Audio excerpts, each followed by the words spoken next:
When Li Feng pushed open the office door, the clamor of the celebration banquet outside had not yet faded. The corridor reeked of alcohol, and a few reserve team players were leaning by the window peering over. The moment the door closed, everything went silent. Chunbin sat behind the desk, holding a bulging craft paper envelope in his hand. He tossed it onto the desk, and the envelope slid to a stop in front of Li Feng. 100,000, Chunbin said. This is the prize money from the U19 Invitational Tournament. That much per player. Li Feng did not move. Chunbin leaned back in his chair, tapping his fingers on the desk in a rhythm that made a person's heart tighten. Little Li, you really played quite well this time. Everyone on the team saw it. For goals top scorer, no question about it.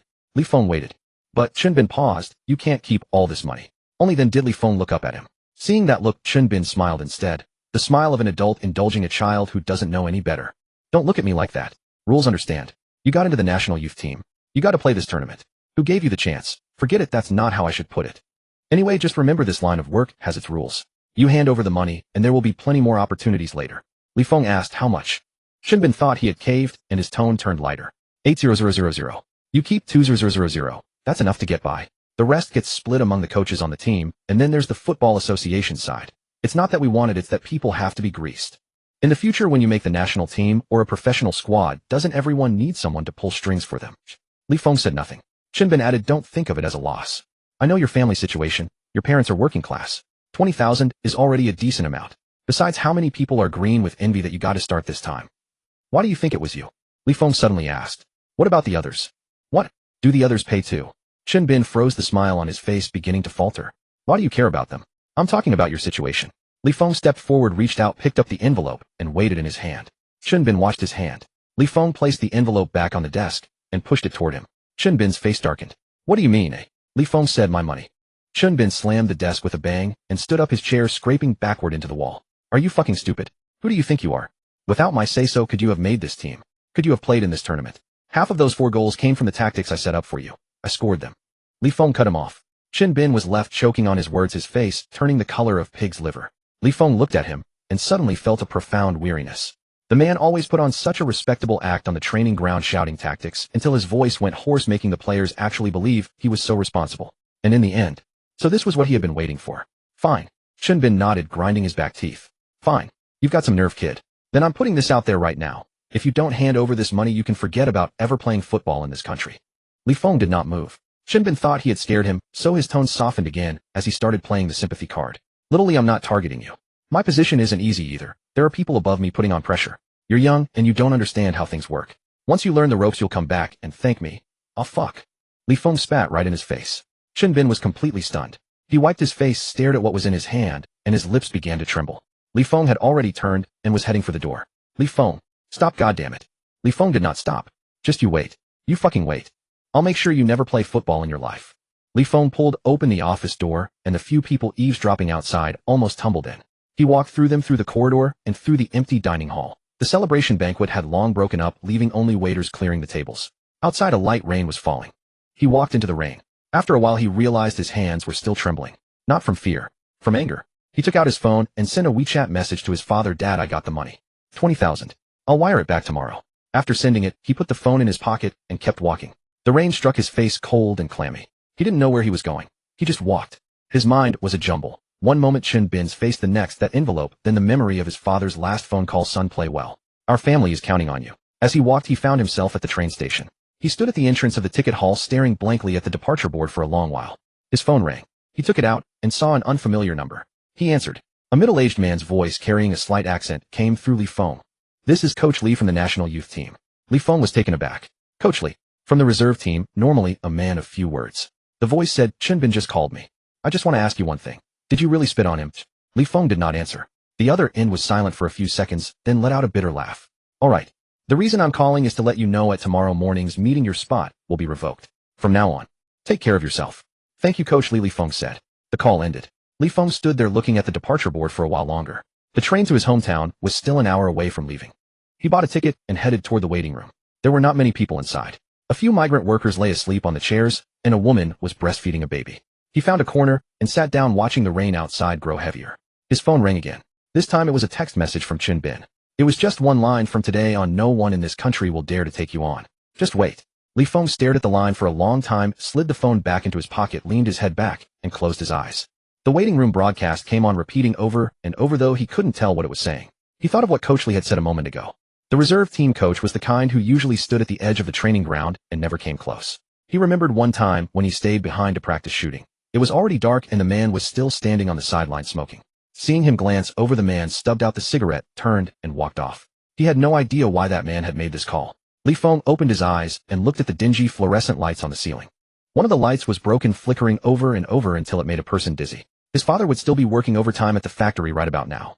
His mother would be watching TV at home waiting for him to call. He had thought about calling home. After a moment, he decided against it. He would deal with it tomorrow. The waiting room broadcast sounded once again. This time he could make it out. His train was boarding.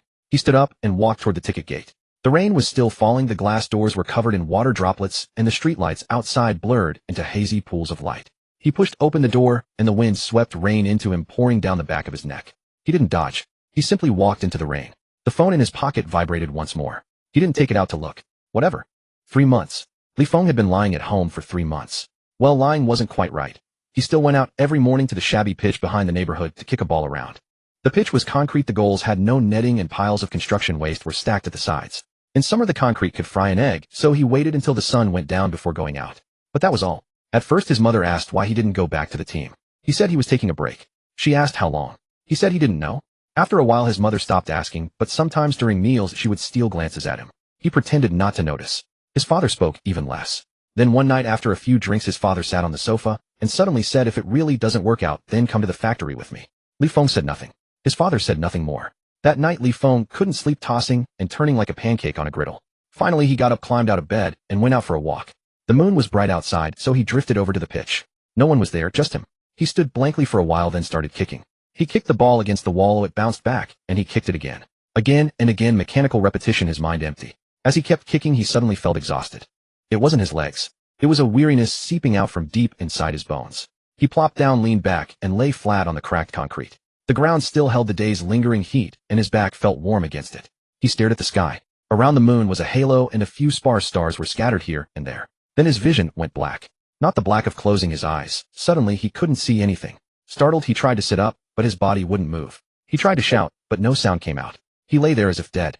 After an unknown amount of time, light slowly returned. He found himself standing at the edge of a pitch. The grass was truly beautiful, that blazing green, soft as carpet beneath his feet. The stands were empty, but the seats, the lights, and the giant screen, he recognized them at a glance.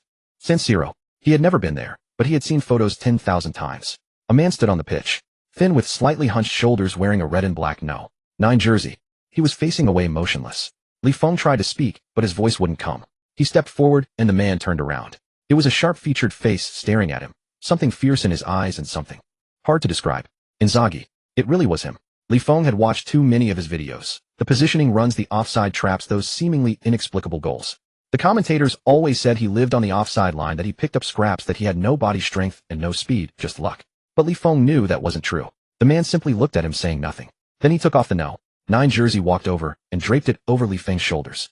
Li Feng looked down at the jersey. When he looked up, the man was gone. The pitch was gone. Everything was gone. Li Feng's eyes snapped open, and the sunlight stabbed at his eyes. He was still lying on the broken concrete, his back aching, his clothes soaked with sweat. It was already broad daylight, and the sun scorched his face. He sat up and stared blankly for a long time. A dream. Just a dream. But something about him was wrong. He couldn't say what. He just felt different. The way he saw things was different. He stared at the wall across from him. A thought suddenly burst into his mind. If someone passed the ball right now from that angle in that direction, I could run 2 steps and be exactly there to receive it. Damn, what a load of nonsense. He got up, dusted off his backside, and walked home. When he reached the building entrance, his mother was coming back with a vegetable basket. She saw him and paused. Out so early. Have you eaten breakfast? Not hungry. His mother glanced at him, said no more, and went upstairs. Li Feng stood downstairs for a while, then took out his phone and glanced at it. It had been over 3 months. His phone was practically growing moss. He scrolled through it. All useless notifications, nobody looking for him. Just as he was about to put it back, it buzzed. A new email notification. The sender was a string of English letters, and the subject line was all English too. His English had never been good, and after 3 months of disuse, it was even worse. He stared at it for a long time without understanding anything. But he recognized one word. Croatia. Croatia. His heart skipped a beat, and he tapped it open. The body of the email was short, and he read it through a mixture of guesswork. The gist was, we are NK Zagorj Football Club. We saw your previous match footage. If you are interested, you can come for a trial. 1 week of trial. Lodging and meals at your own expense. Travel costs not reimbursed. Reply if interested. Li Feng read the email 3 times. Croatia. He thought for a long time before he remembered where Croatia was. Eastern Europe. Played in the World Cup. There was a player called Modric. That was about it. He stood downstairs clutching his phone, his head buzzing. His mother called from upstairs. Feng come up and eat. He didn't move. After another 5 minutes, he went upstairs. During the meal his mother kept watching him. He kept his head down shoveling rice into his mouth, while his father scrolled on his phone beside him. After dinner, he pushed his bowl away and went back to his room. He sat on the bed and opened the email again. Lodging and meals at your own expense.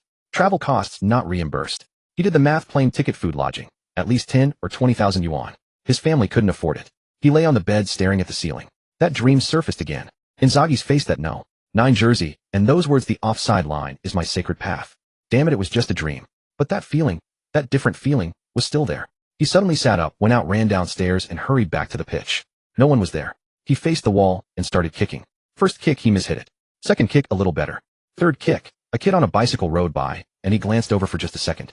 The ball bounced back, and he instinctively stuck out his foot to cushion it. The ball seemed to stick to his foot, dropped softly, and rolled forward exactly to the spot where his next step would land. He froze. This made no damn sense. He had never had that kind of skill. He tried again. He kicked it against the wall, waited for it to bounce back, and then, a picture suddenly appeared in his mind. It wasn't something he thought up, it just burst into his head, as if someone had drawn a line for him, and told him, run here, run at this moment, get there, and the ball will arrive. He did what it showed. The ball arrived. He tried again. It worked again. He stood on that worn concrete pitch, the sun scorching the back of his neck, his palms wet with sweat. It wasn't a dream. No. He ran home, dashed into the house, and opened the email again. He took a deep breath, clicked the reply button, and typed word by word, I want to come. Just those 3 words. He didn't know how to spell trial, and he didn't know how to say please. He only knew those 3 words. He pressed send. Then he sat there and waited. 5 minutes, 10 minutes, half an hour. The phone buzzed. The other side replied with one word, when. Li Feng gripped the phone, his hand trembling slightly. He looked up at the poster on the wall. Inzaghi in the Milan No. 9 jersey celebrating a goal, mouth open as if shouting something. He typed now. Li Feng's mother thought he had lost his mind. Croatia. Where's that? Europe. Which country in Europe? Just. Croatia. She set down the bowl in her hands and stared at him for a long moment. His father was smoking on the sideline, silent. It was his father who finally spoke, and the money. Li Feng said, I'll borrow it. From whom? Li Feng didn't answer. He didn't know who to borrow from either. That night he called his uncle. His uncle was a contractor on construction sites with some liquid cash on hand. The phone rang for a long time before it was picked up, the background noise chaotic. His uncle shouted, who's this? Uncle, it's me, Feng. Oh, Feng, what's up? Li Feng opened his mouth, but the words suddenly wouldn't come out. His uncle waited a few seconds on the other end, then said, if it's nothing, I'll hang up. Busy over here. Uncle, Li Feng said hastily, lend me 20,000. The line went quiet. How much? 20,000. I have an opportunity. A trial abroad. I'll pay you back when I return. There was another moment of silence. Then his uncle said, Feng, it's not that I won't lend it. I've heard about your football business. Your aunt said it too. If we lend this money, we're afraid we'll never see it again. Li Feng said nothing. His uncle sighed. All right, just find a proper job and settle down. The line went dead. Li Feng clutched his phone, standing in the room for a long time. It was his mother who secretly slipped him the money later. 18,000. Her private savings accumulated over years. Don't let your father know, his mother said. Li Feng looked at the stack of bills, old and new, bound together with a rubber band. His throat tightened. He wanted to say something, but his mother waved her hand. All right, go. Play well. He booked a flight ticket. On the day he left, his father didn't see him off. His mother walked him to the entrance of the neighborhood and stood there watching him get into the taxi. The car drove far away, and when he looked back, she was still standing there. He flew for over 10 hours. 2 connecting flights, then a bus ride. The bus rattled over rough roads for 4 hours, and Li Feng vomited 3 times. An old man sat beside him, staring the whole time, muttering something in a language he couldn't understand. It was almost dark when they arrived. He stepped off the bus with his old suitcase, standing in a place whose name he couldn't even pronounce. The station was a single rundown building. 2 dogs squatted by the entrance, staring at him without barking. The air carried an indescribable smell, like burning coal mixed with a whiff of a livestock shed. He pulled out his phone and entered the address into the navigation. It said a 25-minute walk. He dragged his suitcase and started walking. Both sides of the road were lined with low houses with faded paint, some windows boarded up with planks. An occasional car sped by, kicking up a trail of dust. He couldn't dodge it in time and was choked into a coughing fit. When he reached a dirt road, he thought the navigation had made a mistake. He looked up and saw an iron gate ahead with a crooked sign hanging on it. He didn't recognize the words, but there were numbers on it matching the ones on the address. This was the place. In Kazagori. He stood at the entrance, stunned for a moment. How to describe this place? It was even more dilapidated than his high school sports field. The iron gate was rusted and half open. Beyond it, he could see a pockmarked pitch. The grass was green but patchy, with bare black soil showing through in spots. There were 2 rows of single-story houses on the side, their whitewashed walls now gray with iron bars on the windows. He dragged his suitcase and walked in. Just as he entered the gate, someone shouted. He turned his head and saw an old man emerge from the building. He wore an old tracksuit, a protruding belly, and held a cigarette between his fingers. The old man walked up to him, looked him up and down, and then said a string of words that Li Feng couldn't understand a single one of. Li Feng pulled out his phone and showed him the email. The old man glanced at it, then looked at him, then put the cigarette in his mouth and extended his hand. Li Feng was taken aback for a second, then quickly reached out to shake it. The old man's hand was as rough as sandpaper. The handshake was brief, then he gestured for Li Feng to follow him towards the building. Li Feng followed, dragging his suitcase. The old man pushed open a door. Inside there was a table, 2 chairs, and a yellowed tactics board on the wall, its markings too faded to discern. The old man sat down on one of the chairs and gestured for him to sit. Then he spoke in heavily accented, laborious English. "I'm Marco, coach." Li Feng nodded. Marco looked at him and said, "You free? 1 week. Not stay go." Li Feng nodded again. Marco stood up, walked to the door, and shouted something outside. After a moment, a man came in. He was huge, wearing a dirty training uniform, and looked barely past 20. The man saw Li Feng, froze for a second, then grinned and said something. Marco shot him a glare, and the man stopped smiling. Marco pointed at Li Feng. He knew. "Take him to room." Then pointed at the big man. "He Ivan. My son." Ivan nodded at Li Feng, then picked up his suitcase and walked out. The suitcase wasn't heavy, but Ivan carried it as if it were a plastic bag. Li Feng followed him out. Ivan walked fast, and Li Feng had to jog to keep up. As they crossed the pitch, Li Feng glanced over. There were a dozen or so people training, passing, shooting, all in a chaotic mess. Some of them saw him, stopped, and pointed. Ivan led him to the room at the very end of the row of buildings and pushed open a wooden door with peeling paint. Inside there were 4 beds. 3 were occupied, 1 was empty, bare mattress with just a worn-out pillow. "You here?" Ivan put the suitcase down, pointed at the bed, and left. Li Feng stood there looking at the bed and at the 3 teammates who were now sizing him up. One was skinny, sitting on his bed reading a book. One was burly, lying on his bed playing with his phone. The third, a dark-skinned guy, was packing his things. He stopped when he saw Li Feng. None of the 3 spoke.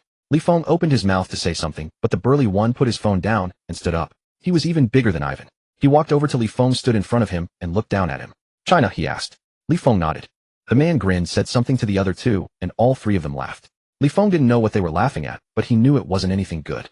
The burly man directly reached out and slapped him on the shoulder. The force was such that his shoulder dipped. Then the man said something else, and the other 2 laughed even harder. Li Feng kept his mouth shut. He put his suitcase by the bed, opened it, and started taking things out. Just a few changes of clothes, a pair of soccer cleats, and a pair of slippers. He laid them out, and realized the 3 of them were still watching him. A thought suddenly occurred to him.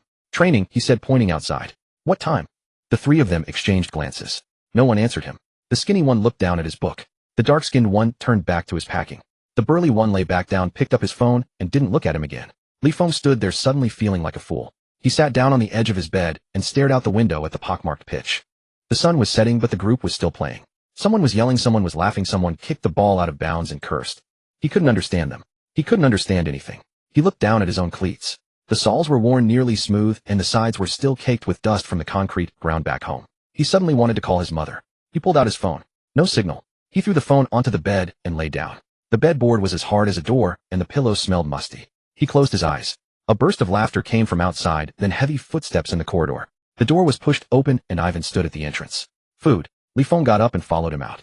The canteen was just another single-story building with a few long tables and a crowd of people sitting with their trays. No one made room for him, so he just stood there holding his tray. Ivan jerked his chin toward a corner, and Li Feng walked over and sat down next to a few people. On the tray was mashed potatoes, a piece of meat, and a lump of something unidentifiable. He poked at the lump with his fork, but didn't dare eat it. The people next to him glanced at him, then continued eating. He took a bite of the mashed potatoes. It was bland. He took a bite of the meat. He chewed for a long time, but couldn't break it down. He put down his fork and stared at the pile of food on his tray. Suddenly a voice from across the table said, "You no good." He looked up. It was the burly man from the afternoon. The man was chewing on his meat, staring at him, and said it again. "You no good. Too skinny. Will die." The people around them laughed. Li Feng looked at him, saying nothing. The man stood up, picked up his tray, and walked off. Li Feng looked back down at his mashed potatoes. At some point Ivan had sat down next to him. He reached over with his fork, speared the unidentifiable lump from Li Feng's tray, and popped it into his own mouth. He chewed and swallowed, then patted Li Feng on the shoulder, stood up, and walked away. Li Feng sat there stunned. He looked down at his tray, then at Ivan's, retreating back. Outside it was already dark. The canteen lights were dim, casting a sickly yellow glow that made everyone's face look gray and weary. Li Feng swallowed the piece of meat he couldn't chew, picked up his tray, and went back to the counter for another scoop of mashed potatoes. Training starts tomorrow, he thought, carrying his tray as he walked back. On the first day of training, Li Feng barely managed to get out of bed. The hard bunk had him tossing and turning all night, and someone in the neighboring bed snored like a tractor engine.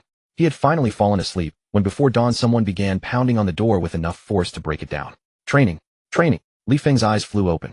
His phone screen was still dark. He grabbed it and saw it was 5:10 a.m. Damn it. His 3 roommates seemed used to this rolling over to go back to sleep. Only the dark-skinned one pointed at the door indicating the call was for him. Li Feng got up, threw on some clothes and headed out. It was still dark and cold enough to make him shiver. He thought he'd be the only one, but when he got outside 7 or 8 people were already stretching by the edge of the field. Marco stood in the center, a cigarette dangling from his lips. Seeing Li Feng arrive, he pointed to the back of the line. Li Feng went and stood there. The person next to him gave him a glance, but said nothing. After 20 minutes of stretching, they started running laps. 1, 2, 3. By the 5th lap, Li Feng's lungs were burning. The others were still running ahead, chatting and laughing in a language he couldn't understand. He gritted his teeth and pushed on. By the 7th lap, he fell behind. By the 10th lap, he was bent over at the side, gasping for air, his lungs feeling as if they were being scraped with a knife.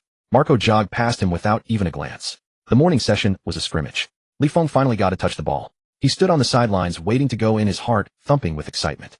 3 months. He hadn't played a real game in 3 months. All the positioning, the feel, the things he'd practiced against the wall every day. It was finally time to use it.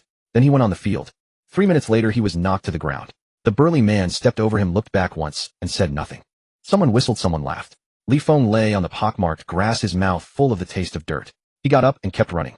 5 minutes later he was knocked down again. This time it wasn't the big guy, but another man, shorter but built like an ox. A single shoulder check sent him flying. The man reached out and pulled him to his feet, but by the time he was steady the ball had already been passed. He chased after it. Nearing the edge of the box, he suddenly spotted a gap. In that spot, if someone played the ball through, all he had to do was make a diagonal run. He ran. The ball didn't come. He stood there watching the ball get switched to the other side. His teammate shouted something at him. He didn't understand the words, but the tone was clearly hostile. He ran back. He hadn't gone 2 steps before the ball was switched to the other side again. He stood there panting heavily. His legs felt like lead, his lungs felt like they were about to explode. All those runs, those lines, those things he'd thought about for 3 months, he couldn't even get to them. It wasn't that he couldn't get to them. It was that getting there didn't matter. The ball wouldn't come to him. Those people didn't trust him. At halftime he sat on the sidelines drinking water. The others sat on the other side chatting and laughing. Ivan walked over, handed him a towel, without a word, and walked away. The afternoon continued. Li Feng didn't know how he got through it. He only remembered one thing. He kept running. Making runs, tracking back, making more runs, tracking back again. By the end his legs were so weak he wobbled with every step, but he kept running. There were moments he found good positions. But the ball still didn't come. When training ended it was almost dark. He sat alone on the sidelines, took off his shoes, and saw 2 blisters on his feet. He pressed them with his fingers and winced at the pain. Someone walked over. He looked up. It was Ivan. Ivan stood there looking at him, then spoke in painfully broken English. You today running. Always running. Li Feng looked at him, not sure what he was getting at. Ivan added, but they not give you ball. Li Feng said nothing. Ivan pointed at his own head. You here have something. I see. But, he pointed at his legs, this not good. Li Feng remained silent. Ivan crouched down, looked at him, and suddenly flashed a grin. The smile reminded him a bit of his father. Rough, but not as fierce. Tomorrow me and you one-on-one, Ivan said. You get past me I buy you a drink. If you don't. He paused, leaving the sentence unfinished. Li Feng asked, what happens if I don't? Ivan stood up, patted him on the shoulder, and walked away. A few steps out he turned and shouted something. Li Feng didn't catch it. But a few of the others heard it, and burst into laughter. Li Feng couldn't sleep that night. Not because of the hard bunk. His mind was consumed by the thought of that one-on-one. Ivan had to be at least 9 meters tall and 90 kilos. And him. 78 meters, 65 kilos. One collision would send him flying 5 meters. How was he supposed to get past that? But then he remembered what Ivan said. You here have something. Ivan saw it. And he knew it too, he had something. But that something was useless right now. His legs couldn't keep up with his mind. His body couldn't keep up with his thoughts. He'd make the run, but couldn't get there. He'd get there, but couldn't stay steady. And when he was steady the ball was gone. He turned over, staring at the faint light outside the window. Forget it. Whatever happens, happens.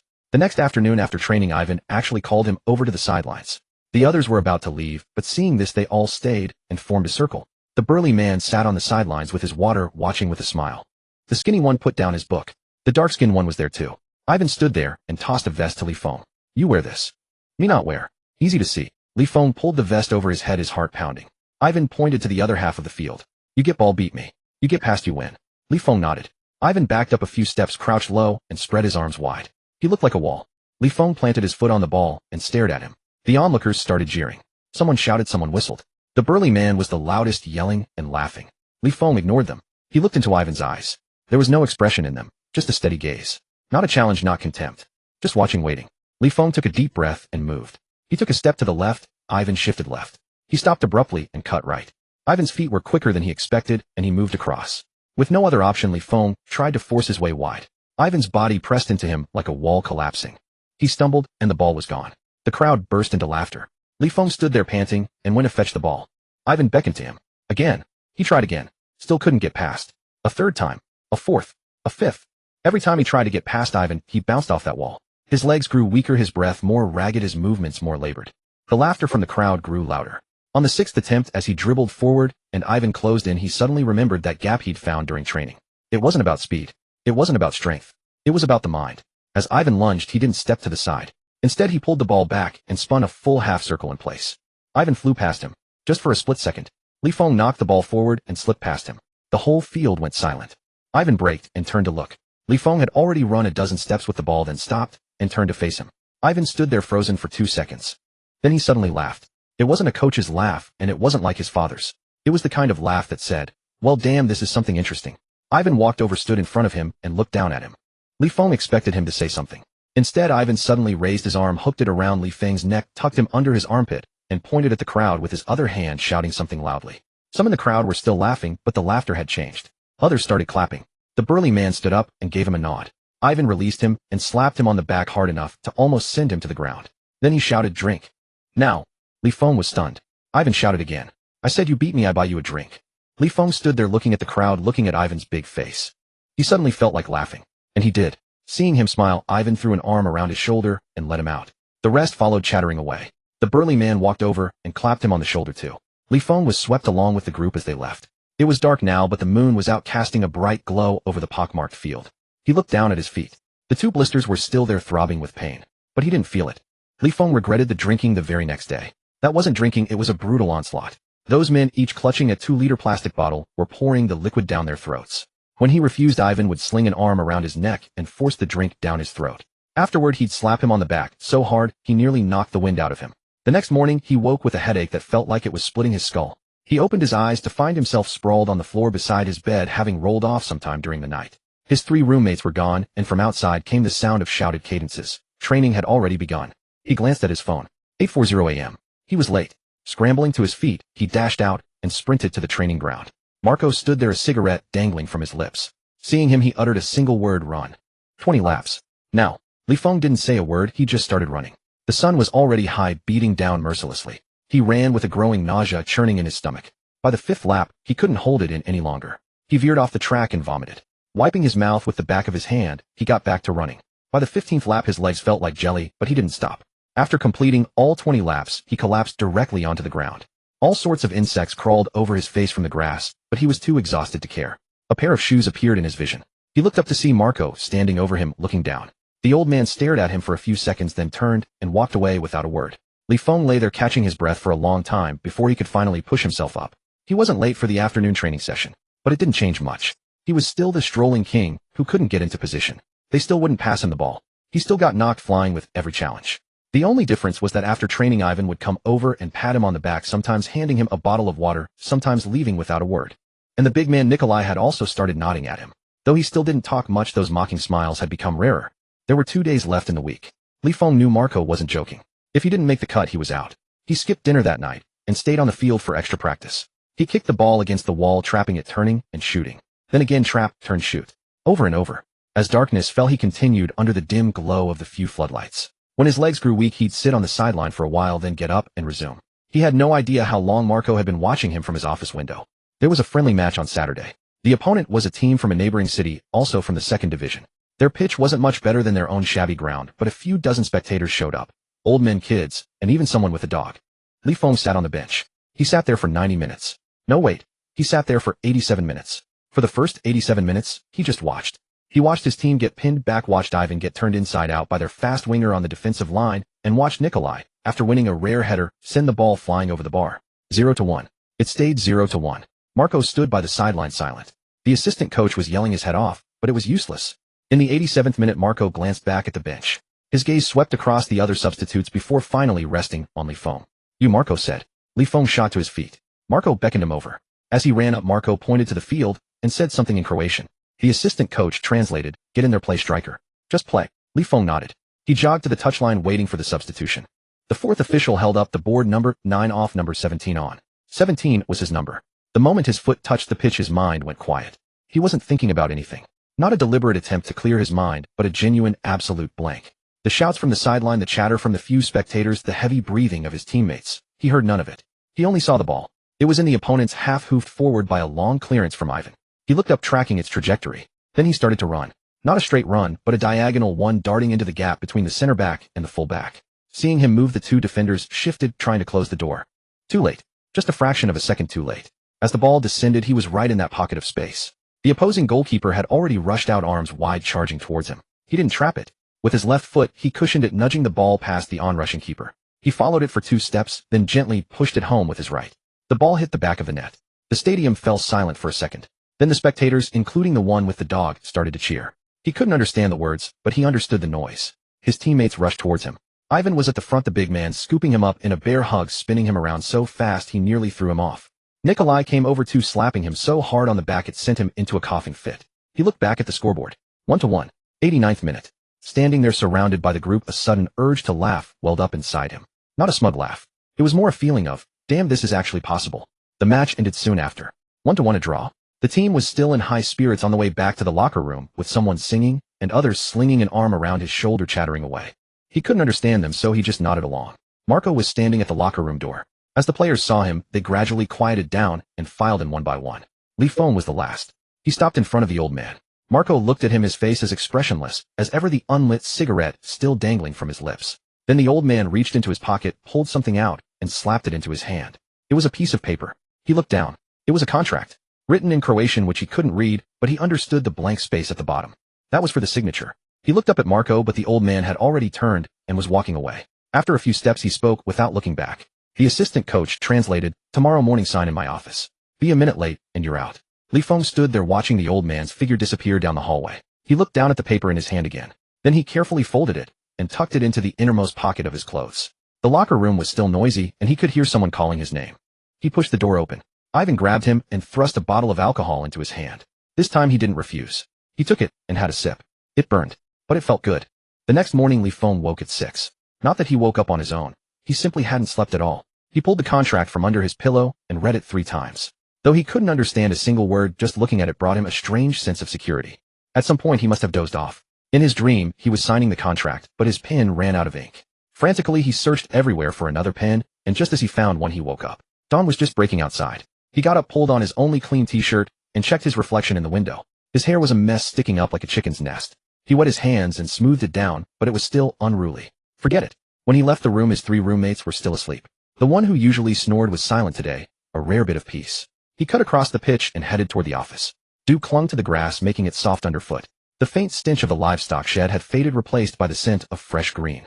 A few birds chirped nearby, their songs lively and cheerful. Standing at the office door, he took a deep breath and knocked. No answer. He knocked again. Still nothing. He pushed the door open and peered inside. Empty. Marco wasn't there. He stood for a moment stunned, then glanced at his phone. 6:40. Hadn't they said 8? He was early. He'd just have to wait. He sat down on the steps outside the door, gazing toward the pitch. The sun had just risen, casting a golden glow across the pockmarked, uneven field. Someone was running laps on the field, round and round.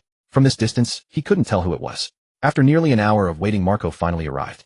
The old man ambled over from the direction of the dorms, wearing his worn-out tracksuit, a cigarette dangling from his lips. He carried a plastic bag that seemed to hold some bread. Seeing Ligue sitting at the door, Marco paused for a moment, then glanced at his phone. "It's 7:40, Marco said. "Too early." Ligue stood up. "I was afraid I'd be late." Marco gave him a brief look, said nothing, and fished out his keys to unlock the door. Ligue followed him inside. The office looked the same as always, a battered desk, worn-out chairs, and the tactical board on the wall yellowing with age. Marco settled into his chair, tossed the plastic bag onto the desk, pulled out a loaf of bread, and took a bite. Then he looked at Ligue and gestured to the chair across from him. Ligue sat down. Chewing his bread, Marco pulled a sheet of paper from the drawer and slid it across the desk. Unlike the one last time, this sheet was covered in dense, cramped text. "Contract," Marco said. "Sign it." Ligue reached for it, then pulled his hand back. He looked at Marco and asked, "Can I even understand this?" Marco froze for a second, then broke into a grin. When the old man laughed, his face crinkled up like a walnut. He pulled another sheet from the drawer, this one in English. "Already prepared," he said. Ligue took it and read it line by line. As he read, the smile faded from his face. What was written on the page wasn't what he had expected. It was a trial contract, not a formal one. The term, 3 months. The monthly salary was the equivalent of 3,000 yuan. Housing was provided, but meals were not. During those 3 months, the club could terminate the contract at any time without needing a reason. He looked up at Marco. Marco was still chewing his bread slowly. I know you understood that, Marco said. You want to ask why? Li Feng said nothing. Marco set the bread down, leaned back in his chair, and it creaked under his weight. That goal yesterday, it was a beauty. He continued, but it was a friendly match against a team that was practically dead on its feet. Anyone could have gotten lucky and scored. What makes you think you deserve a full contract from me? Li Feng opened his mouth, but no words came. When you first got here a week ago, Marco went on, you were winded after 5 laps. Now you can do 10, but that's still not enough. Marco raised his hand, ticking off fingers one by one. Physically you're lacking. Language lacking. Experience lacking. There's only one thing you've got. That sense of positioning, that instinct for the shot. But is that one thing enough? Li Feng kept his head down, staring at the English contract. 3 months, Marco said. If you can prove yourself, you get a full contract and a raise. If you can't. He didn't finish the sentence, but the meaning was clear. Li Feng still kept his head down. Marco stood up and walked to the window, turning his back to him. What do you think football is? That you just run into space and the ball will magically come to you. The old man's voice was muffled. Those guys didn't pass to you yesterday, and they won't today either. You have to earn their respect. Not with one goal, but with goals every day, every match. You push yourself until you're vomiting, and then you push harder. Understand? Li Feng lifted his head and looked at the old man's back. The back was slightly hunched, shoulders slumped, but he stood with unwavering steadiness. Sign the contract or not, the choice is yours, Marco said. If you sign starting tomorrow, you're treated just like the rest of them. No special privileges. If you don't, I'll have Ivan take you to the station. The office fell silent for a long while. Then Li Feng stood up, walked to the desk, and picked up the pen. He wrote his name on the signature line. In pinyin, 2 words slightly crooked. Then he slid the contract back across the desk. Done, he said.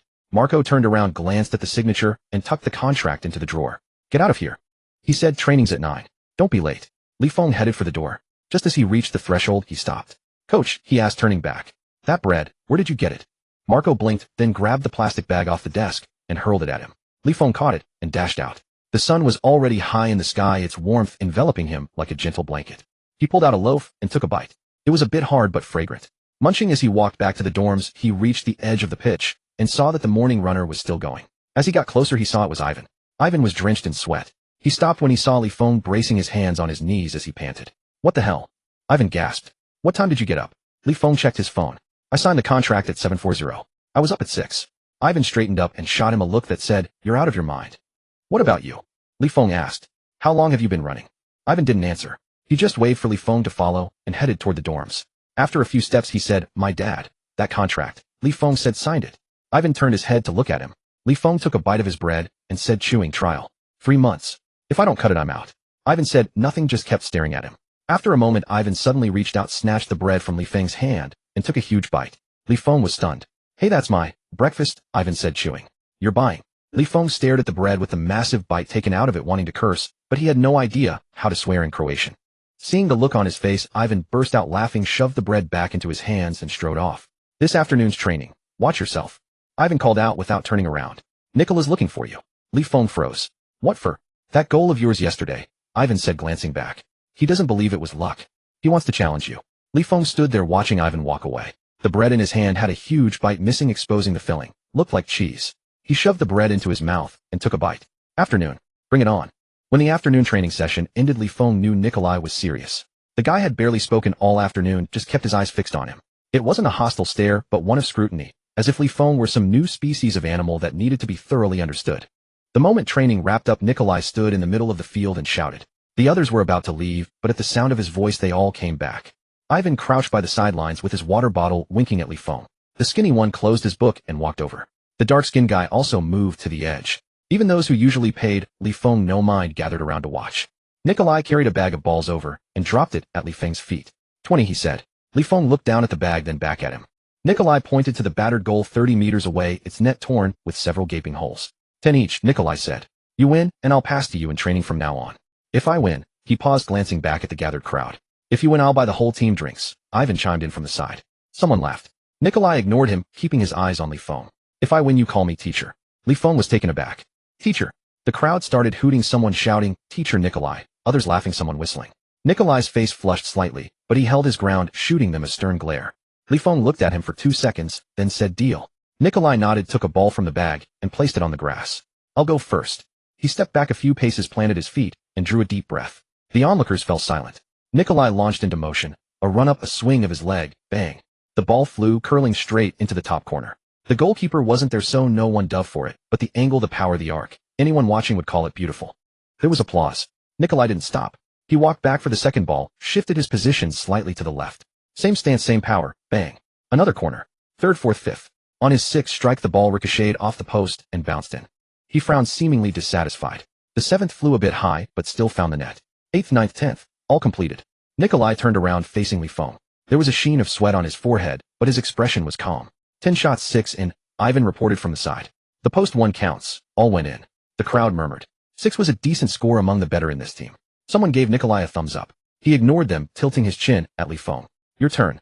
Ligue walked over and stood before the bag of balls. He didn't reach for one right away. He just stood there staring at the battered goal. The net had several holes bulging with each gust of wind. The paint on the posts had mostly peeled away, revealing the wood beneath. The grass on the goal line had been trampled bare, exposing dark soil. Suddenly his mind went quiet. It wasn't that he forced it, it just fell silent. The chatter from the sidelines, the coughs, the footsteps, all of it vanished. All that remained was the goal and the ball at his feet. He bent down, picked up a ball, and set it on the grass. He didn't back up far. Just 2 steps. Ivan shouted from the side. You backed up enough, damn it. He didn't respond. He looked at the goal. In his eyes it wasn't a goal anymore. It was a grid of cells. Top left top, right bottom left bottom right. How large each cell was, how much force was needed from this distance, how the arc should curve. It all crystallized in his mind. He moved. Not with Nikolai's explosive run-up. Just 2 steps, a swing of the leg contact. The ball flew out. It skimmed under the crossbar, hit the ground, bounced up, and dropped into the torn net. Dead center of the corner. The sideline went quiet for a moment. Ligue didn't pause. He walked back for the second ball, repositioned, set it down, stepped back 2 paces and struck. Another corner. Third, fourth, fifth. Each ball traced a different path. Some high, some low, some curving, some straight. But they all ended up in the net. Not by luck. It was the kind of goal you just knew was going in. On his 6th shot he mishit it. He didn't catch it cleanly, the ball wobbled off, struck the outside of the post, and ricocheted away. Someone let out an oh. Ligue glanced at the ball, his face unreadable. He went back for the 7th, corner, 8th, corner, 9th, corner. For the 10th he stood there holding the ball, not placing it right away. He looked at Nikolai. Nikolai stood at the front of the crowd, his face expressionless, but his eyes never blinked, locked onto Ligue. Ligue set the ball down, stepped back 2 paces and launched. The ball flew. This time it wasn't a corner. It skimmed low across the grass, slipped through the hole in the center of the net, slammed into the wall behind, and bounced back. 10 shots, 9 in. No one in the field spoke. Ligue stood there catching his breath. He hadn't felt it while shooting, but now he realized his legs were a bit shaky. Ivan was the first to speak. Holy shit, he said. Then the crowd erupted. Someone rushed over to slap Ligue on the back, someone shouted something he couldn't understand, someone yelled at Nikolai. Teacher, teacher, call him teacher. They shoved Nikolai forward a couple of steps until he stood before Ligue. Ligue watched him, waiting for him to speak. Nikolai stared at him for a long moment, his expression shifting through a range of emotions. Finally he extended his hand, not for a handshake, but pointing at Ligue, and said something. Ligue didn't understand, turning to Ivan for help. Ivan was doubled over with laughter. He said, teach me. Ligue was stunned, then looked back at Nikolai. Nikolai was still pointing at him, his face flushed, but he didn't lower his finger. Ligue stood there suddenly at a loss for words. He remembered the pat on his shoulder a week ago, the tumbles he'd taken during training, the words in the cafeteria, you're no good. Too skinny, you'll get yourself killed. And now this man stood before him saying, teach me.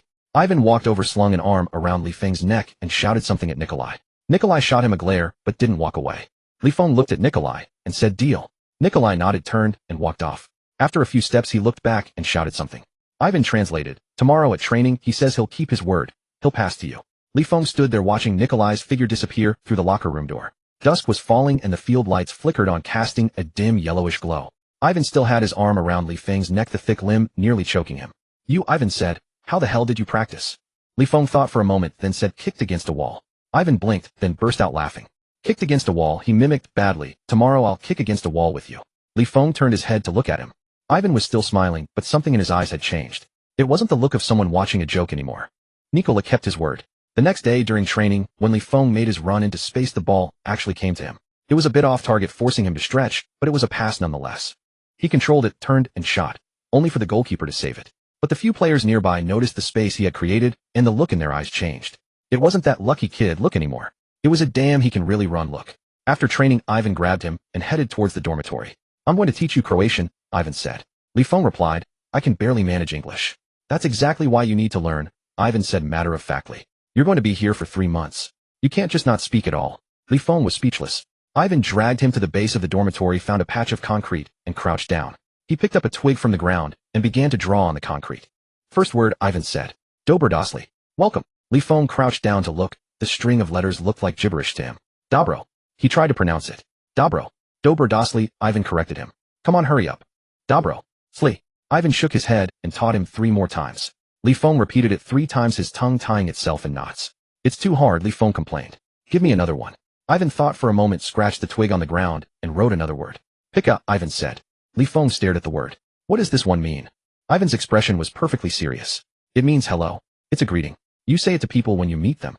Say it to everyone you see. Li Feng was skeptical. Really? Ivan nodded, his face tight with restraint. Really? It's what we all say when we meet. Just like your hello. Li Feng silently repeated the word to himself a few times until it felt smooth. Pika, he said. Ivan nodded. Right? Tomorrow in the cafeteria, say that to everyone you see. That night Li Feng lay in bed memorizing the word. Afraid he'd forget, he took out his phone, saved it, and set it as his lock screen wallpaper. His roommate asked him what he was doing, but he didn't say. The next morning, he woke up early. It wasn't for training, he was preoccupied, eager to try out the word. The cafeteria was still mostly empty. He got his food, picked up his tray, and looked for a place to sit. He spotted Marco sitting in the corner drinking coffee and reading a newspaper alone. Li Feng thought for a moment, then walked over. Marco looked up at him. Li Feng stood there a bit nervous, but opened his mouth anyway. Pika, he said. Marco stared at him, frozen for a moment. Then the old man set down his coffee cup. Then he stood up. And then, smack. A slap landed on the back of Li Feng's head so hard, he stumbled forward a step, nearly dropping his tray. Li Feng was stunned. Marco pointed a finger at his nose and launched into a long string of Croatian. Li Feng didn't understand a word, but from the expression on the man's face he could tell. It was definitely not the meaning of hello. The players eating nearby all burst out laughing. Some were slapping the table, some spat out their bread, and one laughed so hard he fell off his chair. Ivan appeared from nowhere, doubled over with laughter, pointing at him. You actually said it. Li Feng clutched his head, staring at Ivan. Ivan laughed until tears streamed down his face. I was joking. That's a curse word. It's like your mom. Li Feng froze for 2 seconds. Then he slammed his tray on the table and charged after Ivan. Ivan was fast, but the cafeteria was crowded and he darted and dodged through the people. Li Feng couldn't catch him, so he grabbed a bread roll from a table and hurled it, hitting Ivan square in the back. Ivan picked it up, took a bite, and kept running. Marco stood in the corner watching the two of them, one chasing, one fleeing, and muttered something under his breath. But the old man's lips twitched, almost like a smile. That morning during training, Marco made Ivan run 20 extra laps. While Ivan ran, Li Feng crouched by the sidelines and watched. Every time Ivan passed him, he flipped him off. Li Feng just smiled back at him. After finishing the 20 laps, Ivan collapsed on the ground, sprawled out, spread eagle. Li Feng walked over, crouched down beside him, and handed him a bottle of water. Ivan took a sip, then turned his head to look at him. You little. Ivan panted. You learn fast. Learn what? Li Feng asked. Cursing, Ivan said. Next time you get into a fight, you can use that one. Li Feng thought for a moment. Pika. Ivan scrambled up in a flash and clamped his hand over Li Feng's mouth. Shut up. You want me to run more laps? Li Feng pried his hand away and laughed. Seeing him laugh, Ivan laughed too. The two sat there taking turns sipping from the bottle. The sun beat down and insects chirped in the grass. Still want to learn this afternoon? Ivan asked. Li Feng said, yeah, but not the cursing. Ivan thought for a moment. Then what? Teach me, pass to me, Li Feng said. And good ball. Ivan looked at him, silent for a moment. Then he said, all right. That afternoon during training, Li Feng shouted his first words in Croatian. It wasn't directed at anyone though. It was when Nikola passed him the ball. A perfect pass right into his running path. He controlled it, turned, shot, and scored. As he ran back, he shouted, Dobro. Nikola was taken aback. Ivan laughed from the side. He said, good ball. Nikola looked at Li Feng and nodded. Then he said something in Croatian. Ivan translated. He says, do you know any other words? Li Feng thought for a moment, then squeezed out one more vala. Thank you. Nikola smiled, a slight grin that softened his otherwise fierce face. Nima nasim you, Nikola said. You're welcome. Li Feng didn't understand, but he memorized the sounds. Back in the dorm that night, he took out his phone and jotted down all the new words, repeating them as he wrote. The skinny roommate looked at him and asked something. He couldn't understand, so he used what he'd just learned, Dobro vis. Good night. The skinny roommate blinked, then smiled, and replied with something in return. Li Feng couldn't understand the response, but the feeling was nice.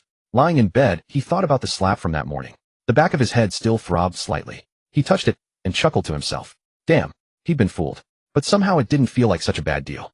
Li Feng's first start came in the 5th round of the league. It was a home game. Calling it a home ground was generous. It was just a bumpy pothole pitch, but at least it was their own backyard. Before the match, the lads marked the lines with lime powder, drawing them crooked and uneven, and no one cared. The stands were just a few rows of concrete steps that could hold 100 or so people. Today, a good turnout filled them to 70 or 80%. Someone had brought a drum, pounding out a deep rhythm. Li Feng stood in the player's tunnel, peering out, his heart thumping wildly. Ivan walked over and slapped him on the back. First time. Li Feng nodded. Ivan grinned wide. I'll count for you, see how many steps you last before you puke. Li Feng ignored him. The referee's whistle blew. It was time to take the field. He walked out with the team. The sunlight was harsh, making the uneven pitted grass gleam. Someone in the stands was shouting the words unintelligible, but one word he recognized. China. That was for him. He took a deep breath and stamped his feet on the turf. The grass was a bit long, the ball would roll slowly. The opposition came out too. Leading them was a center back, looked about 30, bald with a scar across his face. He was staring straight at Li Feng, his gaze appraising him like livestock, looking him up and down. Ivan muttered beside him, "That one's a wily old fox. Watch out." The whistle blew. The match began. In the first 10 minutes, Li Feng touched the ball twice. The first time he dropped deep to receive the ball. The moment he had it under control, the bald man was on him. It wasn't a normal mark, it was his whole body leaning, an elbow hooked over Li Feng's shoulder, knee pushing into the back of his thigh. He tried to turn but couldn't, and the ball was lost. The referee didn't call it. The second time he made a run into space, Nicola played the pass, and just as he stretched out his foot to control it, the bald man came charging in from the side, his shoulder slamming directly into Li Feng's ribs. He was sent flying, sprawling onto the ground. The referee still didn't call it. The bald man jogged past him, looked down, and said something. Li Feng didn't understand the words, but he understood the look. Disdain. He got up, rubbed his ribs. It hurt. But he said nothing, just ran back to his position. For the first half hour he was never comfortable. The bald man was like a stubborn plaster, following him everywhere. The dirty tricks were relentless, tugging his shirt, stepping on his heels, shoving his lower back. Once contesting a header, the bald man swung his elbow right into Li Feng's face as he jumped. Li Feng crouched down, hands over his face, seeing stars. The referee was 3 meters away, glanced over, and didn't call it. Ivan charged over, screaming at the referee. The referee gave Ivan a yellow card. Li Feng pushed Ivan away. "Don't get yourself carded for this." Ivan glared at him. "He hit you in the face." "I know," Li Feng said, wiping his mouth. "There was a bit of blood." "Did your card change anything?" Ivan fell silent. The match continued. Just before halftime, Li Feng got a chance. A corner kick was sent to the far post. He got there unmarked. The bald man had been blocked by someone else. He jumped, got his head to the ball, but his timing was off, and it flew wide of the post. He slammed his fist on the grass. The bald man ran past, laughing, and said something. A few of his teammates joined in the laughter. Li Feng stood up and jogged back. At halftime he sat in the locker room, not saying a word. Marco walked in and looked at him. "Does it hurt?" Marco asked. Li Feng looked up at him. Marco's face was expressionless. "I asked if it hurts." Li Feng said yes. Marco nodded. "Good. You're a striker, not a punching bag. Second half, don't let him touch you." Li Feng was momentarily stunned. Marco had already turned and walked out. The second half began. Li Feng changed his running style. He stopped trying to fight the bald man, physically stopped staying in one place. He ran constantly. Out to the wing, then cut back in. Dropping deep to receive, then surging forward. He ran harder than in the first half, his lungs burning, but he didn't stop. The bald man started to lose him. It wasn't about pace, it was about his movement. Li Feng kept finding those pockets of space, and if you followed him there, you'd leave your own position exposed. The bald man hesitated. In the 63rd minute, the chance came. A corner. Ivan came up, standing in the box. Nicola at the near post. Li Feng stood just outside the D, unmarked. The bald man thought he was waiting for a long-range shot. The taker glanced up and swung his foot. The ball wasn't delivered into the box. It was played back towards the edge in Li Feng's direction. By the time the bald man reacted, it was too late. Li Feng sprinted onto the ball. He didn't stop it, he drove straight into the penalty area. As the ball bounced, he poked his foot out, and the ball squirmed through a gap in the forest of legs. He followed it in. The crowd was a tangle of legs and bodies. The goalkeeper came out, arms spread, rushing forward. Someone clipped his heel, and he stumbled, nearly falling. But he didn't fall. He saw the ball. There it was in the gap between the keeper and a defender. He threw his knee at it. Not his foot, his knee. The ball deflected, squirted under the keeper's arm, and rolled slowly, agonizingly slowly over the line. Goal! The 100-odd fans in the stands erupted. The drum boomed like thunder. Someone threw something onto the pitch, who knows what. Li Feng stood there, then was engulfed from behind. Ivan hoisted him into the air, spun him around, and nearly dropped him. Nicola charged over, slapping him on the back, so hard, he started coughing. The others crowded around, patting his head, yelling his name. Surrounded by his teammates, gasping for breath, he looked at the scoreboard. 1-0. He'd scored it. His first league goal. The bald man stood at the edge of the box, hands on his hips, staring at him, his expression unreadable. Defiance. Resignation. Who knew? Li Feng met his gaze for a moment, then looked away. Ivan still had his arm around Li Feng's neck, shouting something towards the opposition, probably insults. Li Feng pushed him off. "The game's not over yet." Ivan blinked, then grinned. "Right," Ivan said. "Not over yet." The match restarted. The opposition pushed forward. For the final 20 minutes, Li Feng and his team were pinned in their own half. He had few chances, spending his time defending, running until his legs felt like jelly. But the score remained unchanged. 1-0. When the final whistle blew, he collapsed onto the turf. His legs were shaking, his lungs felt like they were on fire. But he was smiling. Ivan walked over and plopped down beside him. "That goal of yours," Ivan panted, "was an ugly son of a bitch." Li Feng turned his head to look at him. "Kneed it in," Ivan said. "Who the hell scores with their knee?" Li Feng thought about it, then said it went in. Ivan was taken aback, then burst out laughing. "Right," he said. "It went in." Marco had appeared behind them without a sound. The old man looked down at the two of them, sitting on the ground, his face as stoic as ever. "Don't be late for training tomorrow," he said. "Run 20 laps." Li Feng looked up. I scored and I still have to run. Marco stared at him, said nothing. Then the old man turned and walked away. After a few steps he spoke without looking back. Ivan translated from the sideline. He says, because you scored you run even more. Li Feng sat on the ground watching the old man walk away. The sun was setting, casting the pockmarked pitch in a red glow. He leaned back, lying flat on the grass. The blades were a little prickly, but he didn't get up. Away game. Li Feng sat on the team bus, gazing at the utterly unfamiliar cityscape outside the window. The city was larger than theirs, the buildings taller, the traffic heavier, yet it all still looked drab and gray. A group of kids by the roadside were kicking a discarded plastic bottle. Ivan sitting beside him had fallen asleep, his head lolling onto Li Feng's shoulder. Li Feng pushed him away, but Ivan's head drifted back. He pushed again, and it drifted back once more. Li Feng gave up bothering. Nicola turned from the front seat, casting a glance back at him, saying nothing. But Li Feng understood that look. Be careful. A little over a month into his 3-month trial, he had finally found his footing. 5 league goals, the team's second highest scorer. Now they passed him the ball, and even invited him to meals. He could even understand a few Croatian swear words. Today's opponent was that bald guy from last time. A wily old fox. Li Feng remembered the name, Josip Marinkovic. 33 years old, 12 seasons in this league, he'd seen it all. Last time at home that man had given him a rough time. Now it was their home ground. As the bus pulled up to the stadium, Li Feng peered out the window. This stadium was bigger than theirs, with proper stands seating 2,000 or 3,000. People were already queuing to enter, some waving flags. Ivan woke up, rubbing his eyes and looking outside. You picked a good time to wake up, Li Feng said. Ivan yawned. We're here. Ivan stared out the window, then suddenly said, that bald guy, he said something about you after the last match. Li Feng turned his head. What did he say? Ivan thought for a moment, then decided not to translate. Forget it wasn't anything nice. Just remember he's definitely coming for you today. Li Feng said nothing. He knew it all too well.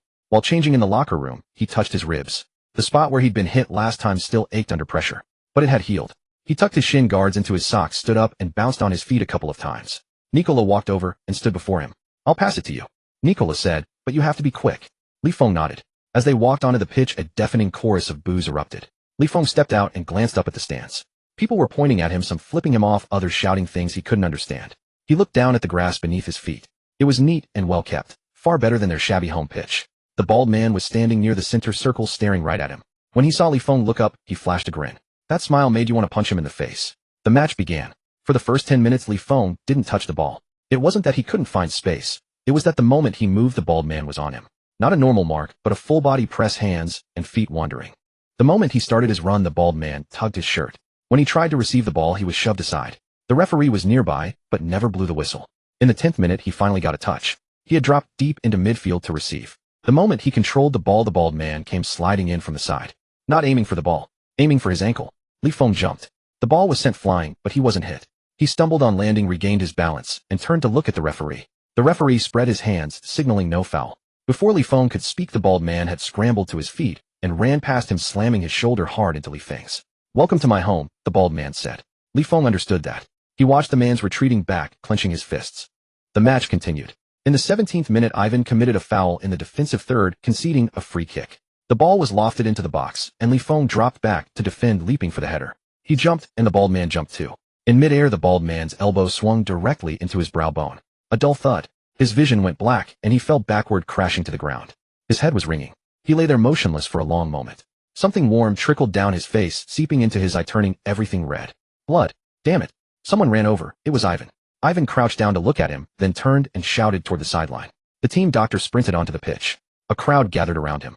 Someone pressed something against his brow bone, and the pain made him gasp sharply. Lying on the ground, peering through the gaps between legs, he saw the bald man standing nearby, talking to the referee with an innocent look on his face. The referee nodded. No card. A free kick. No. A yellow card. No. Nothing at all. As Li Feng was helped to his feet, the blood was still flowing. The team doctor pressed gauze against his brow, speaking words Li Feng couldn't understand, but the meaning was clear. He had to leave the pitch for treatment. He was guided toward the sideline. As he reached the touchline, he glanced back. The bald man was watching him. This time there was no smile. Just a blank stare, his face utterly devoid of expression. Li Feng held his gaze for a moment, then followed the doctor into the tunnel. The locker room was silent. The doctor had him lie down and began to stitch the wound. No anesthetic. The needle pierced through his flesh, and the pain made him clench his fists so tightly that his nails dug into his palms. He gritted his teeth, not making a sound. The doctor muttered something while stitching, probably words of comfort. He didn't hear it. His mind was replaying the scene from the pitch. The bald man's expression. The referee's gesture. The cheers from the stands. Is this professional football? He remembered what Marco had said that day. What do you think football is? You make a run, and the ball will definitely come to you. No. Football is making a run and not getting the pass. It's getting knocked to the ground while the referee pretends not to see. It's being led off the pitch with blood streaming down your face while the man who did it remains standing out there. 7 stitches.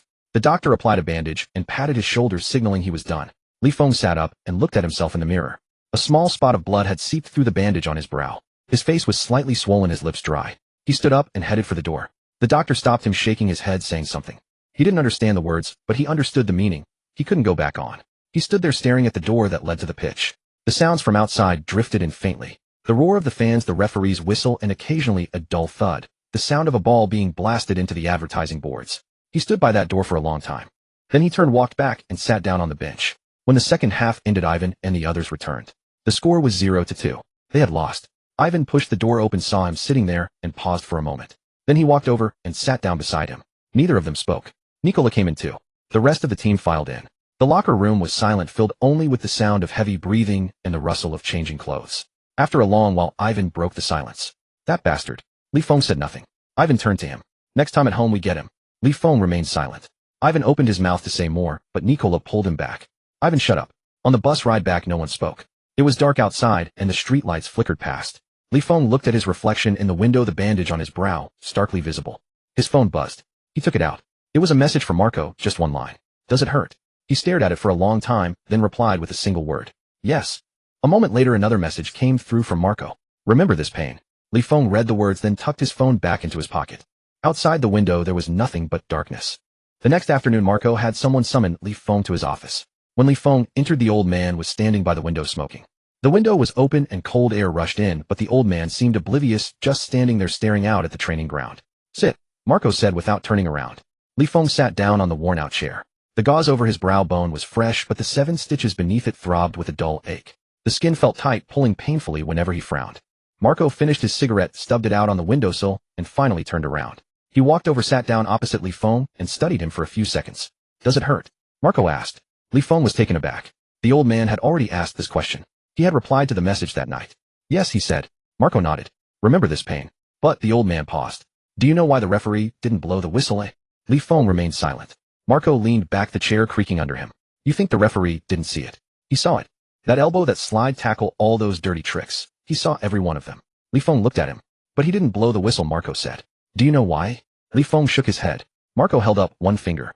"First, you're a foreigner. Many foreigners in this league are just here to coast through a few games and leave. Referees don't bother protecting them." He raised another finger. "Second, you have no reputation. Josip Marinkovic has played in this league for 12 years. The referee has shared coffee with him for 12 years. When you're both on the field, who do you think the referee trusts?" A third finger went up. "Third, you haven't made him think you're worth protecting. You get knocked down, you get up, you keep running. The referee thinks you can handle it, so he doesn't call it. But if you stay down, clutching your leg, rolling around, shouting at him, then he might take a second look and wonder if you're actually hurt." Li Feng listened, something heavy settling in his chest. Marco lowered his hand and looked at him. "You think football is about who plays better?" "Yes, but that's not all. Football is also about who can make the referee think he should blow the whistle now." The office fell silent for a moment. A shout came from outside, probably signaling the start of training. Li Feng spoke up. "Then what do I do?" Marco looked at him without answering directly. "Josip is 33 this year." The old man said. "He's been in this league for 12 years, and no one has ever managed to get to him." "Do you know why?" Li Feng waited. "Because no one ever made him feel fear," Marco said. "He bullies the new guys, the foreigners, the younger ones. But no one ever made him think this kid in a couple of years could step right over him and climb higher." The old man stood up, walked to the window, and lit another cigarette. "You scored a goal against him last time." He remembers that. Marco set his back to Li Feng. "That's why he came at you this time. He's not afraid of how well you play right now. He's afraid that if you keep playing like this, he won't be able to stop you anymore." Li Feng watched the old man's back. The smoke drifted out the window, scattered by the wind. "Those 7 stitches," Marco said. "How do you plan to pay them back?" Li Feng thought for a moment, then said, "Next home game I'll score another one against him." Marco turned around and looked at him. The old man took a drag, exhaled slowly. "No," he said. Li Feng was stunned. Marco walked over, sat down again, leaned forward, and stared into Li Feng's eyes. "You score another one, he'll just come after you again. But you score 10 against him, and he won't dare, because he'll know the more he tries to hurt you, the more you score." Marco said, "You don't pay him back with goals. You use goals to make him fear you. Understand?" Li Feng looked into the old man's eyes. They were gray-blue with a hint of yellow in the whites, but they shone with intensity. "Make him fear you," Marco repeated. "Not fear your fists. Fear your goals. Fear that when you're on that field, he won't be able to sleep at night. Fear that you'll score 1 against him this season, 2 next season, and in a couple of years you'll be off playing in the Premier League, while he's still stuck in this second-rate league bragging to someone, 'Yeah, I got that kid back in the day,' busted his brow bone open." The old man leaned back, the chair creaking again. That's what it means to pay him back, he said. Li Feng sat there motionless for a long time. The only sounds in the office were Marco's smoking and the faint whistles drifting in from outside. After a while, Li Feng spoke. Coach. Marco looked up. Did people go after you back in the day too? Li Feng asked.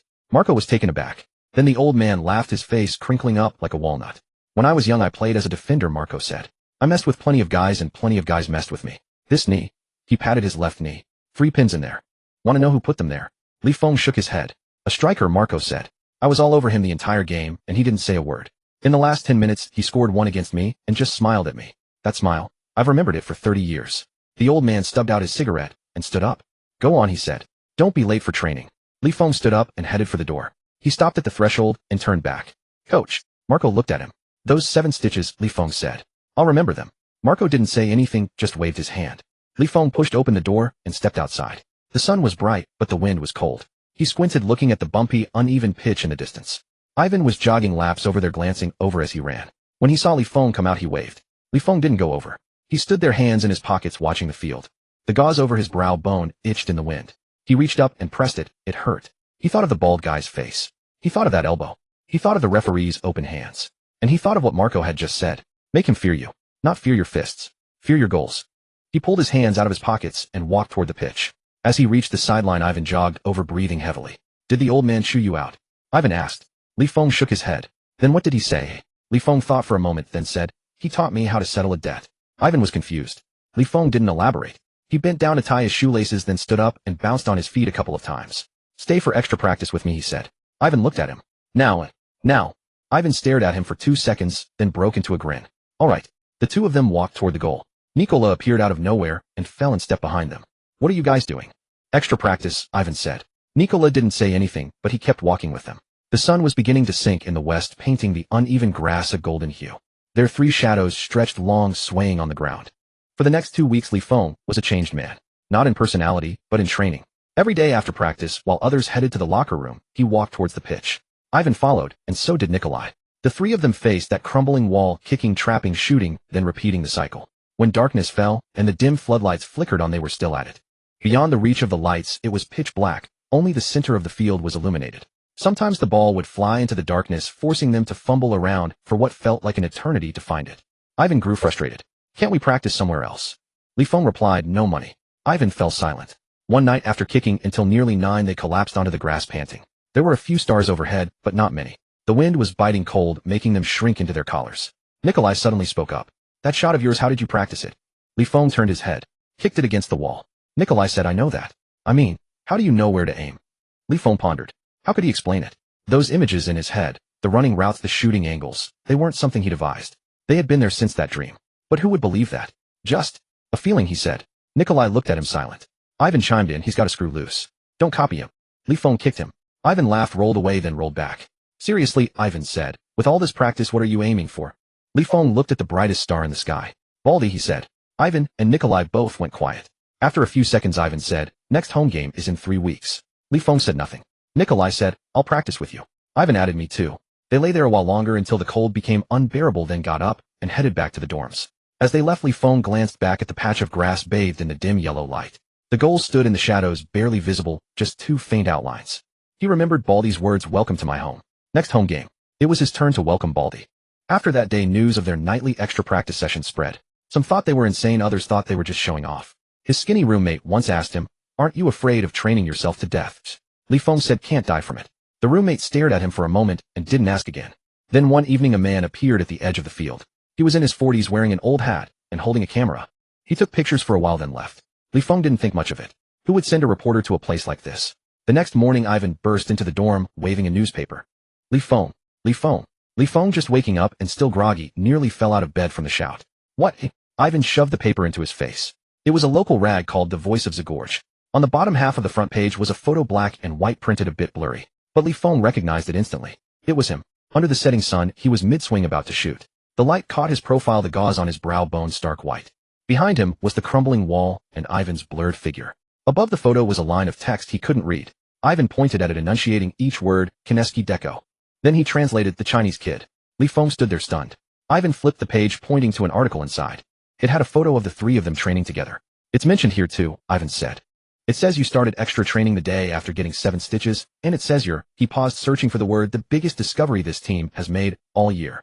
Li Feng took the paper and stared at the photo for a long time. The person in the picture looked a bit foreign to him.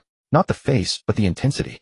At the moment of the kick, his whole body was taut like a bow, eyes locked on the goal. He never knew he wore that expression when playing. Nikolai had slipped in unnoticed and was looking over his shoulder. Ugly, Nikolai said. Ivan laughed out loud. Li Feng ignored them and continued reading the article. Even though he couldn't understand the words, seeing those letters arranged together and his own picture printed there gave him an indescribable feeling. It wasn't his first time in the papers. He'd been in them back home during the youth championships, but it was just a small blurb, a single line saying, Li Feng scores a brace. Back then, he hadn't even bothered to look, thinking it was nothing. This time was different. This time he had earned it. 7 stitches, 2 weeks of extra practice, collapsing on the grass from exhaustion. This was the payoff. Ivan said, you're famous now. Li Feng folded the newspaper and tucked it under his pillow. It's just one photo, he said. That's not famous. Ivan looked at him and suddenly grinned. Your mouth, Ivan said. It's curling up. Li Feng touched the corner of his mouth. Damn. It was true. During practice that day, several people came by to pat his shoulder and talk about the newspaper. Even Marco gave him a longer look, but said nothing. That evening, a few more people showed up at the edge of the field. Not reporters. Guys from the team who usually didn't bother with him. They watched for a while, and then one of them asked, mind if we join? Li Feng glanced at Ivan. Ivan shrugged. Li Feng said, come on then. That night, 6 people stood in front of the crumbling wall. If the ball flew off, someone fetched it. When they got tired, someone passed water. Someone shouted, one more set. The same dim yellow lights shone down on the 6 of them. Li Feng stood in the middle looking at them. He suddenly remembered his first day here, standing alone on this very pitch. Back then, no one passed him the ball, no one invited him to eat, no one even knew his name. Now things were different. That night back in the dorm, he took the newspaper out from under his pillow and read it again. The person in the photo had a bandage on his brow, but his eyes were bright. He remembered what Marco had said, make them fear you. Not fearing you in a fight, but fearing you scoring. He touched his brow bone. The wound was almost healed. No need for the bandage anymore, just a scar left. 3 weeks. Only 3 weeks left. He was waiting. For 3 weeks. For 3 weeks, Li Feng dreamed of that bald man every night. Not nightmares. It was the kind of dream, the kind you wait for. 2 days before the match, Ivan showed him a video on his phone. It was from the pre-match press conference, the bald man giving an interview. The video was grainy, but Li Feng could recognize that face with his eyes closed. A reporter asked the bald man, what do you think about injuring that Chinese striker last time? The bald man smiled. Li Feng recognized that smile too. Last time in the away match, he had smiled exactly like that when he walked onto the pitch. That Chinese kid, the bald man said. Last time he bled a little. This time he might bleed more. This is my turf. Oh right, this time it's his home ground. But for me it's all the same. There were comments under the video in Croatian. Ivan translated a few. Kill him, Chinese, go home, Josip is a beast. Li Feng handed the phone back to Ivan. Ivan looked at him. What are you thinking? Li Feng thought for a moment, then said, he wants me to get angry. Ivan was taken aback. Li Feng stood up and walked out. You're not angry. Ivan caught up with him. Li Feng said as he walked, I am angry. But anger doesn't help. He'd love it if I charged at him and punched him, then got sent off. Ivan looked at him and suddenly laughed. You've changed, Ivan said. Li Feng didn't speak. Had he changed? Maybe. 3 weeks ago, those 7 stitches went into his brow bone and into his mind. On match day, the sky was overcast, but the concrete steps by the pitch were packed. The man with the drum had come along with a few people holding flags. He couldn't read what was written on them, but the colors matched their team kit. Li Feng stood in the player tunnel looking out. His heart was beating a bit fast, but it wasn't nerves. It was that feeling, the one you get when something you've waited for a long time finally arrives. Ivan walked over and bumped into him. Wind strong today, Ivan said. The ball will drift. Li Feng nodded. Nikola stood ahead, turned back to glance at him, and said nothing. But Li Feng understood that look ready. Li Feng gave him a slight nod. As they walked out, the roar of the crowd crashed down from the stands. Li Feng stepped onto the grass. The grass was a bit long, but better than he'd expected. Their shabby pitch had been specially groomed today. The bald man was standing near the center circle watching him. Li Feng didn't look away, he met his gaze. The bald man smiled again. But this time the smile was forced. The corner of his mouth twitched, then disappeared. Li Feng looked away and began his warm-up. The whistle blew. The match began. For the first 10 minutes, Li Feng didn't touch the ball. It wasn't that he couldn't get free, it was that the bald man had learned his lesson. He no longer marked him tightly. Instead, he positioned himself between Li Feng and the goal. Wherever Li Feng ran, the bald man blocked his path. But Li Feng wasn't anxious either. He kept running. Not aimlessly. It was the kind of running that makes you chase, makes you gasp for air, makes you lose focus. In the 15th minute, he drifted to the wing and received the ball. The bald man followed, this time closing in. Li Feng didn't force it. He passed the ball back to the fullback, then made a run into the box. The bald man chased after him. The ball didn't come. But the bald man had covered those 20 meters and was gasping for breath. In the 23rd minute, another run. In the 30th minute, yet another. The bald man began to lean on his knees. Li Feng ran past him without saying a word. In the 35th minute, a corner kick. Ivan had come up to standing inside the box. Nicola stood at the near post. Li Feng stood just outside the arc of the penalty area in the same position as last time. The taker glanced over and swung his leg. The ball was heading towards him. This time the bald man had followed him, pressing tight, tugging at his shirt. Li Feng didn't go for the ball. He let it slip past him. The bald man was stunned for a moment. The ball leaked to the other side. Ivan charged in and took a shot, saved by the goalkeeper. Another corner. Li Feng jogged back, the bald man following behind. The breathing was getting heavier. In the 37th minute, another corner. This time Li Feng didn't stand outside. He went to the far post, right in the thick of the crowd. The taker raised his hand, took his run up, and struck the ball. It flew towards the middle. The crowd of players began to move. Some pushed, some pulled, some shouted. Li Feng was sandwiched between two defenders, unable to move. But he didn't intend to. He saw the bald man. He was standing diagonally in front of him, staring at the ball's trajectory.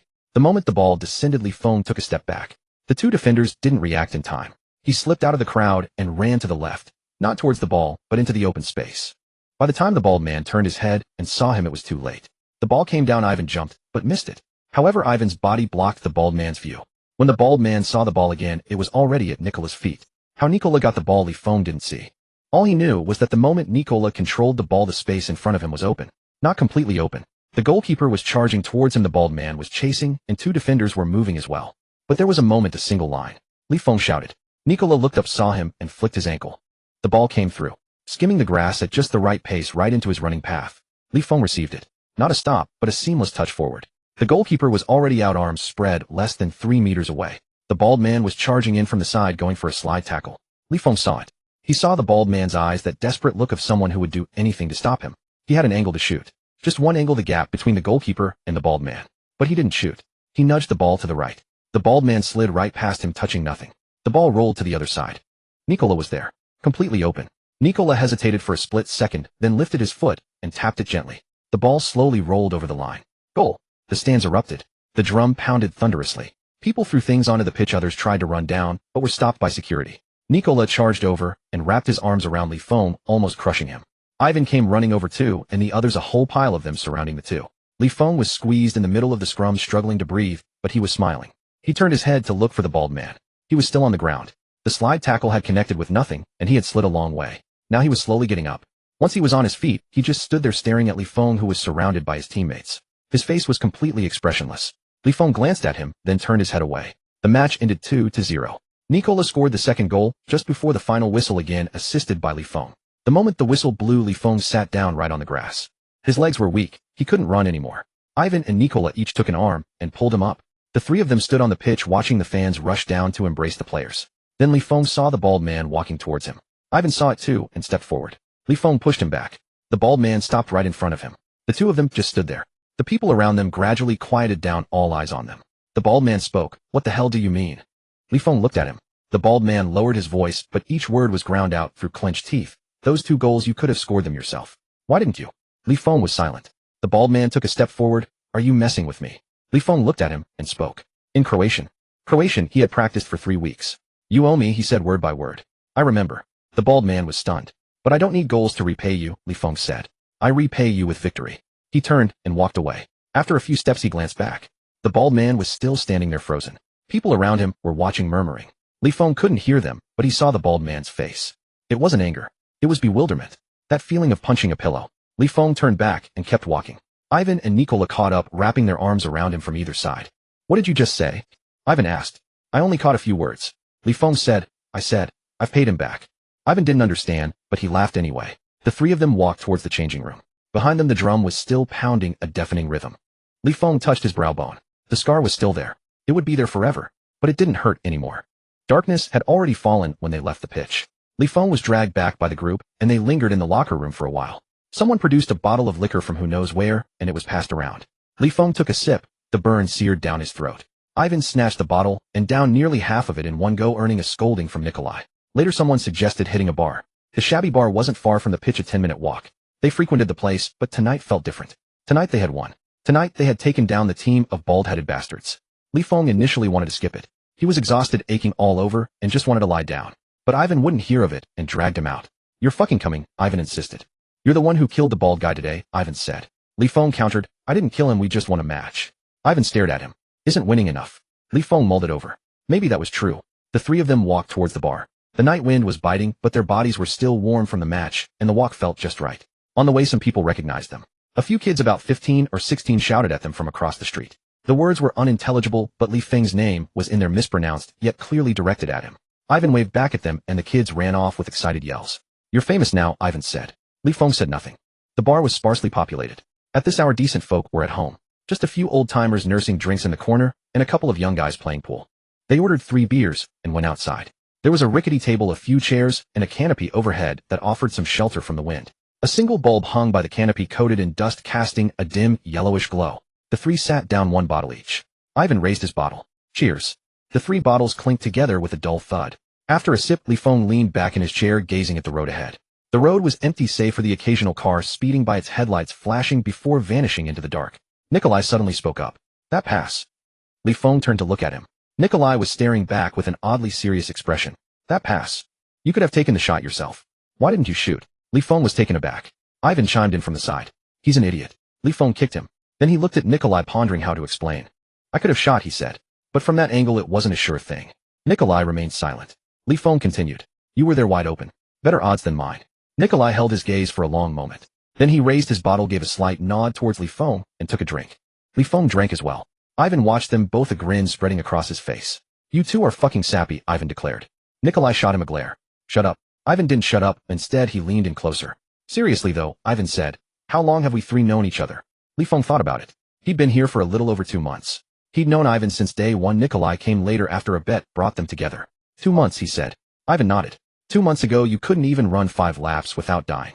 Li Feng didn't argue. "And now," Ivan said, "you've stunned that 12-year veteran."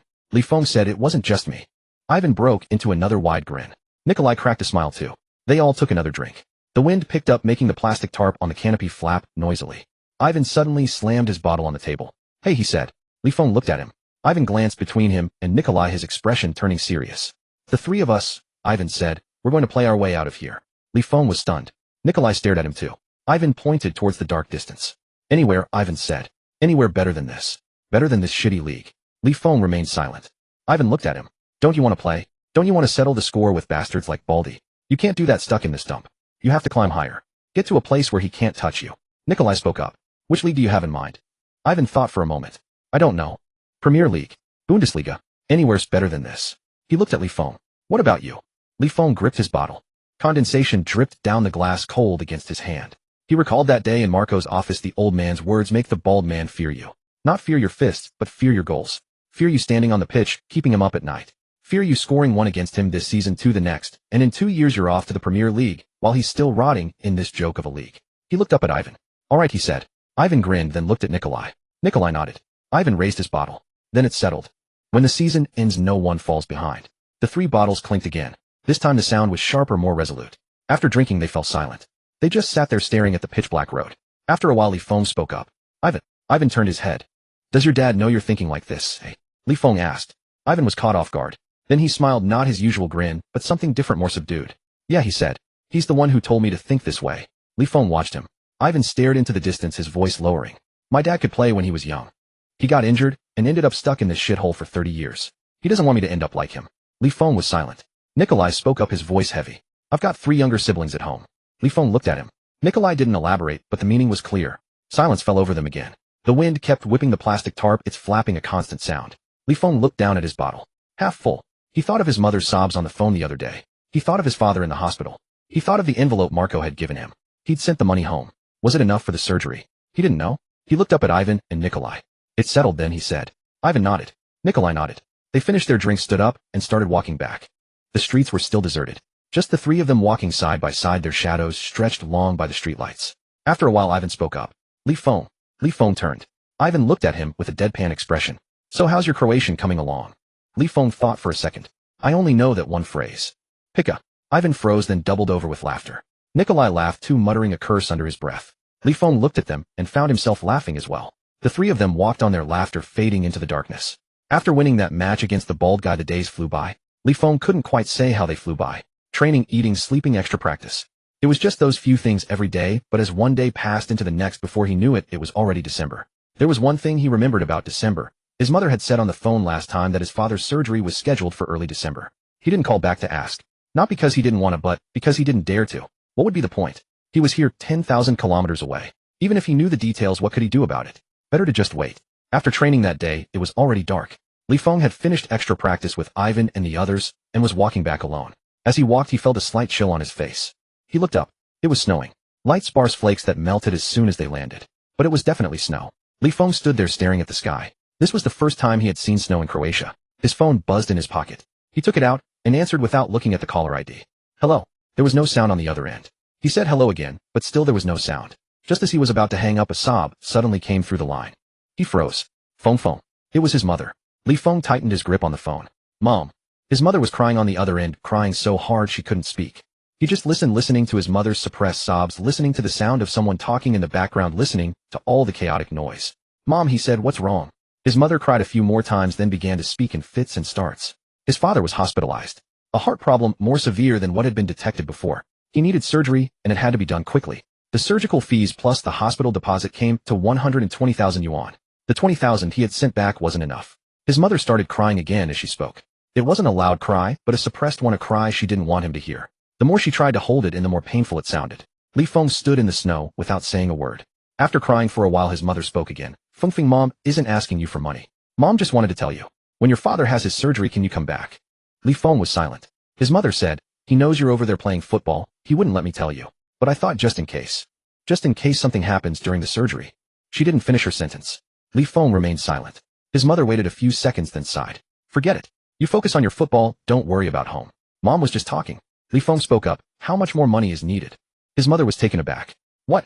For the surgery? How much more is needed? His mother was silent for a few seconds, then said, 100,000. 100,000. Li Feng's mind raced. His current salary was 3,000 yuan a month. A trial contract, 3,000 with accommodation provided, but not meals. He spent frugally each month and could save a little. But 100,000. He did the math. 3 years. 3 years without spending a cent. He held the phone standing in the snow. The snow was falling a bit heavier, now landing on his hair, on his shoulders, on his hand that held the phone. His mother's voice came through. Phone. Are you still there? I'm here. Don't worry about the money. Mom just called to see how you've been lately. Li Feng opened his mouth wanting to say he was fine, but the words wouldn't come out. Suddenly a thought struck him. Mom, he said, I'll call you back in a bit. He hung up. He put the phone in his pocket and turned to walk back. Not to the dormitory. He headed towards the office. The light in the office was still on. He knocked. Marco's voice come in. He pushed the door open and went in. Marco was sitting behind his desk wearing glasses, looking at something. Seeing it was him, he paused for a moment. Then he saw the snow on his hair and paused again. What's the matter? Marco asked. Li Feng stood there opening his mouth, not knowing how to put it into words. Marco took off his glasses and looked at him.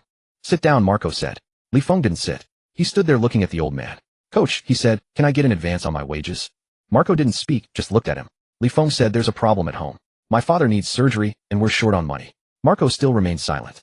After a few seconds, Li Feng continued, I know it's against the rules, but I wanted to try. I promise I'll pay it back. How much? Marco interrupted him. Li Feng was stunned. Marco asked, how much do you need? Li Feng opened his mouth. 100,000 yuan. About 13,000 euros. Marco nodded. Then the old man stood up, walked over to the cabinet, opened a drawer, and took out an envelope. He walked back and placed the envelope on the desk. This is your bonus for this month, Marco said. It was supposed to be given out at the end of the season. Li Feng stared at the envelope. You should have gotten a raise by now, Marco said. You've been playing well. But your contract is a trial one. You have to wait until the 3 months are up. There's still half a month left. Li Feng said nothing. Marco pushed the envelope towards him. Take it. Li Feng reached out and picked up the envelope. It was a bit thick. He opened it and glanced inside. It was cash in euros. He didn't count it, but judging by the thickness, it was more than just his bonus for the month. He looked up at Marco. Marco was already back in his chair, having put his glasses back on. The extra part, Marco said without looking up, consider it a loan from me. Pay me back later. Li Feng stood there clutching the envelope. He wanted to say something. Wanted to say thank you, wanted to say he would definitely pay it back, wanted to say he wouldn't let him down. But he couldn't get a single word out. Marco looked up at him. Anything else? Li Feng shook his head. Then get out of here. Marco said, close the door on your way out. Li Feng turned and walked towards the door. When he reached it, he paused and looked back. Marco had already lowered his head to look at his things, not watching him. Li Feng pushed the door open, went out, and closed it behind him. The snow outside was falling even harder.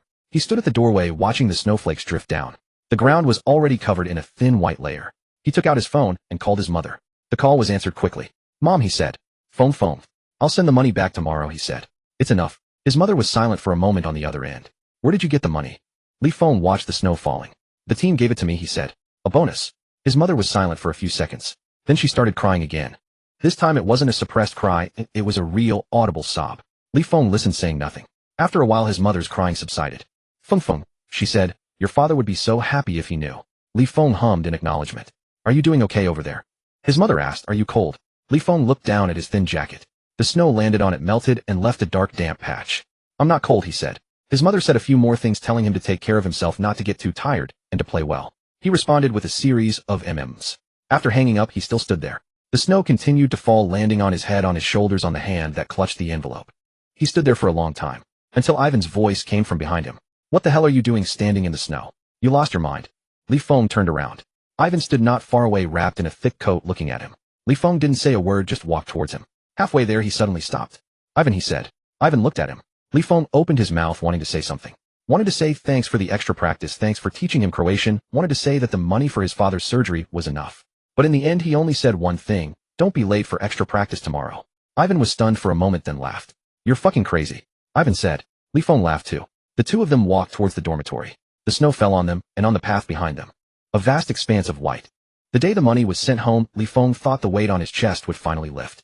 The very next morning, Marco added extra training. Not the normal kind. It was the kind meant to break him. At 5:40 a.m. before dawn, the dorm door was slammed open. Li Feng opened his eyes to find Marco at the threshold, cigarette in mouth, beckoning him. Get dressed and come out. Li Feng stumbled out of bed, threw on his clothes, and followed. A thin layer of snow had fallen, crunching underfoot.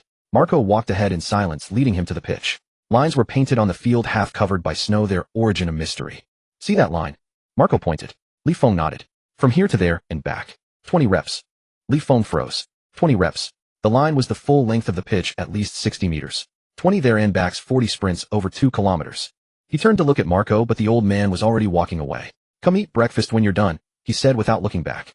Li Feng stood in the snow, staring at the half-buried line. Damn it. He started running. By the 10th rep, his legs were turning to jelly. By the 15th, his lungs felt like they were about to burst. On the 18th rep, he collapsed face first into the snow, the cold shocking him back to his senses. He lay there for a few seconds, then forced himself up. 19th rep. 20th. After the final sprint, he dropped to his knees, dry heaving. Nothing came up, just convulsions that brought tears to his eyes. Ivan appeared beside him, handing him a bottle of water. Is my dad insane? Ivan asked. Li Feng took a sip and nearly threw up. His throat was filled with the taste of blood. He looked up at Ivan, trying to speak, but no words came. Ivan looked back and suddenly laughed. You look, Ivan said, absolutely pathetic. Li Feng didn't have the strength to curse at him. He was late for the morning training that day. Not because he wanted to be, but because he couldn't get up. After those 20 reps, he lay in bed for 20 minutes, and when he opened his eyes again, it was 8 a.m. By the time he rushed out, training had been underway for half an hour. Marco saw him and said only one thing: 20 more reps this afternoon. Li Feng said nothing. After the afternoon session ended, he ran 20 more. This time he threw up right by the sideline, then leaned on his knees, gasping for air. Ivan and Nikolai stood nearby, watching in silence. Li Feng straightened up and wiped his mouth. Your dad, he said. What's he trying to do? Ivan shook his head. Nikolai offered. Maybe he thinks you're not tired enough. Li Feng wanted to curse, but had no energy for it. Back in the dorm that night, he lay in bed, pain keeping him awake. Not just soreness. The kind of agony where any movement made you wish for death. He stared at the ceiling, recalling Marco's face that morning. The old man had said nothing. Just made him run. And said nothing when he finished. Made him run again in the afternoon, still saying nothing. What was he trying to do? The next day a note appeared. After training, he found a piece of paper tucked under his pillow. He unfolded it to find handwritten Croatian, the letters crooked, but legible. Tomorrow morning, 50 shuttle runs. Afternoon, 100 shots on goal. No signature. But Li Feng knew who left it. He folded the note and tucked it back under his pillow. The next morning at 5:40, he was back at the pitch. Ivan was there too. My dad told me to keep you company, Ivan said with a yawn. Li Feng looked at him. You got extra training too. Ivan shook his head. I'm in charge of counting. Li Feng wanted to kick him, but his legs wouldn't cooperate. That morning, he ran 50 shuttles. Ivan counted beside him, but by 30 he was on his phone, by 40 he'd vanished, and at 50 he reappeared saying, done. Let's go back to sleep. Li Feng lay face down in the snow, unwilling to move. Ivan walked over and crouched down. Seriously, Ivan said, what did you do to piss off my dad? Li Feng thought for a moment, then said, my family needed money. He lent it to me. Ivan froze. Then he laughed. That explains it. He thinks anyone who owes him money needs to train harder than everyone else. Li Feng looked up at him. Ivan stood up and brushed the snow off his pants. That's just how my dad is. When he helps you, it's not to make things easier. It's to push you harder. Li Feng lay there thinking. Maybe that made sense. For the next week, a note appeared every day. Sometimes it was 100 shots, sometimes 30 sets of shuttles, sometimes train until dark. Li Feng woke at 5:40 every day and didn't return to the dorm until 9 p.m. Ivan and Nikolai took turns accompanying him, one counting reps, the other passing balls. When it got too dark to see, they'd scavenge leftovers at the cafeteria. On the 8th day after his final set of shuttles, Li Feng collapsed in the snow and threw up. This time it was real. Everything he'd eaten at lunch came up, followed by dry heaves that left his face streaked with tears and snot. Ivan watched in silence. When the heaving stopped, Li Feng braced himself on his knees, gasping. After a moment, he lifted his head and looked at Ivan. Ivan met his gaze. Li Feng opened his mouth and asked the question that had been burning inside him for days. Do you think I can make it? Ivan was taken aback. Then he crouched down, looking straight at Li Feng. You train like this every damn day, Ivan said, and you're still asking if you can make it. Li Feng said nothing. Ivan pointed at the distant wall. That wall over there, Ivan said. How many times have you kicked a ball at it? 10,000. 20,000. I don't know, but I do know one thing. He looked at Li Feng. If you can't make it, no one on this earth can. Li Feng stared at him, frozen for several seconds. Then he lowered his head and looked at the snow. The mess he'd left was already half covered by fresh flakes. He thought of Marco's face, the notes, the pitch-dark mornings at 540. He thought of his mother's call, his father's surgery, the 100,000 yuan he'd sent home. He lifted his head and looked at Ivan. Tomorrow, he said, we train again. Ivan grinned. No shit, he said. Even if you didn't, my dad would make me watch you anyway. The two of them stood up and headed back. Snow kept falling, settling on their shoulders and on the path that had been trampled dark. After a while, Li Feng suddenly said, Ivan. Ivan turned around. Thank you, Li Feng said. Ivan paused, then smiled. Thank your mom, he said. Go to sleep. We've got an early start tomorrow. Li Feng smiled too. The two walked into the snow, which slowly filled their footprints behind them. The final match before the winter break against the team ranked third in the league. Li Feng couldn't remember the opponent's name, too long. But he remembered one thing, that team's total value was 10 times theirs. What did 10 times mean? One substitute striker's weekly wage on their side was enough to pay the entire team's monthly salary. Before the match, Marco didn't say much. He just stood in the center of the locker room, looked at everyone, and said one sentence: they have more money than you. But today the pitch is the same. That was it. As Li Feng stood up to head out, Ivan muttered beside him, Dad's really quiet today. Li Feng replied, quiet is better than yelling. Ivan thought for a moment. True. As they walked out of the tunnel, the cold wind hit them. It was December, and the sky was so overcast it looked like it might collapse. The stands were fuller than usual. Someone was waving a banner, its words flapping noisily in the wind. Li Feng glanced up at the opposing team. They were all tall and imposing. The center forward leading them looked familiar. After a moment, he realized he was a national team player. A substitute striker for Croatia who had scored 3 goals in last year's World Cup. The man was chatting and laughing with his teammates. He glanced at them as they came out, then went back to his conversation. He didn't see them as a threat. Li Feng looked away and began his warm-up. The whistle blew. In the first 10 minutes, Li Feng touched the ball twice. The first time he dropped deep to receive the pass, but as soon as he controlled it, 2 players closed in on him. One pressed from the front, the other blocked from behind. He tried to turn but couldn't. Tried to pass, but had no outlet. The ball was eventually stolen. The second time he pulled wide to receive a long ball. The ball had just settled when the same 2 players arrived. This time he was smarter. He passed it back to the fullback before they could close him down. But as he released the pass, he saw they had already positioned themselves between him and the goal. He was boxed in. As he jogged back, Li Feng studied the 2 players. Number 5 and number 15. Number 5 was older, more experienced, focused on holding position. Number 15 was young, long-legged and fast, his designated chaser. Their roles were clearly defined. This was targeted at him. In the 15th minute, Ivan cleared the ball from the back, sending it forward. Li Feng sprinted to chase it down. Number 5 blocked his path, using his body as a shield. Li Feng sidestepped him, but number 15 had already caught up. The ball was headed back upfield by number 15. Li Feng put his hands on his hips, catching his breath. In the 23rd minute, he drifted to the left flank to receive a pass from the fullback. Number 15 pressed him, with number 5 covering behind. With no choice, he drove towards the byline. Reaching the end with no angle left, he knocked the ball off number 15's leg. It went out for a corner. As the corner came in, he ran into the box. Number 5 followed, tugging at his shirt. He jumped, number 5 jumped too. The ball was headed clear by number 5. Stumbling on landing, Li Feng steadied himself and ran back. In the 30th minute, he made another run to beat the offside trap. Ivan's through ball arrived just as he reached it. But the moment he stretched out his foot, number 15 slid in from the side, taking both him and the ball out of play. The referee called a foul, but gave no card. Number 15 offered a hand to help him up. Li Feng glanced at it, ignored it, and got up on his own. As he rose, he looked at the scoreboard. 0-0. They had held on for 30 minutes. But could they keep it up? In the 37th minute, the opposing international striker scored. From a corner in a crowd of players, he jumped higher than anyone else. The ball hit the back of the net. 1-0. The home crowd fell silent for a moment. Then the traveling fans erupted, their chants echoing loudly. Li Feng stood at the edge of the box, watching the man break free from the pack and wave to the stands. Ivan walked over silent and stood beside him. Li Feng said, there's still time. Ivan glanced at him. Li Feng ran back. The first half ended 1-0. No one spoke in the locker room. All that could be heard was the sound of heavy breathing, the noise of drinking, and the squeak of someone's studs on the floor. Marco walked in and stood by the door. Second half, he said. Everyone looked up. They think they've won, Marco said. But they still have 45 minutes to defend. He glanced at Li Feng. That number 5 is 33. Number 15. How much did he run in the first half? Did anyone count? Li Feng was taken aback. Marco didn't elaborate, turned and left. The second half began. Li Feng changed his approach. He stopped running into space. Instead, he ran into traffic. Into the space between number 5 and number 15. Into the areas they didn't want him to go. In the 50th minute, he ran in behind number 5. Number 5 turned to chase, but Li Feng stopped abruptly and ran back. Number 5 stopped with him, his knee audibly cracking. In the 55th minute, he ran to the wing. Number 15 followed, but Li Feng turned back again. Number 15 was panting heavily. In the 60th minute, he charged into the box. Both number 5 and 15 followed him in. Suddenly, he dropped off, pulling both defenders out with him. The box was empty, but the ball never came. Li Feng glanced at Marco on the sideline. The old man stood there, an unlit cigarette hanging from his lips. He understood.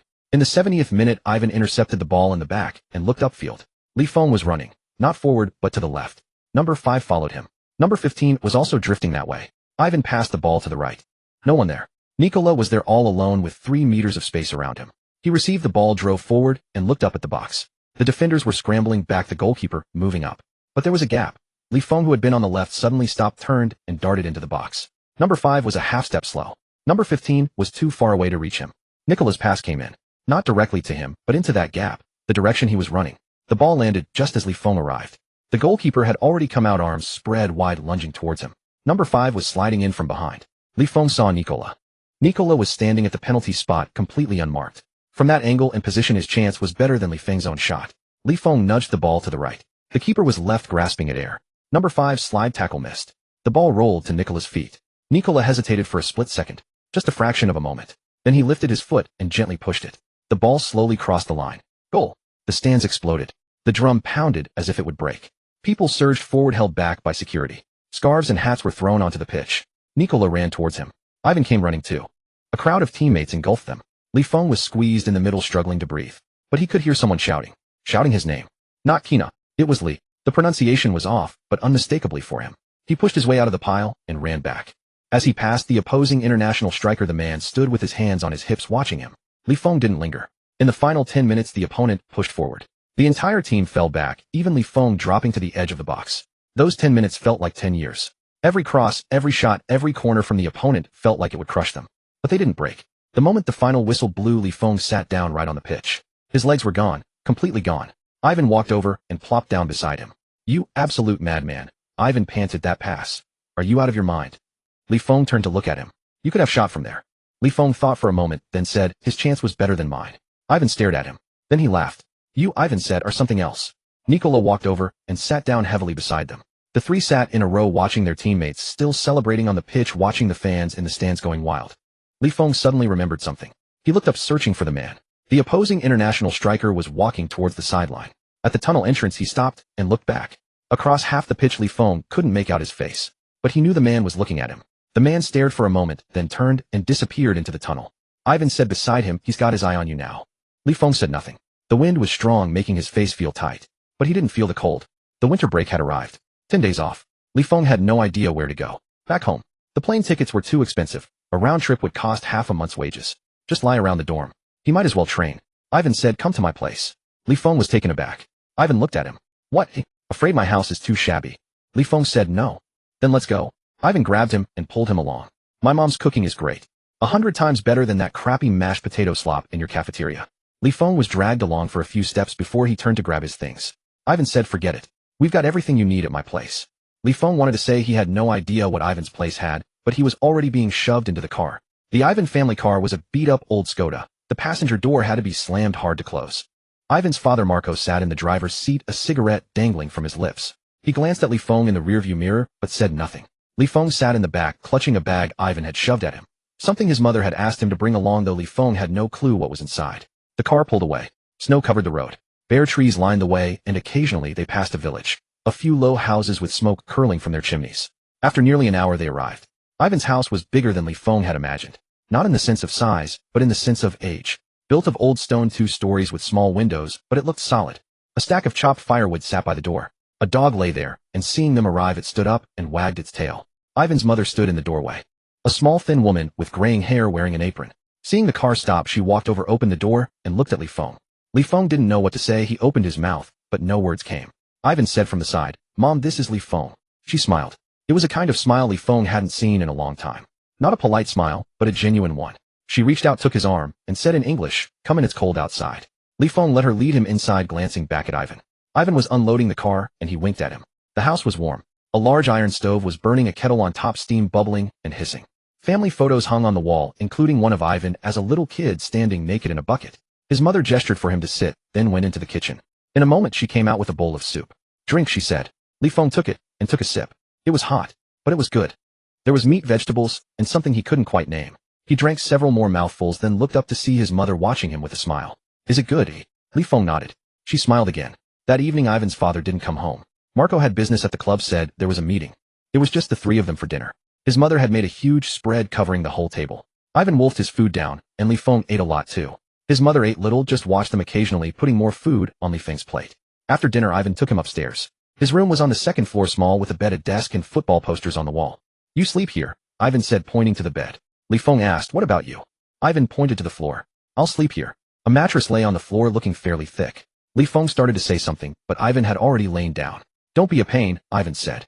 "Tomorrow I'll show you something good." The next day, the something good Ivan showed him was a rundown indoor pitch.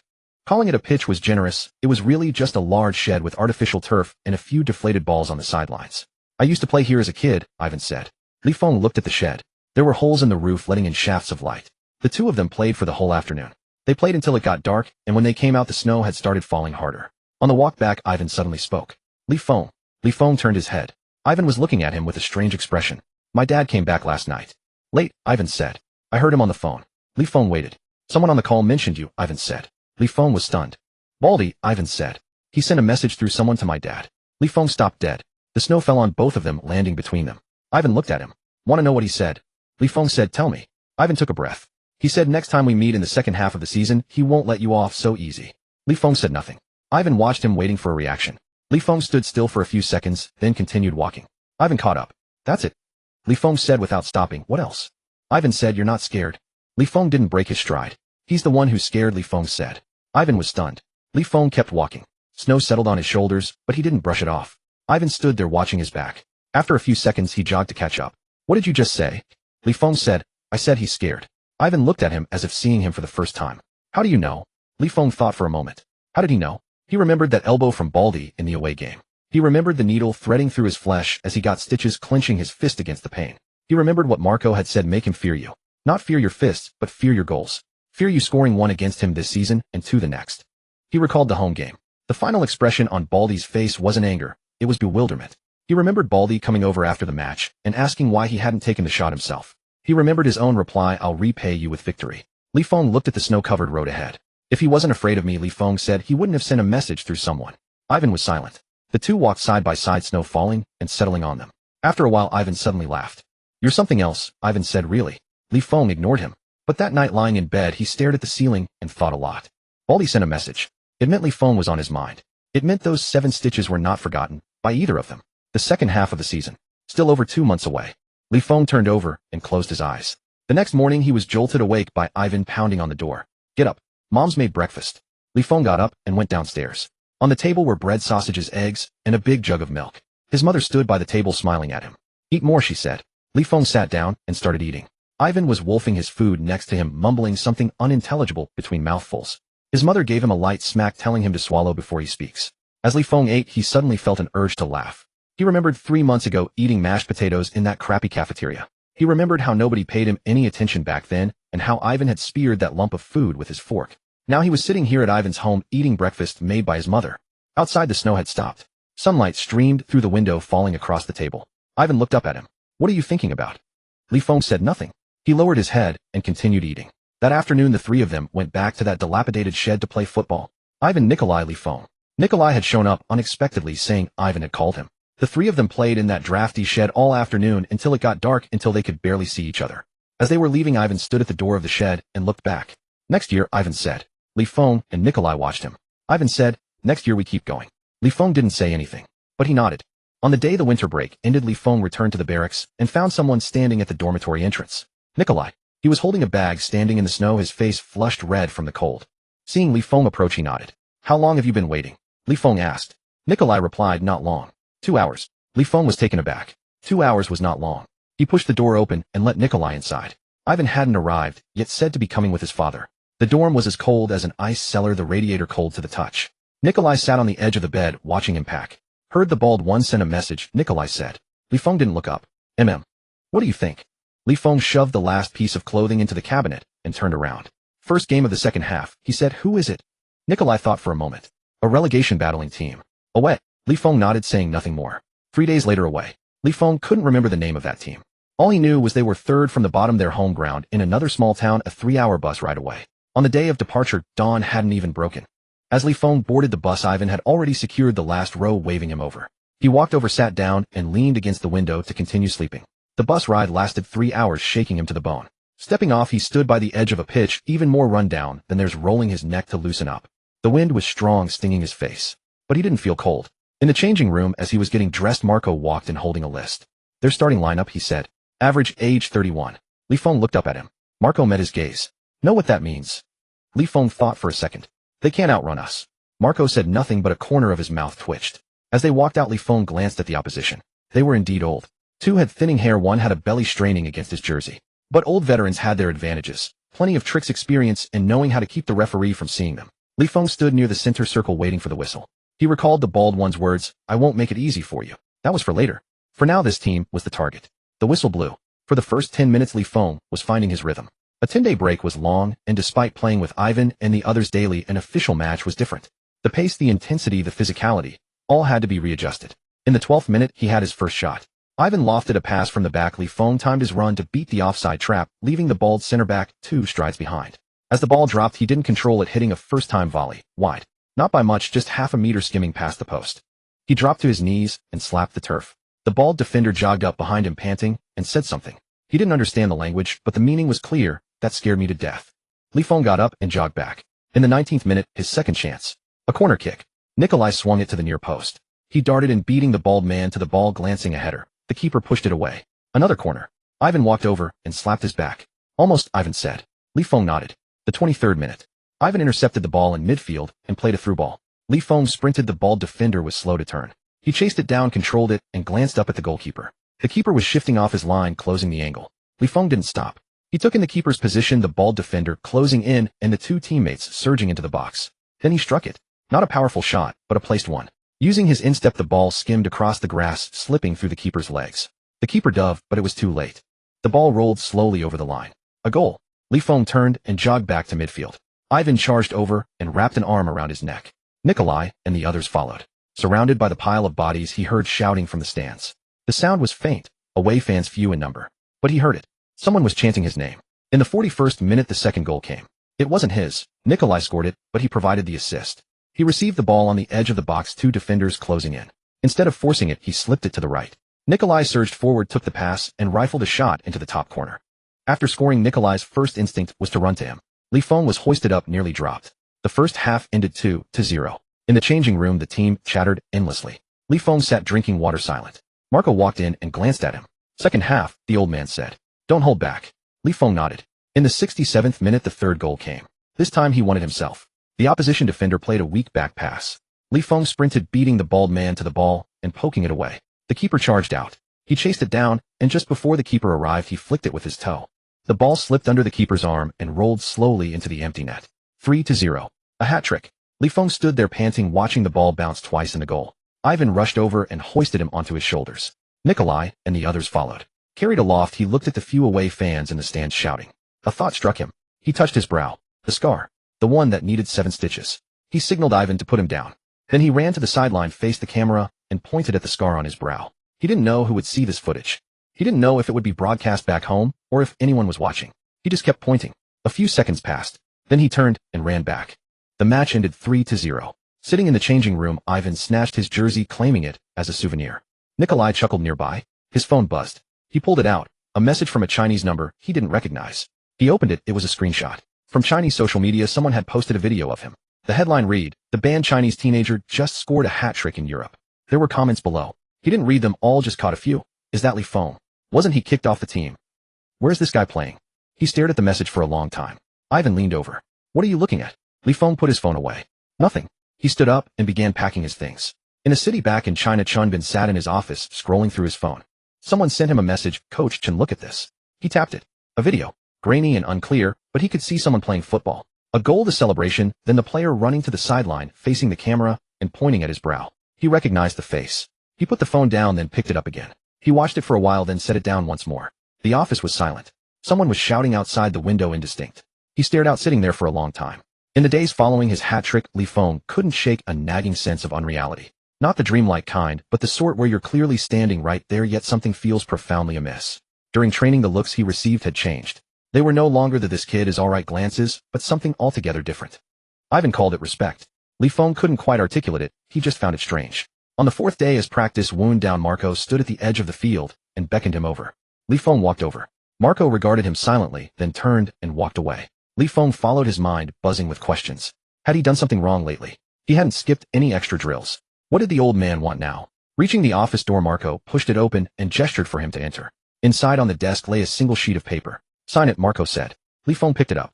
A contract. An official contract. His Croatian had improved enough to grasp the gist. It read 2.5 years' salary multiplied by 5 plus goal bonuses. He looked up at Marco. The old man stood by the window, his back to him, lighting a cigarette. 3 months are up, the old man said. "You've earned it." Li Feng stared at the paper. 5 times his current wage. He calculated quickly, 15,000 RMB a month. Enough to send money to his mother. Enough for his father's treatment. Enough to stop living on leftover canteen meals. He picked up the pen and wrote his name on the signature line. His hand trembled slightly. After signing, he placed the contract back on the desk. Marco turned, picked it up, inspected it, and then slid it into a drawer. "Get out of here," the old man said. Li Feng didn't move. Marco looked at him. Li Feng opened his mouth, searching for words. He wanted to say thank you, to promise he wouldn't let him down, to shout that he'd finally signed a real contract. But all he managed was, "Coach, about the money I borrowed. I'll start paying you back next month." Marco was taken aback for a second. Then the old man laughed, his face crinkling into a web of lines. "Get lost," Marco said. Li Feng pushed the door open and left. The sun outside was bright, but the wind still carried a chill. He squinted against the light and saw 2 figures standing not far away. Ivan and Nicola. They stood there, not approaching, just waiting. Li Feng walked over. As he got closer, he saw that Ivan was also holding a piece of paper. So was Nicola. Li Feng paused, stunned. Ivan held his paper up, angling it towards the sunlight. "Contract extension. 2 years, Ivan said. Nicola raised his own paper as well. Li Feng looked between them, lost for words. Ivan saw his expression and grinned. "What's with that look?" Ivan asked. "Cat got your tongue." Li Feng started. "You guys." Obviously, Ivan cut in. "You sign a pro contract, you think we're just gonna wait around to get sold?" Nicola nodded in agreement beside him. Li Feng stood there, looking from Ivan to Nicola. The sun shone down on the 3 of them, bleaching the papers a stark white. Ivan raised his paper higher, squinting at it against the light. "Us 3, he said. "We're really gonna make it out there together." Li Feng was silent. He looked at Ivan's face, then Nicola's, and remembered arriving here just 3 months ago. Back then he knew no one, understood nothing. He couldn't finish the runs, got knocked down without a hand offered, and ate alone in the corner of the canteen. And now these 2 stood before him, holding contracts just like his. He opened his mouth, searching for something to say. Ivan lowered his paper and met his gaze. "Don't say it," Ivan said. "Let's get back to training." Li Feng was confused. "Not today," he asked. Ivan glared at him. "Training? What training?" "Today we drink." Nicola nodded in agreement. Li Feng looked at them both and suddenly laughed. "All right," he said. The 3 of them started walking back towards the dorms. After a few steps, Ivan stopped abruptly. "Hey," he called out. Li Feng and Nicola turned around. Ivan stood there, carefully folding both contracts and tucking them into the innermost pocket of his jacket. Then he looked up at them. "It's settled then," Ivan said. "No one gets left behind." Li Feng watched him. Nicola watched him too. After a moment, Li Feng said, "It's settled." Nicola nodded. The 3 of them continued on their way. The sunlight stretched their shadows long across the ground. That evening they found themselves back at the same rundown bar. The same wobbly table, the same corner under the makeshift awning, the same bottles of beer. But this time it wasn't just the 3 of them. Nicola had brought along the other guys from their extra training sessions. The skinny roommate was there too, and the dark-skinned one. They filled the whole table. Ivan raised his bottle and shouted cheers. A dozen bottles clinked together in a chaotic symphony. Li Feng took a sip, leaned back in his chair, and watched them all. Someone started singing, and others joined in with shouts. He couldn't understand the lyrics, but the tune was familiar. Ivan nudged him from the side. "What's on your mind, Doi?" Li Feng thought about it. He wondered if his mother would be happy when she got the money. If his father's surgery was done. How many views that video back home was getting. He thought about what that bald guy was up to. What it would be like to face him again next half of the season. He thought about Marco's smile today. And about the people at this table. He raised his bottle and took another long drink. "Nothing," he said. Ivan looked at him, but didn't press further. The singing grew louder. Someone stood up, kicking their chair aside, and started to dance. Li Feng watched them and suddenly cracked a smile. Ivan noticed. "What are you laughing at?" Li Feng said nothing. He set his bottle down and got to his feet. "Where are you going?" Ivan asked. Li Feng replied, "Extra training." Ivan was stunned for a moment. Then he burst out laughing. "You're insane," Ivan said. "You just signed a contract today, and you're going to train." Li Feng said, "We've got practice tomorrow." Ivan shook his head at him. But he stood up too. "Nicola." Ivan called out. "Let's go." Nicola was in the middle of a drink with someone, but he turned his head at the shout. Extra training, Ivan said. Nicola blinked, then set his bottle down and stood up. The others were still singing, still dancing, oblivious to the three of them slipping away. The three of them stepped out of the bar and into the night. The wind outside was strong, sobering them up instantly. Ivan hunched his shoulders against the cold. Damn, it's freezing. Li Feng said, you'll warm up once you start running. And he began to run. Ivan cursed under his breath, then followed. Nicola fell and stepped behind them. They ran down the pitch-black road heading towards the training ground. As he passed under the dim street lamp, Li Feng glanced up. A moth fluttered around the faint bulb, its wings beating tirelessly against the light. He lowered his head and kept running. The wall of the training ground awaited them. Round 19 home game against the league leaders. Li Feng finally remembered the name of that team. NK Zagreb. Not Dinamo Zagreb, a different one, but the name alone sounded intimidating. Promotion favorites, first in the league with 3 youth internationals in their starting lineup. Before the match, Ivan was scrolling through his phone reading out their roster. This one youth international starting striker. This one youth international starting midfielder. And this one, he paused. Their damn defender is a youth international too. Li Feng was tying his shoelaces, not looking up. Ivan watched him. You're not nervous? Li Feng said, would it help? Ivan thought about it. He supposed not. Nicola sat nearby silent. But his leg wouldn't stop bouncing, making the floorboards creak. When Marco walked in the dressing room, fell completely silent. The old man stood in the doorway looking around at all of them. They're first, Marco said. We're 7th. No one said a word. The media says a draw would be a triumph for us, Marco continued. Still silence. He lit a cigarette, took a drag, and slowly exhaled the smoke. I don't care what the media says, he said. I only care about one thing. The pitch is the same, the ball is the same, the goals are the same. Being first doesn't mean they can't lose. He glanced at Li Feng. You, he said, make them run today. Li Feng nodded. As they walked out of the tunnel, the stands were packed. Not just full. The kind of pack this shabby little stadium had never seen before. People were even standing in the aisles, the drum booming like thunder, massive flags waving wildly. Li Feng looked up. The opposing team was emerging too. They were all tall and imposing, wearing crisp new kits, walking in a line. Leading them was that youth international striker, the one who'd scored at the World Youth Championship last year. The man glanced over at them, then looked away. They weren't even worth his attention. Li Feng lowered his head and stamped his feet on the turf. The grass was in good shape today, cut shorter than usual, which meant the ball would roll faster. The whistle blew. For the first 10 minutes, Li Feng didn't touch the ball. It wasn't that he couldn't get into space. He got into space, but the ball never came. That youth international midfielder had completely cut off their passing lanes. Nicola had the ball at the back, looked up to find an option, and found none. Li Feng dropped deep to receive the ball. As soon as he turned, 2 players closed him down. One was that youth international defender. The other was also a youth international defender. They had clear roles. One pressed, one blocked. He passed it back and made a run forward. They followed him. After a few sprints, he was starting to feel the burn.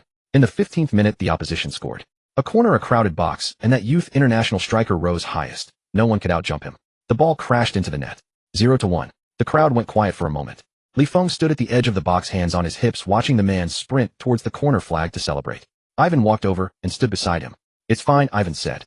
Still early. Li Feng said nothing. The game resumed. In the 23rd minute, he got the ball again. The same 2 players closed him down. He didn't force it this time, spreading the ball wide before darting into the box. The fullback crossed, he leaped, and so did they. The ball was headed clear. He stumbled on the landing, steadied himself, and jogged back. As he ran, a thought suddenly crossed his mind. Those 2 had been tracking him all game, sticking to him, denying him any comfort on the ball. But they'd get tired too.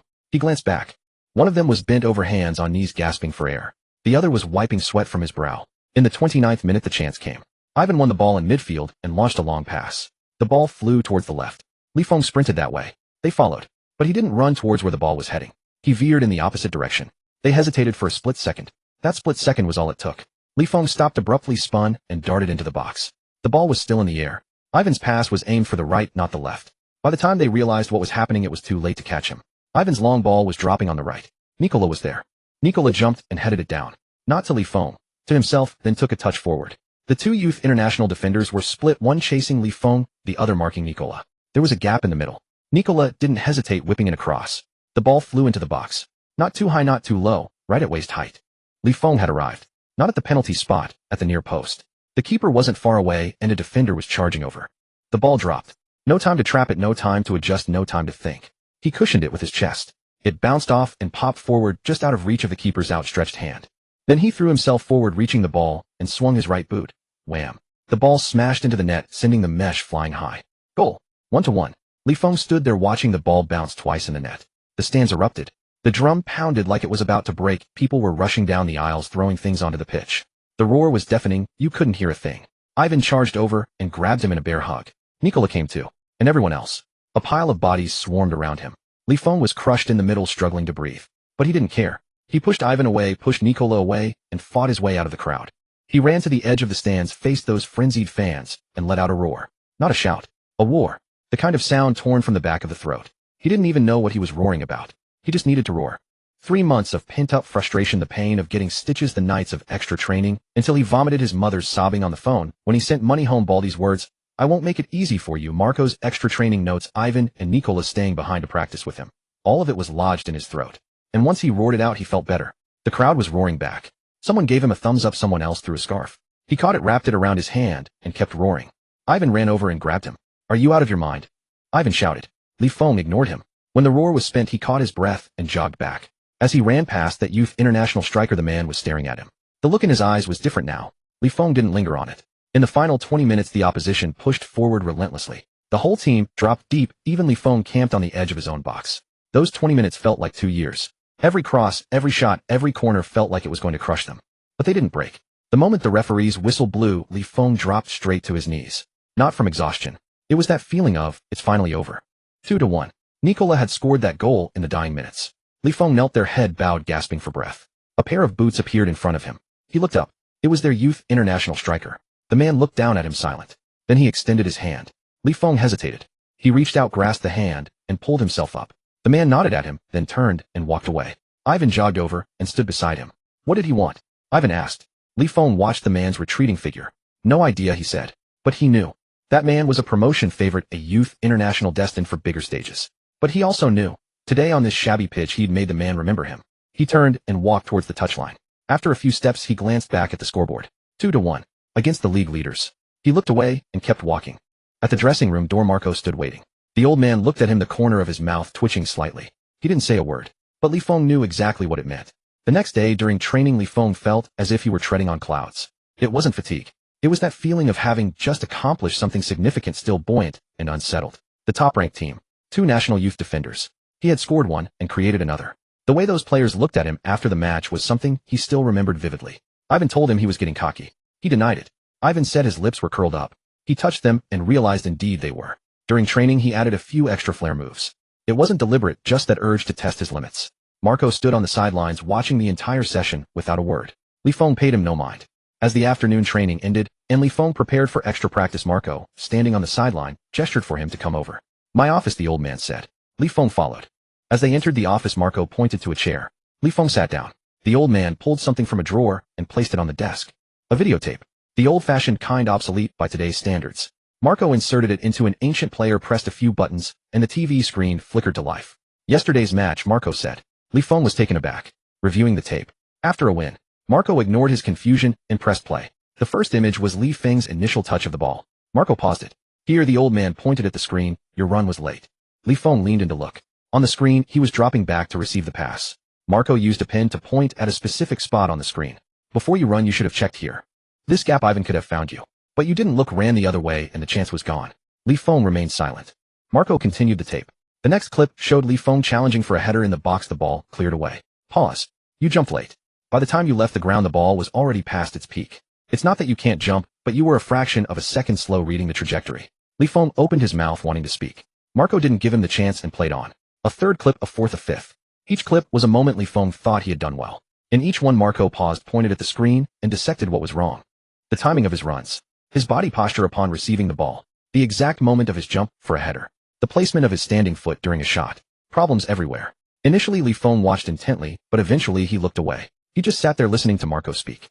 After nearly half an hour, Marco ejected the tape and put it back in the drawer. Then the old man looked at him. "Do you know why I showed you this?" Li Feng said nothing. Marco leaned back, his chair creaking. "You beat the top team. You scored a goal. You think you've made it." Li Feng remained silent. Marco lit a cigarette, took a drag, and slowly exhaled the smoke. "You're not bad," he said. "But do you know your current level?"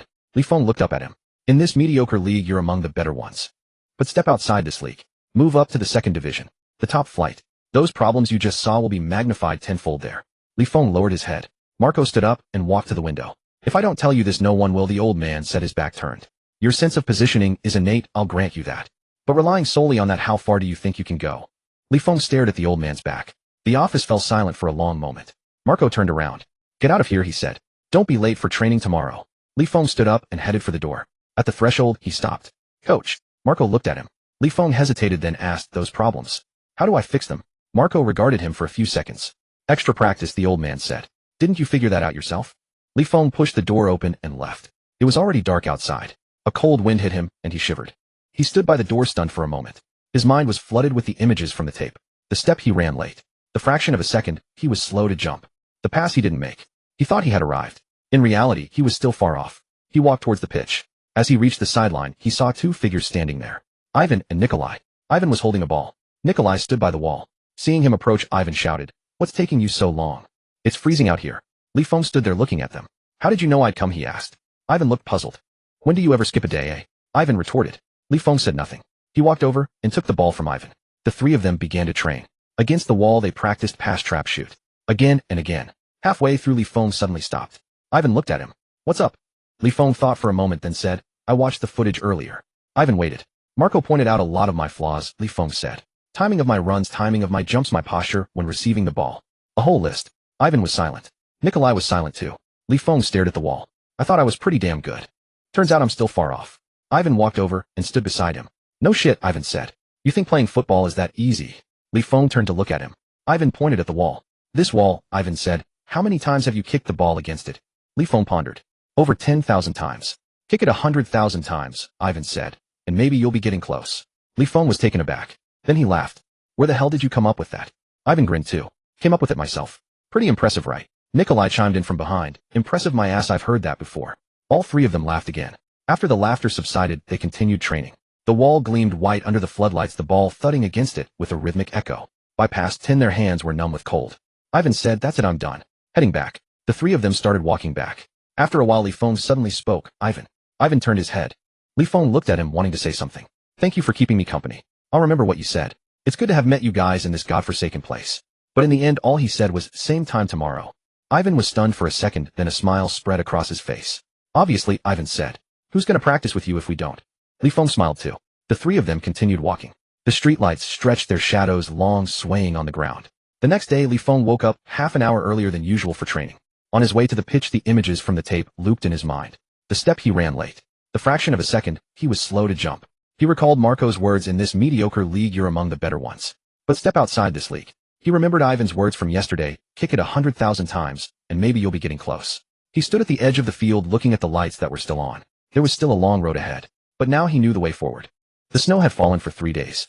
Not the kind of snow that merely dusted the ground, but the kind that left you pushing against your own door in the morning only to find it wouldn't budge. It took Li Feng half an hour of shoveling to dig out the dormitory door. When he finally got outside, the entire pitch lay under a vast expanse of white, with only the top half of the goals visible, their crossbars burdened by a thick layer of snow. Training was cancelled. Marco said they'd work on strength indoors. The team headed to the gym to lift weights. Li Feng followed, but left after just 30 minutes. It wasn't that he couldn't lift the weight. It was that he felt stifled. He stood at the gym entrance staring at the snow outside. Ivan followed him out. "What are you doing?" Li Feng said, "Shoveling snow." Ivan was taken aback. "Shoveling what?" Li Feng didn't answer. He walked to the tool shed where he found a rusty, but usable iron shovel. He carried it out and walked to the edge of the pitch, then began to dig. Ivan stood there watching him for a long time. "You're out of your damn mind," Ivan said. Li Feng ignored him and kept shoveling. He plunged the shovel into the snow, lifted it, and tossed the load aside. Again and again. The snow was deep, reaching his thighs in places. After more than 10 minutes, he had cleared a small patch just big enough to stand on. Ivan had disappeared at some point. Li Feng didn't care. He kept shoveling. After another half hour, he carved out a narrow path from the sideline to the top of the penalty area. At that spot, he cleared a circular space roughly 3 meters in diameter. Then he went back to the dormitory and retrieved the orange-red ball. It was the cheapest one he had bought when he first arrived, its color strikingly vivid. He rarely used it, but today he dug it out. Standing in the cleared space, he started to kick. Where was he aiming? There was no wall. No goal. Nothing at all. So he kicked at the empty air. Trapping, turning, shooting. Pretending there was a goal in front of him, pretending a defender was on him, pretending it was the last 3 minutes of a match. The ball would land on the snow, its orange-red hue starkly visible. He'd kick it out, fetch it, and kick it again. He lost count of the repetitions. Then suddenly, he heard someone call his name. He looked up. Ivan stood at the edge of the pitch holding a shovel of his own. Li Feng stared at him. Ivan muttered a curse, then started shoveling snow. He dug his way towards Li Feng, flinging snow to both sides with every stroke. Li Feng stood there watching. When Ivan reached him, his face was slick with sweat, and he was still cursing. "Damn you. I'm freezing to death." Ivan panted. "Does it have to be right now?" Li Feng said nothing. Ivan looked at him, and then suddenly he laughed. "What are you standing there for?" Ivan said. "Keep going." Li Feng smiled too. The two of them began shoveling in tandem. Ivan cleared the left side, Li Feng the right. After nearly another hour, they had cleared an open area the size of half a pitch. Then Nicola arrived. He stood at the edge looking at the cleared ground, then at the two figures covered in snow. You two. He began. Ivan waved him over. Come on. Nicola didn't move. If you're not coming, then get lost, Ivan said. Nicola stood there for a few seconds, then walked over. He didn't have a shovel, but he brought a goal. Not a real goal. It was two wooden poles he'd found somewhere and a length of rope. He planted the poles into the snow, tied them together at the top, and fashioned a makeshift goal. Then he stood in front of it. Come on, Nicola said. Shoot. Li Feng looked at the goal made of sticks at Nicola standing before it at Ivan covered in snow. A laugh welled up inside him. So he laughed. He placed the orange-red ball on the snow and took 2 steps back.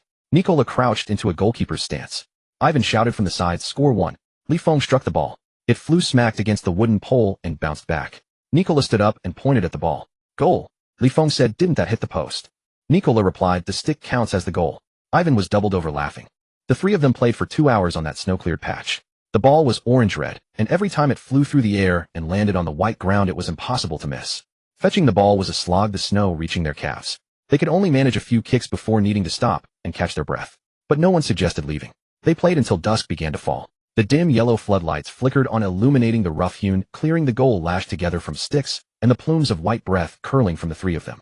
Ivan plopped down in the snow. I'm done, he said. Exhausted. Nicola sat down too. Li Feng remained standing looking at them. It started to snow again. Light sparse flakes landing on them. Ivan looked up at him. What are you still standing there for? Li Feng said, I want to play a bit more. Ivan stared at him. You're a real lunatic. Li Feng said nothing. But Ivan and Nicola didn't leave either. The three of them just sat there gazing at the snowy field. After a long while, Ivan spoke up. Same time tomorrow, he asked. Li Feng said, yeah. Nicola nodded. That night back in the dormitory, all three were freezing. Ivan sneezed a dozen times, Nicola's fingers were swollen, and the chilblains on Li Feng's feet had flared up again. But the next day they went again. The snow was still falling, and the clearing they had made was covered with a fresh layer. They picked up their shovels and began digging once more. After clearing it, they played. On the 3rd day, the snow stopped. On the 4th, the sun came out. They played on that patch of ground for 5 days straight. On the afternoon of the 5th day, an unfamiliar figure appeared at the edge of the field. He was a man in his 40s wearing a hat and holding a camera. He stood there taking pictures for a while, then left. Li Feng paid him no mind. The next morning, Ivan burst into the dormitory, waving a newspaper. Li Feng, Li Feng. Li Feng, who was putting on his shoes, nearly fell over from the shock. Ivan shoved the paper in his face. It was that same Zagorge voice. The front page featured a photo that took up half the page. 3 figures. In the snow. An orange-red ball suspended in midair. Ivan was on the left, hands on his hips, gasping for air. Nicola stood in front of the goal made of sticks. Li Feng was captured mid-strike, his foot connecting with the ball. Below the photo was a line of text, Sinjesny Ladasi. Ivan pointed at the words, reading them out slowly, syllable by syllable. Then he translated, the snow lunatics. Li Feng stared at the photograph. Ivan read the article aloud. For the past week, while everyone else stayed indoors to escape the bitter cold, these 3 young men appeared on the snow-covered pitch every afternoon. They used shovels to clear a space, sticks to build a goal, and trained in -10 degrees. The Chinese striker among them is Li Feng, who scored against the Ligue leaders not long ago. Li Feng was silent. Ivan finished reading and looked at him. You're famous now, Ivan said. Li Feng still said nothing. He took the newspaper from Ivan and looked at it for a long time. The 3 people in the photo looked a little foolish. Standing in the snow, faces red from the cold, with clear snot hanging from their noses.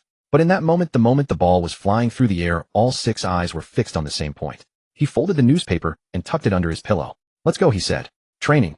Ivan was stunned. Training today? Li Feng looked at him. What else? Ivan smiled. The 3 of them walked out of the dormitory and headed towards the pitch. It had started snowing again. Light sparse flakes landing on them. The clearing they had worked so hard to make was once again covered in a fresh layer of white. But no one went to get a shovel. They simply walked straight into the snow. The ball was orange-red, and it stood out brilliantly against the white ground. It had been a fine day. The snow had stopped and the sun had come out, making the pitch gleam with reflected light. During training, Ivan was being restless, insisting that the weather was perfect for going out for a drink. Li Feng suggested they go that night, but Ivan said he wanted to go now. Nikolai told him to focus on training, and Ivan said he'd go right after. None of them could have foreseen what happened next. It was a practice match, a scrimmage between teams.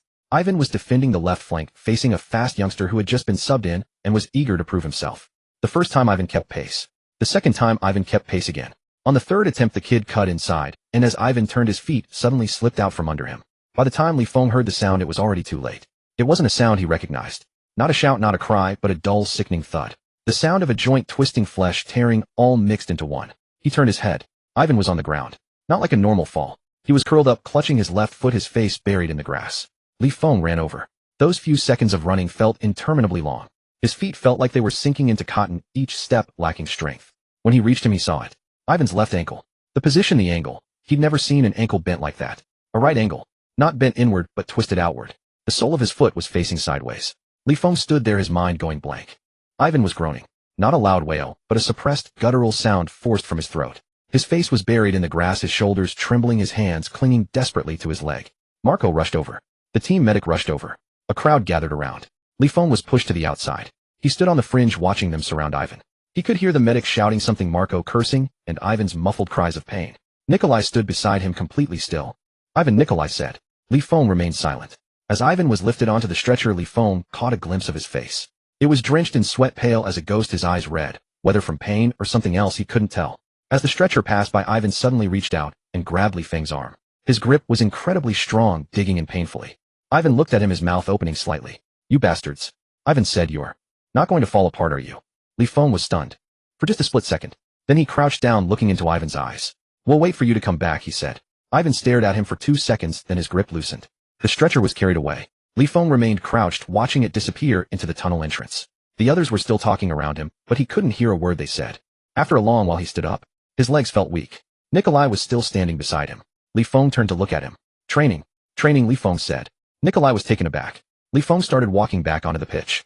Training, he repeated. He couldn't remember how the rest of that training session ended. He only remembered one thing, running.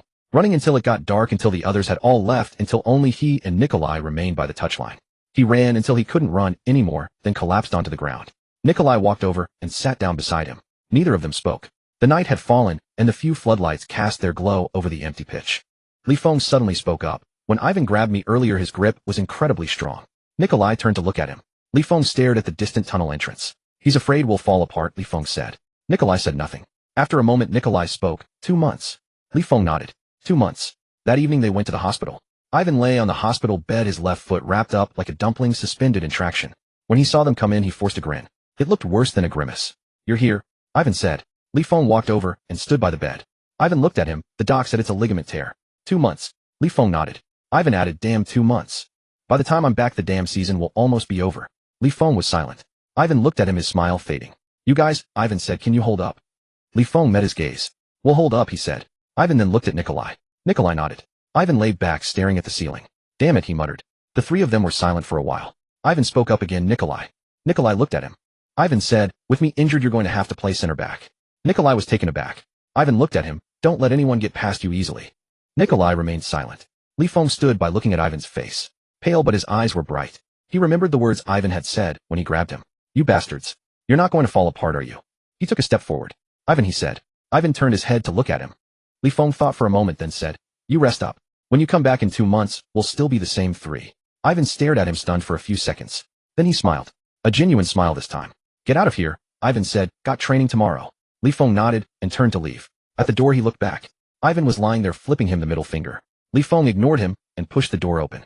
It was snowing again outside. He and Nikolai stood at the hospital entrance watching the snowflakes drift down. Nikolai, Li Feng said. Nikolai looked at him. Li Feng said, you playing center back, you think you can handle it? Nikolai pondered for a moment. Got no choice but to handle it, he said. Li Feng nodded. The two of them walked into the snow. The next day at training, Marco didn't mention Ivan, but the training regime had changed.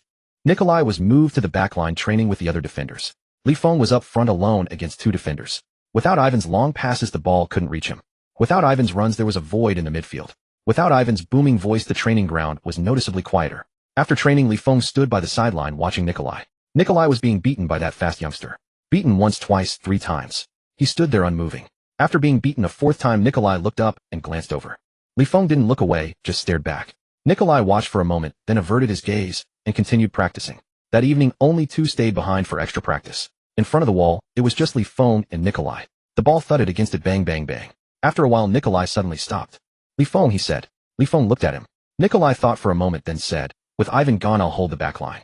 Up front, you score a few more. Li Feng looked at him.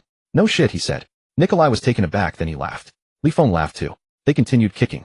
The ball thudded against the wall, bang, bang, bang, echoing far into the night. In the first match, without Ivan, their opponent was the league's 5th-ranked team. The locker room before the game was unusually quiet. Even the usually boisterous ones were silent, just changing in grim determination. Nikola sat in the corner, endlessly tying and untying his shoelaces. Li Feng watched him. Enough. Enough, Li Feng said. Nikola looked up. Keep tying, and they'll snap, Li Feng said. Nikola glanced down, said nothing, but stopped. Marco walked in and stood by the door. Ivan's not here, the old coach said. The defense rests on you two. No one spoke. The coach looked at Nicola. "You," he said. "You're playing center back today." Nicola nodded. Li Feng watched Nicola's face. It was expressionless, but his jaw was clenched tight. Walking out of the tunnel, Li Feng glanced at the stands. The crowd was bigger than usual. The drum was still there, pounding a steady beat. He remembered how Ivan would always roar as he stepped onto the pitch. Today no one did. The opposing team emerged. The one leading them looked familiar, the league's fifth-best striker who'd scored 14 goals last year. The striker glanced their way, his gaze lingering on Nicola for a moment. Then he smirked. Li Feng saw it. He said nothing, just walked onto the field. The whistle blew. For the first 20 minutes, Li Feng barely touched the ball. It wasn't that he couldn't get open, the ball never reached him. Nicola was pinned back, suffocated by the striker's pressure. The opposition's midfield was pushing high, cutting off their exits. In the 23rd minute, they conceded. A cross came in from the flank, and Nicola jumped to challenge for the header. He leaped and made contact, but didn't get enough power on it.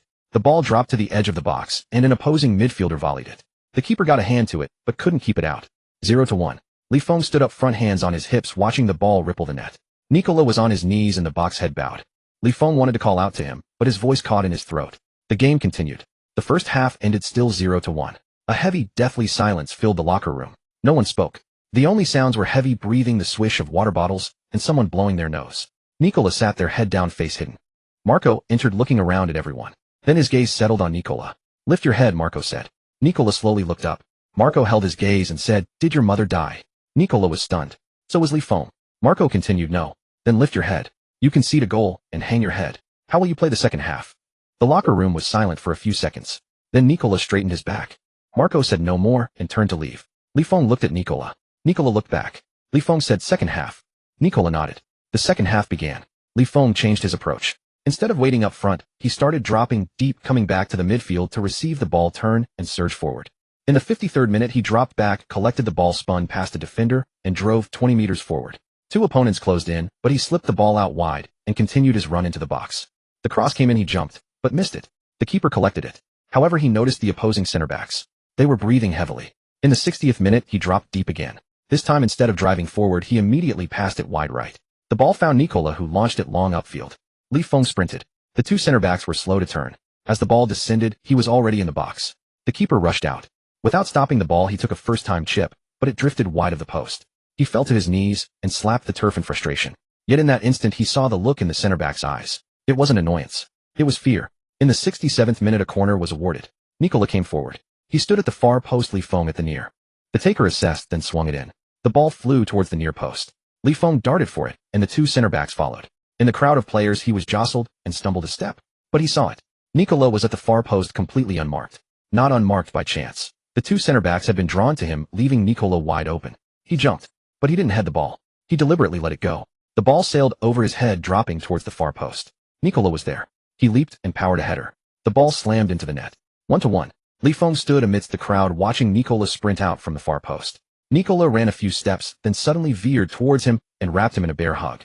"Great pass," Nicola said. Li Feng said nothing, just patted his back. The game resumed. In the 83rd minute, a chance arrived. The opponent pushed forward, desperate for a winner, leaving their backline exposed. Li Feng hovered near the center circle. Nicola won the ball, looked up, and saw him. Li Feng made a run to the left. Nicola's pass wasn't to his feet, but into the space ahead of him. Li Feng chased it down. The last defender was on his tail. The defender caught up, stuck to him, and tugged at his shirt. Li Feng didn't stop. The keeper charged out. He saw the keeper, the defender, and the goal. Then he lifted his foot. But instead of shooting, he squared the ball across. To the right, completely unmarked, was the substitute striker, the young kid who'd just come on. The kid froze for a split second. Then he composed himself and slotted the ball into the empty net. Goal. 2-1. The kid sprinted towards him like a man possessed. Others followed, swarming him. Li Feng was crushed in the pile, gasping for air. But he didn't care. He pushed his way out and ran to the sideline beneath the stands. The crowd was screaming, jumping, throwing things. But he wasn't looking at them. He looked up towards a specific direction. The place where Ivan was recovering. A hospital in a small town, 5th floor, a room by the window. He didn't know if Ivan was watching the live broadcast. But he knew Ivan was watching. He raised his hand and pointed in that direction. Held it there for a few seconds. Then he lowered it and ran back onto the pitch. Nicola was standing there waiting for him. Ivan saw it, Nicola said. Li Feng nodded. He knew. The final whistle blew. 2-1. The locker room was in full celebration. Someone was singing, someone was shouting, someone dumped water on Li Feng. He sat there, not dodging. Nicola sat beside him, also drenched. They exchanged a look. No words were spoken, but they both understood. Ivan was absent, but they had held the line. In the third week of Ivan's absence, Li Feng began to suffer from insomnia. It wasn't the tossing and turning kind. It was the kind where you lie down, close your eyes, and your mind refuses to stop churning. All he could replay were the match moments. The run he didn't make, the pass he didn't deliver, the chance he should have buried. The bed beside him remained empty. Ivan's quilt was folded neatly, his pillow in place, as if he were still there. Nikolai slept in the next room, but sometimes he would come over in the dead of night. He wouldn't come in, just stand at the doorway and glance inside. Li Feng knew, but he kept his eyes shut. This week, they won one match and drew one. It was Li Feng who scored the winning goal. In the 73rd minute, from a corner kick, he attacked the near post and flicked it in with the back of his head. After the match, Marco said nothing, just gave a nod. The drawn match ended goalless.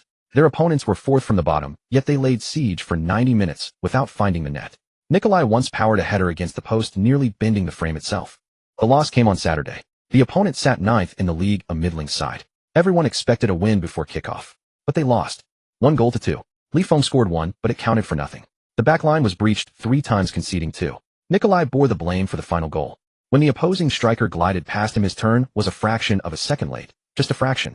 After the ball hit the net, he knelt in the penalty area, unable to rise for a long while. Li Feng stood at the center circle watching him. He wanted to shout something, but his voice wouldn't come. In the dressing room, afterward, no one spoke. Nikolai sat in the corner, head bowed. The others changed clothes, drank water, but not a word was spoken. Marco came and stood for a moment, said nothing, and left. After changing, Li Feng rose and headed for the door. Passing Nikolai, he paused. Nikolai didn't look up. Li Feng stood for 2 seconds, then continued on his way. Past 9 in the evening, in front of that wall, Li Feng was alone. He kicked the ball out, it rebounded, settled, and he kicked it again. Over and over. The cold had numbed his hands, but he didn't stop. By the 10th set, his legs were giving way. He'd slept poorly the night before and played the full 90 minutes today. His stamina had long since bottomed out. But he didn't stop. On the 15th set, the ball skewed wide and vanished into the darkness. He stood there staring into that blackness. Suddenly someone emerged from the dark holding the ball. Nikolai. He walked over and handed the ball to him. Li Feng took it. What time is it? Li Feng asked. Nikolai said, almost midnight. Li Feng was stunned. He'd been kicking for 3 hours. Nikolai stood nearby, not leaving. Li Feng said, go back to sleep. Nikolai didn't move. Li Feng said no more and continued kicking. The ball went out, rebounded. He trapped it and kicked again. Nikolai just stood there fetching the ball when it flew far and handing it back. He lost count of the sets. Suddenly Li Feng stopped. He stood there staring at the wall, panting. Nikolai stood beside him waiting. After a moment, Li Feng spoke. I miss Ivan. Nikolai said nothing. Li Feng gazed at the wall, marked with several dark scuffs from his kicks. When he was here, Li Feng said, after a loss someone would yell at me. Nikolai stood there still silent. Li Feng turned to look at him. Under the dim yellow light, Nikolai's face looked weary. His eyes were bloodshot, his jaw clenched tight. He met Li Feng's gaze and spoke. Bullshit, Nikolai said. I miss him too. Li Feng was taken aback. Nikolai said, I fucking miss him too. Every day when the back line gets overrun, I think of him. When we concede, I think of him. When I sit alone after the match, I think of him. He looked at Li Feng. You think you're the only one? Li Feng said nothing. The two stood there facing the wall. The wind blew cold enough to make a man shrink his neck. After a long pause, Li Feng said, one more set. Nikolai said nothing, walked to the side ready to retrieve the ball. Li Feng placed the ball at his feet and stepped back 2 paces. He looked up at the wall. Those dark scuffs were the marks of his past months of training. Some were particularly deep, etched in by his recent extra sessions. He struck the ball. It flew, slammed against the wall, and rebounded. Nikolai caught it and tossed it back. He trapped it and kicked again. The thudding sounds carried far into the night. By the later sets, Li Feng had lost track. His legs were so weak he could barely stand every swing of the leg, requiring gritted teeth. But he didn't stop. Nikolai didn't stop either. Whenever the ball flew far, he fetched it and handed it back. Over and over. The sky at the horizon was beginning to pale. Finally, Li Feng stopped. He sat down on the ground, leaning against the wall, gasping for air. Nikolai walked over and sat beside him. The two sat there in silence, gazing at the empty pitch before them. Dawn was approaching. The floodlights were still on, but their glow had lost its luster. Li Feng suddenly said, we can win next week.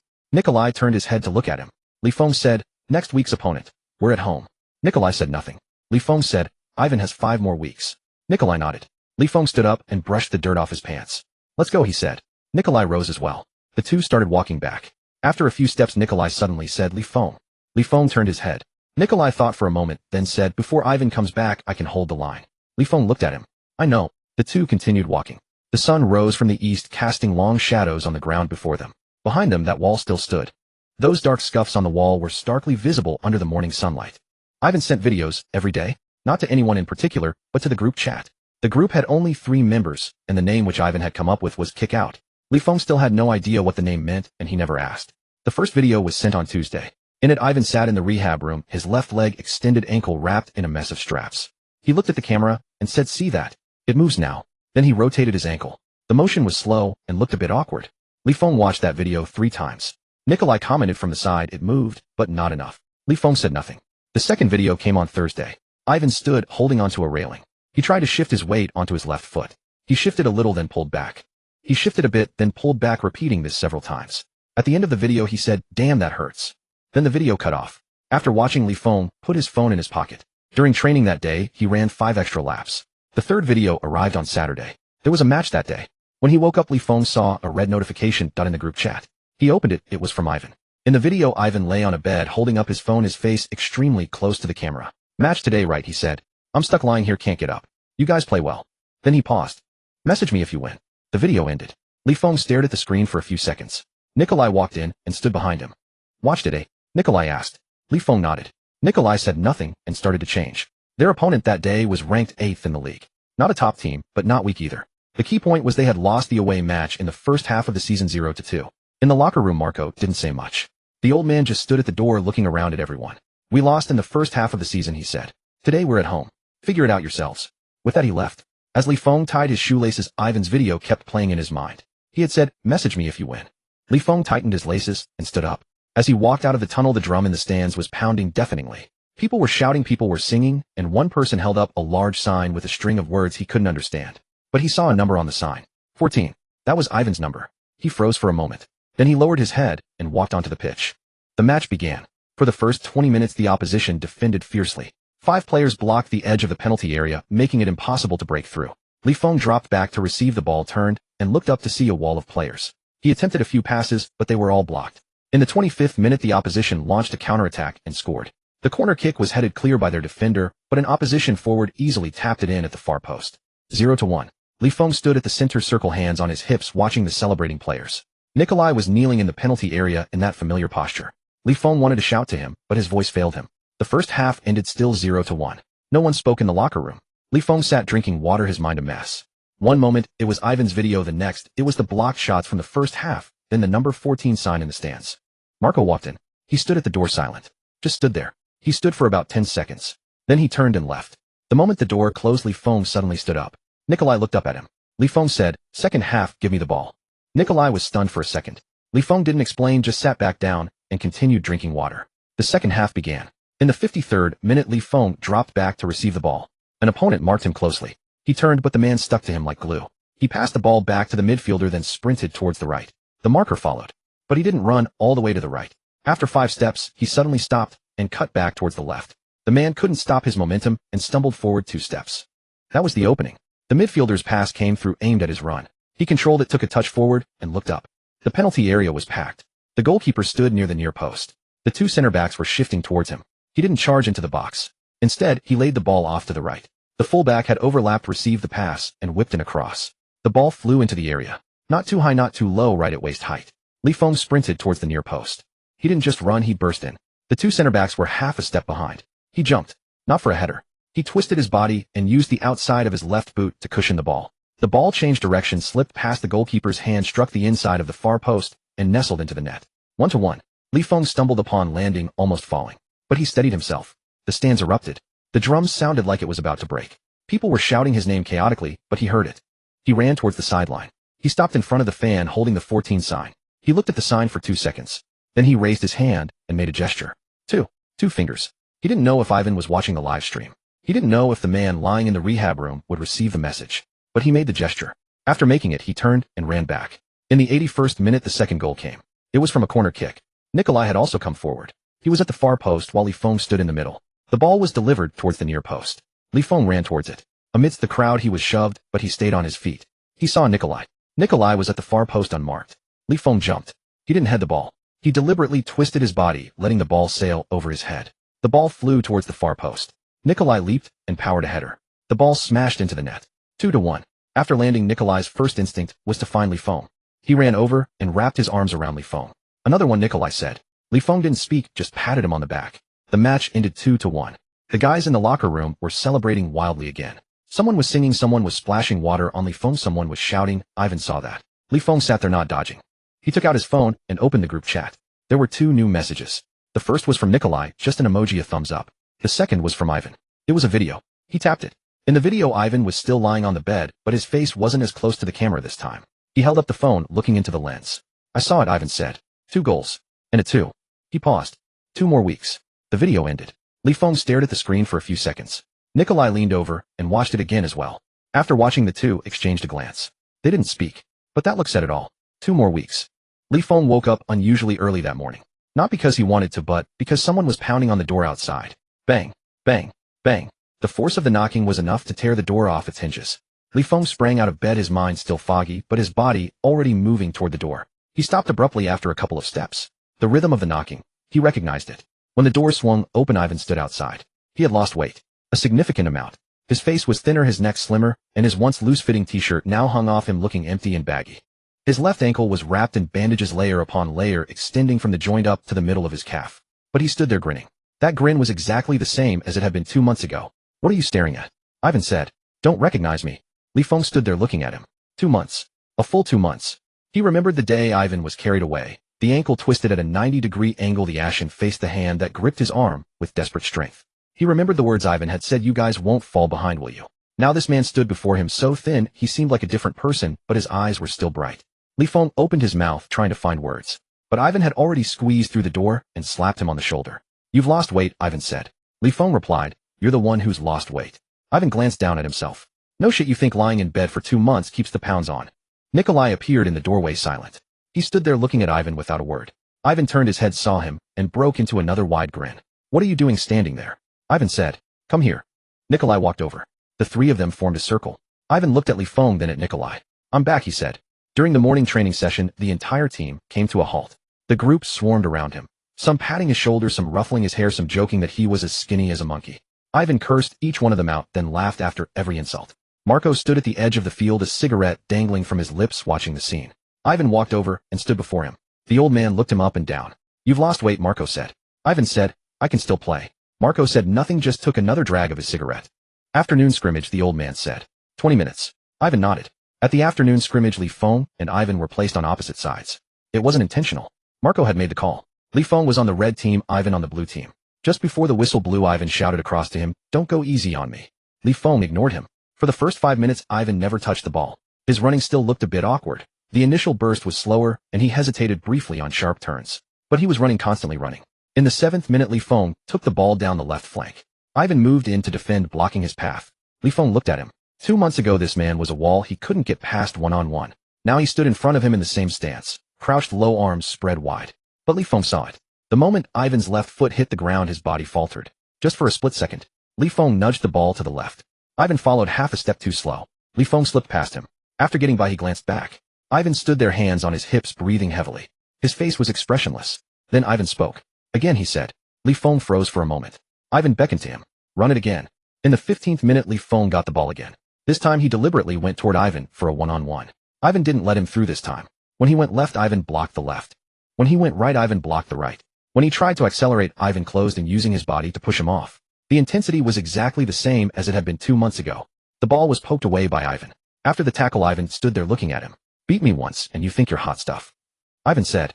Li Feng looked at him, and suddenly felt like laughing. So he laughed. Ivan laughed too. When the scrimmage ended, Ivan sat down right on the ground. He was panting like a bellows, his face drenched in sweat, his bandaged legs stretched out straight in front of him. Li Feng walked over and stood beside him. 20 minutes, Li Feng said. "And you're already this winded." Ivan looked up, glaring at him. "Why don't you try lying in a hospital bed for 2 months? Nikolai walked over too, handing him a bottle of water. Ivan took a sip, and nearly spat it out. "Ice cold," Ivan exclaimed. "I just finished playing." Nikolai said, "It's the only one I've got." Ivan cursed under his breath, but drank it anyway. That evening, the three of them went back to that wall. 2 months later, the wall was just as they had left it. The black scuff marks on the wall had multiplied, all from the kicks they'd taken over the past 2 months. Ivan stood in front of the wall, staring at it for a long moment. "You too," he said. "How many kicks have you taken?" Li Feng thought for a moment. "No idea." Nikolai said, "Lost count." Ivan nodded. He walked up to the wall and placed the ball at his feet. He took 2 steps back, then swung his leg. Thud. The ball flew out, slammed into the wall, and rebounded. The rebound was off, veering wildly to the left and rolling far away. Ivan watched the ball roll into the darkness and cursed. "Damn it," he said. Li Feng didn't move. Nikolai didn't move either. Ivan turned his head to look at them. "What are you laughing at?" Ivan said. Li Feng looked at him and said, "Nothing's changed." Ivan was taken aback. Then he laughed. "No shit," he said. "What's 2 months gonna change?" Nikolai walked over, picked up the ball, and tossed it back to Ivan. Ivan caught it, placed it at his feet again. This time he took 2 more steps back. He swung his leg. Thud. The ball hit the wall and rebounded.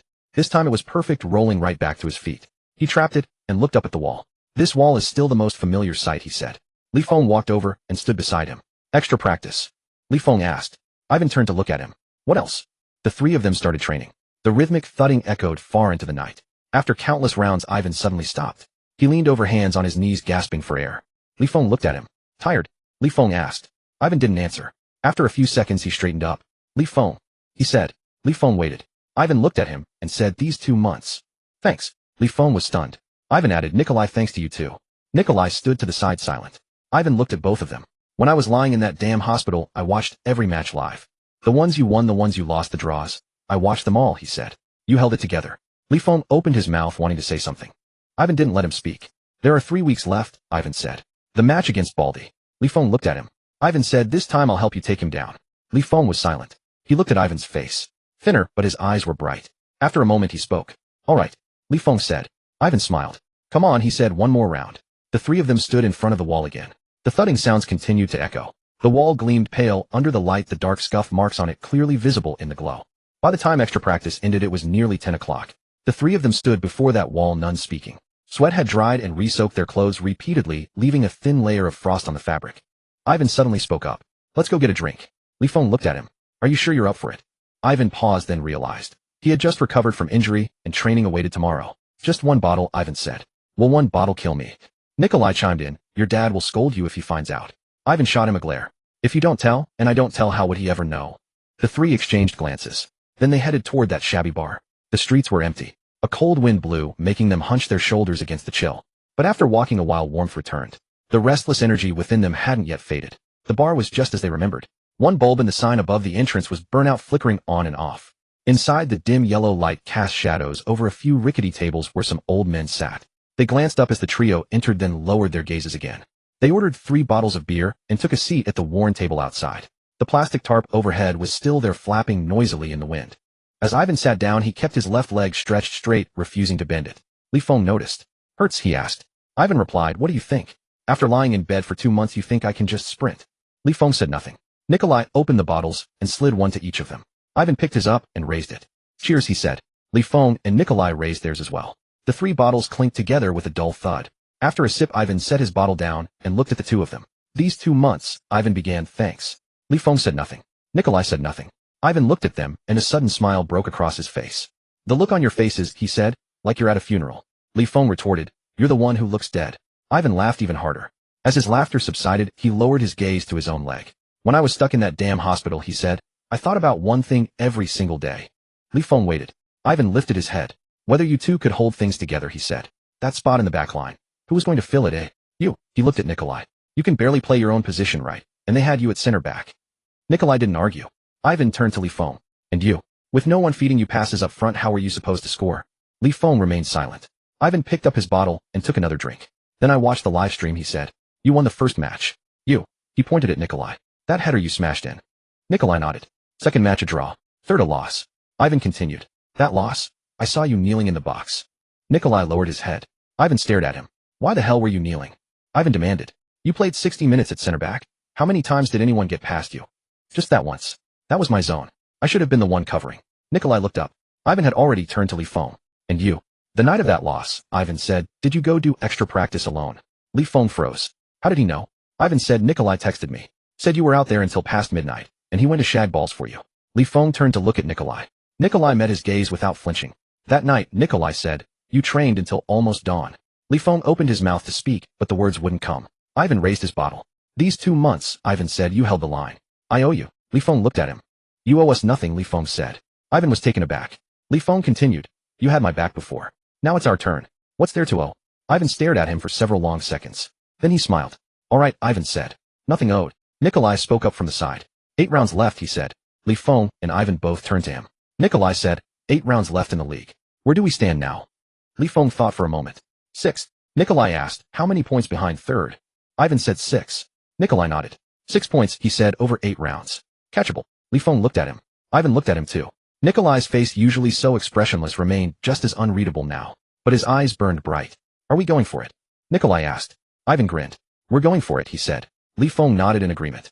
The 3 bottles clinked together once more. After finishing their drinks, none of them was in a hurry to leave. They just sat there gazing at the pitch-black road ahead. The plastic tarp overhead kept flapping, smack, smack, smack, without pause. After a while, Ivan broke the silence. The bald one's match, he said, is in 3 weeks. Li Feng's brow furrowed slightly. Ivan looked at him. That scar of yours, Ivan said, pointing at his brow bone. Still hurt. Li Feng touched the scar. It had stopped hurting long ago, but the mark remained a raised line he could feel beneath his fingers. It doesn't hurt anymore, he said. Ivan nodded. That match, Ivan said. I'll help you take him down. Li Feng looked at him. Ivan said, when he got you that time I was on the pitch. I didn't step in because back then I couldn't stop him either. Li Feng started to speak, but Ivan cut him off. It's different now. He's a year older, Ivan said, and I've been resting for 2 damn months. Plenty of energy stored up. Nikolai added from the side, and me. Li Feng looked at the two of them. Under the dim yellow light, one face had grown thinner, the other still wore that same blank expression. But both pairs of eyes shone with fierce determination. Li Feng raised his bottle. Ivan and Nikolai raised theirs. The 3 bottles clinked together. This time no words were spoken. After draining the last drops, the 3 stood up and started back. The streets were still empty. The cold wind blew, but the alcohol had taken hold and warmth radiated from within. After walking a while, Ivan suddenly said, Li Feng. Li Feng turned his head. Ivan looked at him, hesitated, then said, that match, put one past him.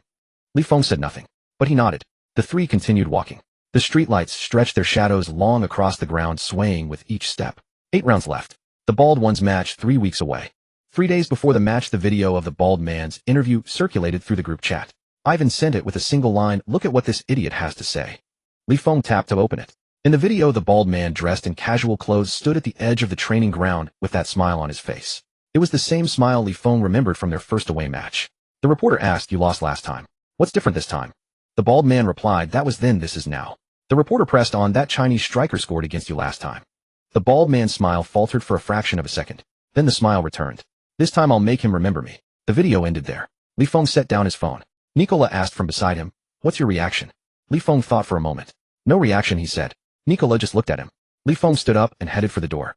Extra training, he said. On match day the sky was overcast. Yet the concrete steps around the pitch were packed with spectators. The drum had been pounding since morning, a rhythmic boom that echoed through the streets. Li Feng stood in the players' tunnel peering out at the scene. His heart beat faster, not from nerves, but from that feeling of anticipation finally reaching its peak. Ivan walked over and bumped into him. See the bald man? Ivan asked. Li Feng shook his head. I did, Ivan said. He was warming up over there, keep glancing this way. Li Feng remained silent. Nicola, standing ahead, looked back at him. The 3 exchanged a glance. None of them spoke. As they walked out, a wave of cheers crashed down from the stands. Li Feng stepped onto the grass. The turf was cut short, promising a fast-moving ball. He stamped his feet, testing the ground. Then he looked up across the field. The bald man stood by the center circle, staring back at him. 3 months had passed. The scar on Li Feng's brow remained, and the bald man's face was unchanged. Li Feng didn't flinch, he met his gaze. This time the bald man wasn't smiling. He just stared, holding the look for several long seconds. Li Feng averted his eyes and began his warm-up. The whistle blew. The match began. For the first 10 minutes, Li Feng didn't touch the ball. The bald man abandoned his tight marking. Instead, he positioned himself on the edge of the penalty area, shadowing Li Feng's every move, blocking his path, rather than challenging for the ball. In the 11th minute, Li Feng drifted wide, and Ivan's pass found him. As he controlled it, the bald man charged. Not to block, but to attack. A shoulder slammed into his back with a dull thud. Li Feng stumbled forward, losing the ball. The referee's whistle blew. A foul. Li Feng picked himself up, brushing the dirt off his shirt. The bald man stood nearby watching. This time is different, the bald man said. Li Feng ignored him. In the 23rd minute, it happened again. He dropped back to receive the ball, turned, and the bald man was already on him. This time it wasn't a shoulder, it was an elbow hooked over his shoulder, his whole weight pressing down. He couldn't break free. The ball was stolen. Li Feng stood still, watching the bald man pass it away. After the pass, the bald man glanced back at him. Li Feng understood that look. Run then. In the 37th minute, a corner kick. Ivan moved up as well, positioning himself in the box, while Li Feng took the far post. The ball was swung and heading for the near post. In the tangle of players, someone tugged at his shirt. He looked down, it was the bald man's hand. He tried to pull away but couldn't. The ball sailed over their heads to the other side. Li Feng turned to look at the bald man. The bald man let go and flashed him a smile. It was the same smile as before. Li Feng averted his gaze and jogged back. As he reached the center circle, Ivan sidled up. He's fouling you? Ivan asked. Obviously, Li Feng replied. Ivan nodded and said no more. The first half ended 0-0. In the locker room, Marco was silent. The old man stood at the door, his gaze sweeping over everyone before settling on Li Feng. Li Feng met his eyes. The old man said nothing, turned and left. The second half began. In the 53rd minute, Li Feng changed his approach. No more dropping deep. He stayed up front, glued to the last defender. The bald man was right beside him. Not running anymore, the bald man taunted. Li Feng ignored him. In the 57th minute, the chance came. Ivan intercepted a pass in midfield, looked up, and spotted Li Feng making his move. Not forward, but left. A diagonal run, pulling wide. The bald man followed. After 5 strides, Li Feng stopped abruptly, pivoted, and darted towards the penalty area. He had gained half a step on the bald man. Ivan's pass wasn't aimed at his run, but into the gap at the edge of the box. Li Feng sprinted towards it. As the ball landed, he was there. The bald man slid in from behind. Li Feng didn't trap it. He cushioned it forward with his chest. The bald man slid past his feet, touching nothing. The ball bounced once in front of him. He took a second touch, and without letting it drop, swung his right foot. Bang! The ball rocketed off his boot, a missile finding the top corner. The goalkeeper dove, but never even grazed it. Goal! The stands erupted. The drum pounded as if it would split. People threw objects onto the pitch, others surged forward, a cacophony of voices shouting his name. Li Feng stood there watching the ball bounce twice in the net. Ivan rushed over and embraced him. Nicola followed. Others joined, surrounding him in a pile. Li Feng pushed his way out. He ran towards the sideline. He stopped right in front of the bald man. The bald man had just scrambled to his feet, covered in grass clippings. He stood up straight, facing Li Feng. Li Feng raised his hand, pointing at the scar on his brow. The scar wasn't long, but it was prominent. After 3 months the color had faded, but it was still there. Remember this? Li Feng asked. The bald man stared silent. Li Feng stepped forward. I'm asking you, he said, do you remember? The bald man remained silent. But his expression changed. It wasn't anger or confusion, but something else entirely. Li Feng said no more. He turned and jogged back. As he returned to the pitch, Ivan was waiting for him. What did you say to him? Ivan asked. Asked if he remembered, Li Feng replied. Ivan was taken aback for a second, then a smile spread across his face. In the final 20 minutes the opposition pushed forward in search of a goal. But it was too late. Nicola scored in stoppage time to make it 2-0. As the final whistle blew, Li Feng sank to the ground. Not from exhaustion, but from a profound sense of release. Ivan walked over and plopped down beside him. Nicola joined them. The three sat in a row watching the ecstatic fans and the drum that was on the verge of being beaten to pieces. Ivan suddenly spoke. That strike of yours, it was absolutely beautiful. Li Feng was silent. Nicola added, I saw the bald man's face just now. Li Feng turned to look at him. He was scared, Nicola said. Li Feng remained silent. But he knew. That man wouldn't be smiling at him again. After sitting for a while they got up and headed back. As they reached the tunnel, Li Feng saw Marco standing at the entrance. The old man was with someone. A stranger wearing a dark coat, holding a notebook. Marco saw him and waved him over. Li Feng walked up. The old man looked at him without a word, but his expression was different from usual. The stranger stepped forward. Li Feng, the man asked in English. Li Feng nodded. The man smiled. I'm a scout for GNK Dinamo Zagreb. Could we have a chat, he said. Li Feng was stunned. He looked back at Ivan and Nicola. They stood a short distance away watching him. The man stood beside Marco, clad in a dark overcoat. It wasn't a common shade of dark. The fabric was clearly expensive, catching a subtle sheen under the lights. His leather shoes were immaculately polished, looking utterly out of place on the muddy ground by this rundown pitch. As Li Feng walked over, his mind was still replaying that goal. When Baldy had slipped past him, grass clippings had flown up, splattering against his calves.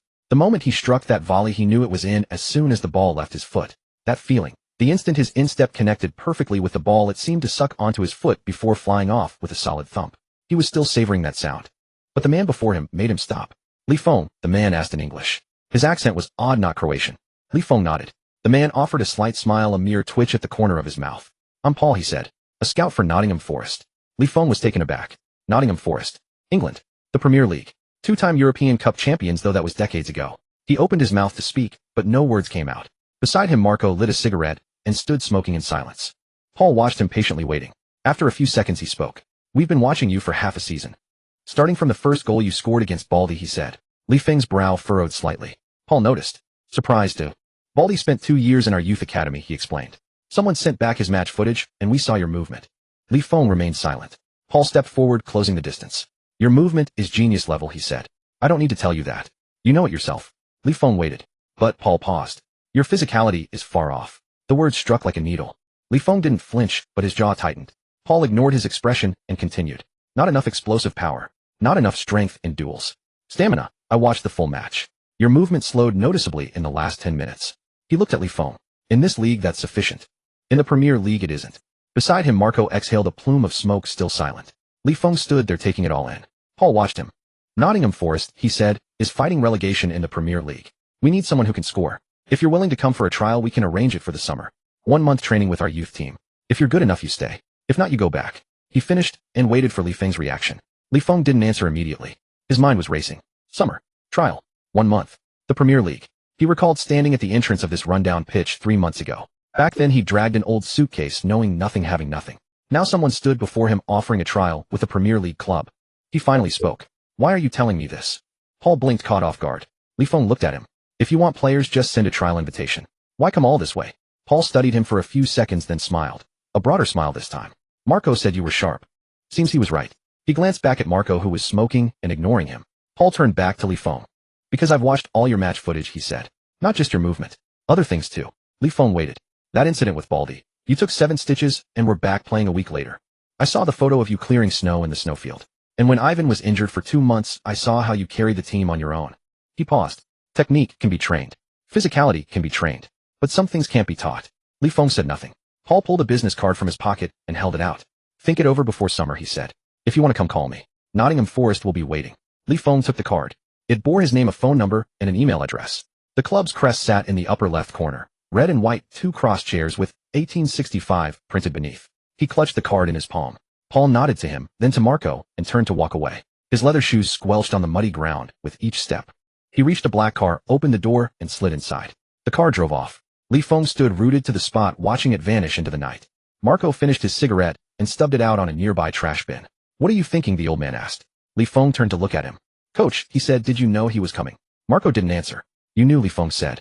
Marco met his gaze and after a few seconds spoke. I recommended you, the old man said. Li Feng was stunned.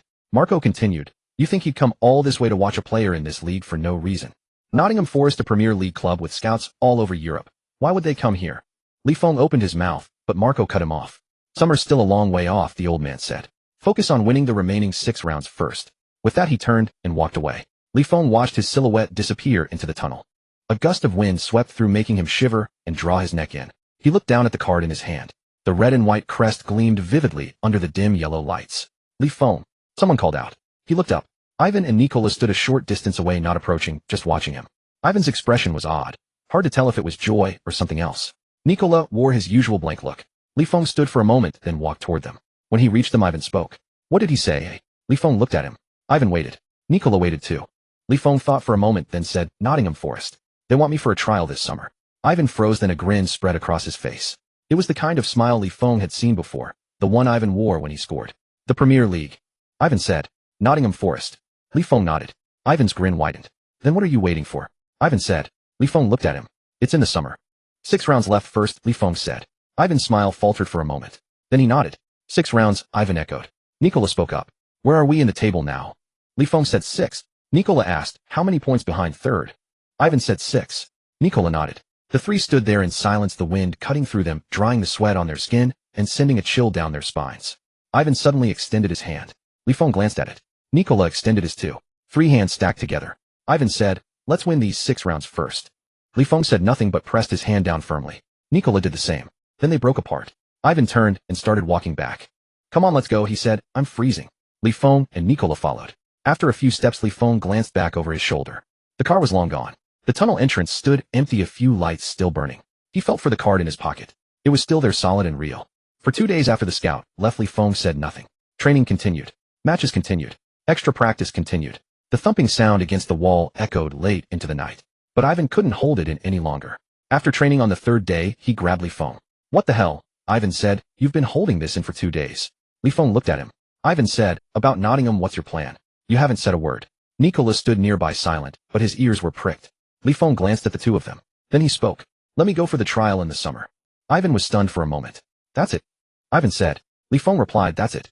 Ivan stared at him, waiting a few seconds to be sure he had nothing more to say. Then Ivan smiled. Then what are we waiting for? Ivan said. Li Feng didn't smile. He looked at Ivan, then at Nicola. There are 6 rounds left. He said. Ivan's smile faltered. Li Feng said, the trial is for summer. This is now. He paused. 6 points, Li Feng said. We're 6 points behind third. 6 rounds to close a 6-point gap. He paused. Are we chasing it? Ivan looked at him. Nicola was looking at him too. After a few seconds, Ivan spoke. We chase. Nicola nodded. The 3 of them stood there, none moving. The wind blew, tightening the skin on their faces. Then Ivan extended his hand. Li Feng glanced at it, then placed his hand on top. Nicola added his. 3 hands stacked together. Ivan said, then let's win these 6 rounds first. Saturday home ground. The opponent was 7th in the league, a middling team. But this match couldn't be lost. A loss would leave only 5 rounds, making a 6-point gap even harder to close. In the locker room, before the game, the players were unusually quiet. Everyone knew the stakes, no words were needed. Marco walked in and stood by the door. The old man looked around at all of them. Then he said just one sentence. 6 rounds, he said. You do the math. Then he left. While tying his shoelaces, Li Feng's hands trembled slightly. Not from nerves, but from that feeling. The knowing how important this match was. Walking out of the tunnel, the drum on the stands thundered. People were shouting, singing. Someone held up a huge sign with a number on it, 6. 6 rounds. Li Feng glanced at the sign, then looked away and walked onto the pitch. The match began. For the first 20 minutes, the opponent defended with everything they had. 5 players crowded the edge of the box, making it impossible to break through. Li Feng dropped back, received the ball, turned. Faces everywhere. He passed it, made a run, ran again. The ball couldn't get through. In the 23rd minute, Ivan intercepted at the back, looked up. Li Feng was running, not forward, but pulling to the left. The opponent's center back followed him. Ivan passed the ball to the right.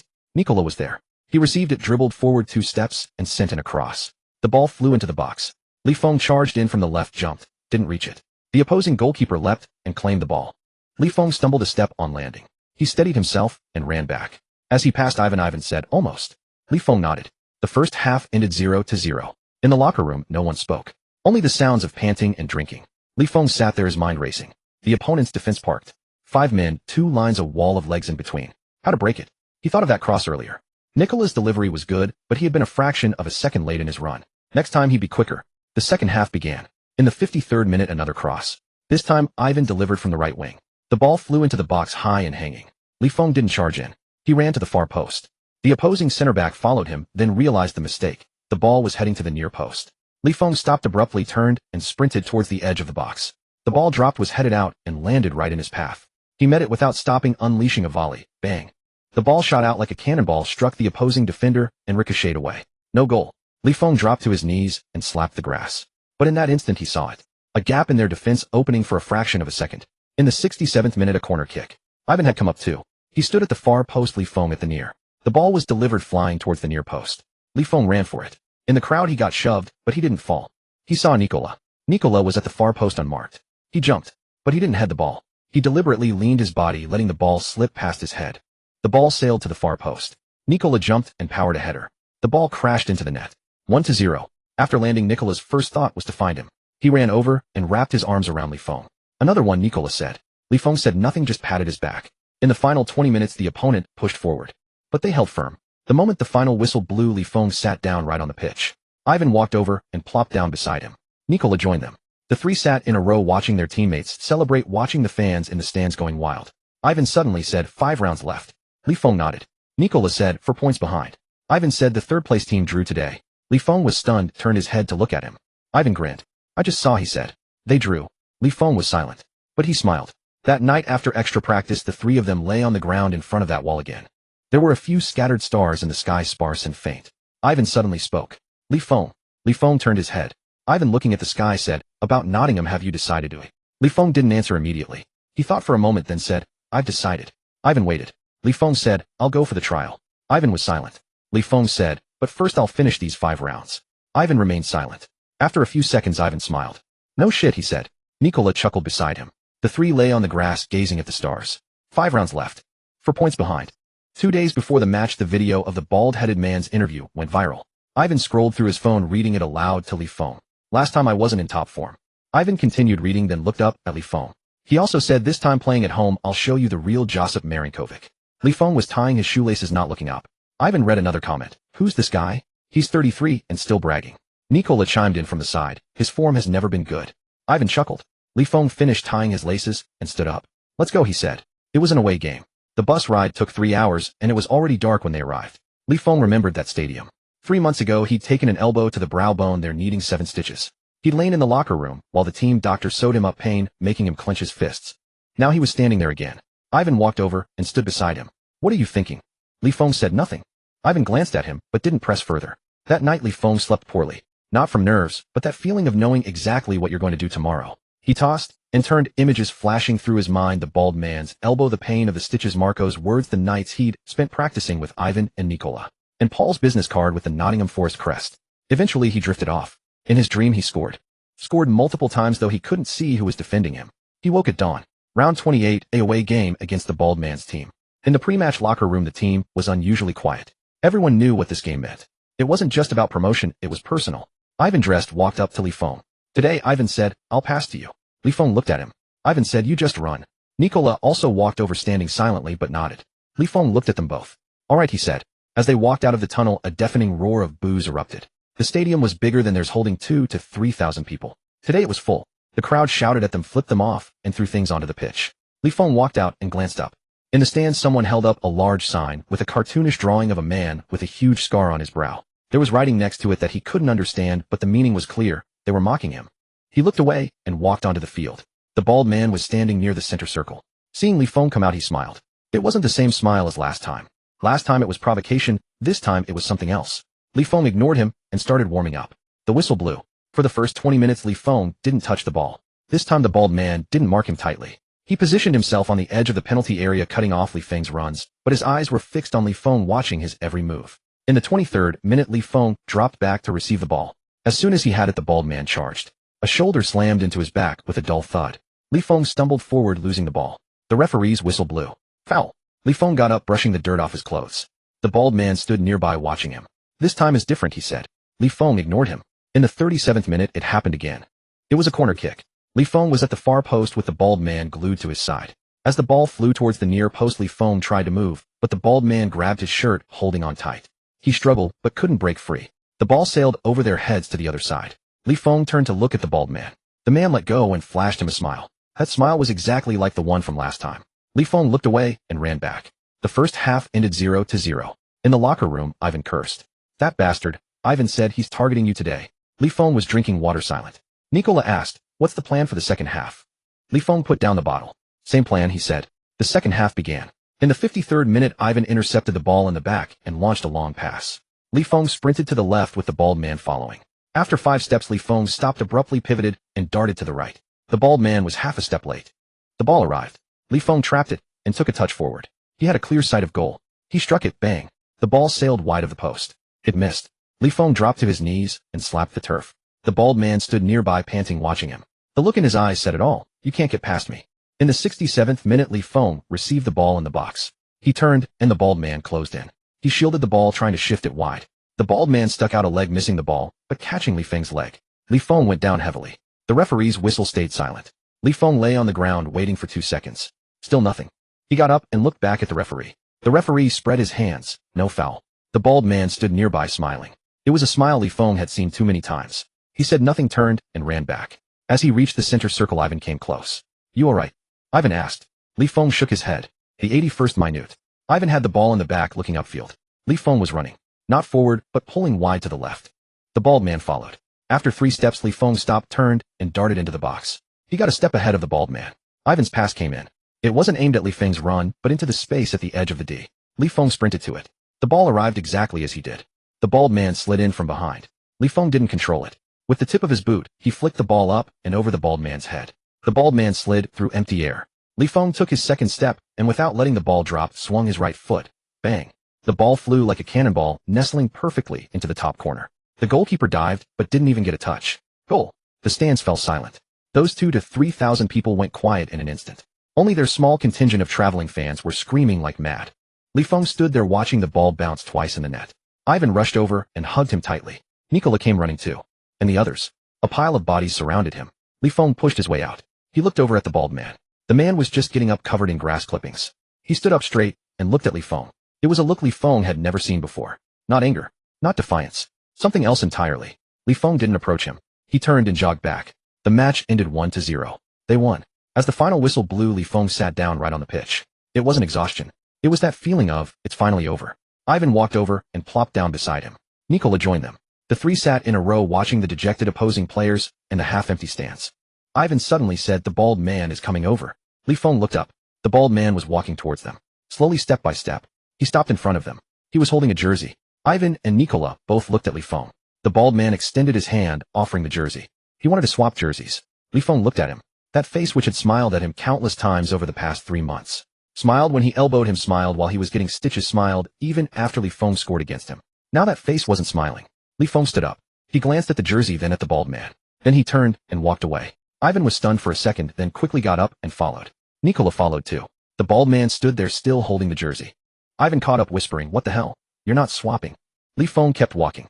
No, he said. After taking a dozen steps, he looked back. The bald man was still standing there in the same pose, holding the jersey. Li Feng turned his gaze forward and continued walking. Ivan chuckled beside him. Damn, Ivan said. That's badass. Nicola said nothing, but a faint smile played on his lips. The 3 of them walked into the tunnel, leaving the stadium behind them in the dark. After winning that match against the bald-headed one, they climbed to 5th place. They were 3 points behind 4th with 4 rounds remaining. The atmosphere on the training ground had shifted in the days that followed. Those who usually left right after training now lingered to practice. 4 or 5 figures would often stand before the wall kicking the ball against it relentlessly until darkness fell. Li Feng noticed it all, but said nothing. However, during training that day something happened to Ivan. It wasn't anything serious. Just an ordinary challenge for the ball. Ivan stretched his foot to reach it, but as he landed his footing slipped and his entire body toppled sideways. The instant he hit the ground, Li Feng's mind went blank with a deafening buzz. The image from 2 months ago flashed back. The ankle twisted at 90 degrees, Ivan writhing on the ground in agony, his face buried in the grass, shoulders trembling uncontrollably. Li Feng dropped the ball and sprinted over. His legs felt weak as he ran. Ivan lay on the ground clutching his ankle. He wasn't screaming this time. Instead, his teeth were clenched, his face flushed crimson. Li Feng crouched down and looked at him. "Where?" Li Feng asked. Ivan didn't answer, just kept gripping his ankle. The team doctor rushed over. Marco came running too. A crowd gathered around. Li Feng was pushed to the outside. He stood at the edge of the huddle watching them surround Ivan. The doctor probed his ankle, asking questions. Ivan lay there, his face still red, but he wasn't crying out. About a minute passed. The doctor stood up and said something to Marco. Marco nodded. Then Ivan was helped into a sitting position. He sat on the grass staring at his foot. There was nothing on the ankle, no swelling, no deformity. He tried to move it. It moved. He moved it again. Still fine. Ivan looked up at the people surrounding him. "I'm fine," he said. "Just twisted it a bit." Li Feng, standing outside the crowd, heard those words. He remained rooted to the spot, unmoving. Ivan was helped to his feet and limped toward the sideline. After a few steps he glanced back and saw Li Feng standing there. He waved at Li Feng. "I'm fine," he shouted. "Really, I'm fine." Li Feng didn't respond, but he walked over. Standing before Ivan, Li Feng looked at his foot. "Really fine?" he asked. Ivan said, "Really fine." Li Feng stared at him for 2 seconds. Then without warning, he slapped Ivan hard on the shoulder. The blow was forceful. Ivan staggered a step from the impact. "What the hell?" Ivan said. "Are you doing?" Li Feng ignored him and turned away. After training that day, Ivan was called into Marco's office. When he came out, he was holding a piece of paper. Li Feng and Nicola were waiting for him at the dormitory entrance. Ivan walked over and handed them the paper. It was a medical report. It was written in Croatian, but a few words were recognizable. Ligaments normal, no damage. After reading it, Li Feng handed it back. "I was scared to death," Ivan said. Nicola chimed in, "We were too." Ivan paused, looking at the two of them. Li Feng's face was expressionless. Nicola's too. But suddenly, Ivan broke into a grin. "You too," Ivan said. "Looked like someone had died just now." Li Feng said nothing. Nicola said nothing either. The three stood at the dormitory entrance, none of them moving. After a moment, Li Feng spoke. 3 games left, he said. Ivan nodded. Nicola nodded too. Li Feng said, 2 points behind.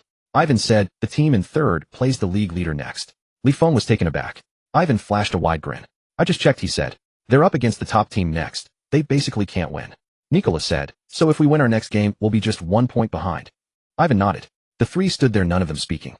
But that look in their eyes, they all understood.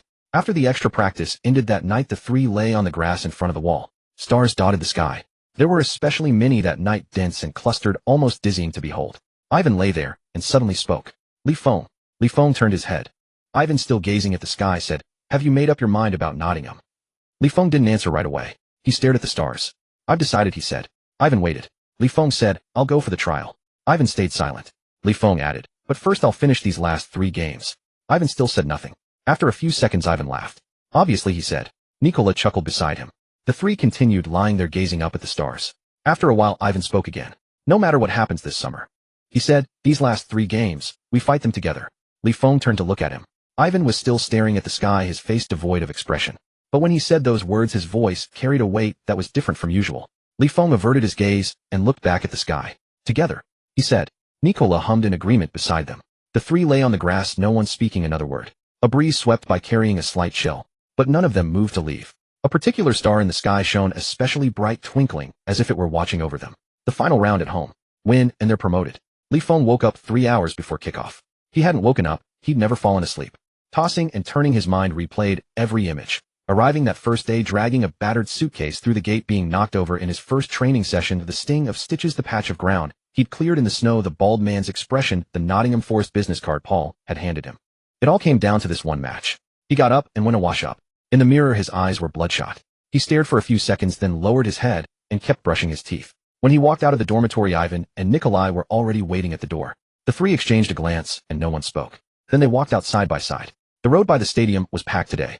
3 hours before the match, people were already queuing to get in. Someone had brought a drum, its booming rhythm audible from 2 streets away. Someone was waving a huge banner that read promotion in red and white, the same colors as the Nottingham Forest crest.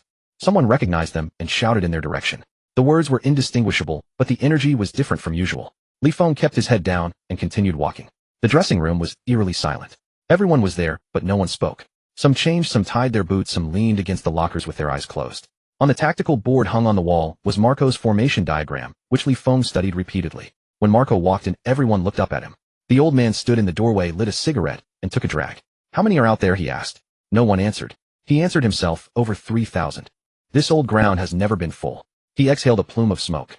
"Win, and we go up. Lose, and we try again next year." He looked at everyone. "Your choice." With that he turned and walked out. The scent of smoke lingered by the door. Li Feng lowered his head and continued tying his laces. The moment he stepped out of the tunnel, the sound slammed into him. Literally slammed. It wasn't heard, it was felt crashing against his body. Over 3,000 people crammed into this old ground, shouting, singing, the drum pounding like thunder. Someone was waving a huge banner that read promotion, and someone else was waving an England flag for reasons unknown. Li Feng stood there for a couple of seconds taking it in. Then he lowered his head and walked onto the pitch. The whistle blew. The match began. Within the first 10 minutes, Li Feng knew today was going to be trouble. The opposition were parking the bus. Not in a normal way. It was as if all 11 players were crammed into the box, even their striker coming back to block the goal. They had no intention of winning. They just wanted to draw. In the 15th minute, Li Feng received the ball in the box. As he turned, he was faced with a wall of legs. He shielded the ball, tried to knock it wide, but got shoved off it. The referee didn't blow. In the 23rd minute, Ivan surged forward from the back and unleashed a long-range shot. The ball ricocheted off a defender, and Li Feng rushed in for the rebound, only to be blocked again. In the 37th minute, a corner. Nikolai rose and connected, but the header was too central, and the goalkeeper gathered it. 0-0 at halftime. The dressing room was deathly silent. Someone was breathing heavily, someone was drinking water, someone sat with their head down, lost in thought. Li Feng sat there, his mind racing. They were just defending. 11 men, 2 banks of 4, a forest of legs in the box. How do you break that down? Ivan came over and sat beside him. "We can't get through," Ivan said. Li Feng said nothing. Nikolai came over too. "What's the plan for the second half?" Nikolai asked. Li Feng looked up. He looked at the two of them. "We keep playing the same way," he said. The second half began. In the 50th minute, Li Feng received the ball at the edge of the box. He spread it wide, then made his run into the box. The fullback crossed it in. He jumped, but 2 defenders sandwiched him and he couldn't get off the ground. The ball was headed clear. In the 63rd minute, another corner. Li Feng stood at the near post, Nikolai at the far. The ball was whipped towards the near post. He made his move, but felt his shirt being tugged. He tried to break free, but couldn't. The ball sailed through and no one at the back post could get a touch. In the 78th minute, Ivan struck another shot from outside the box. The keeper parried it, hit the post, and rolled out.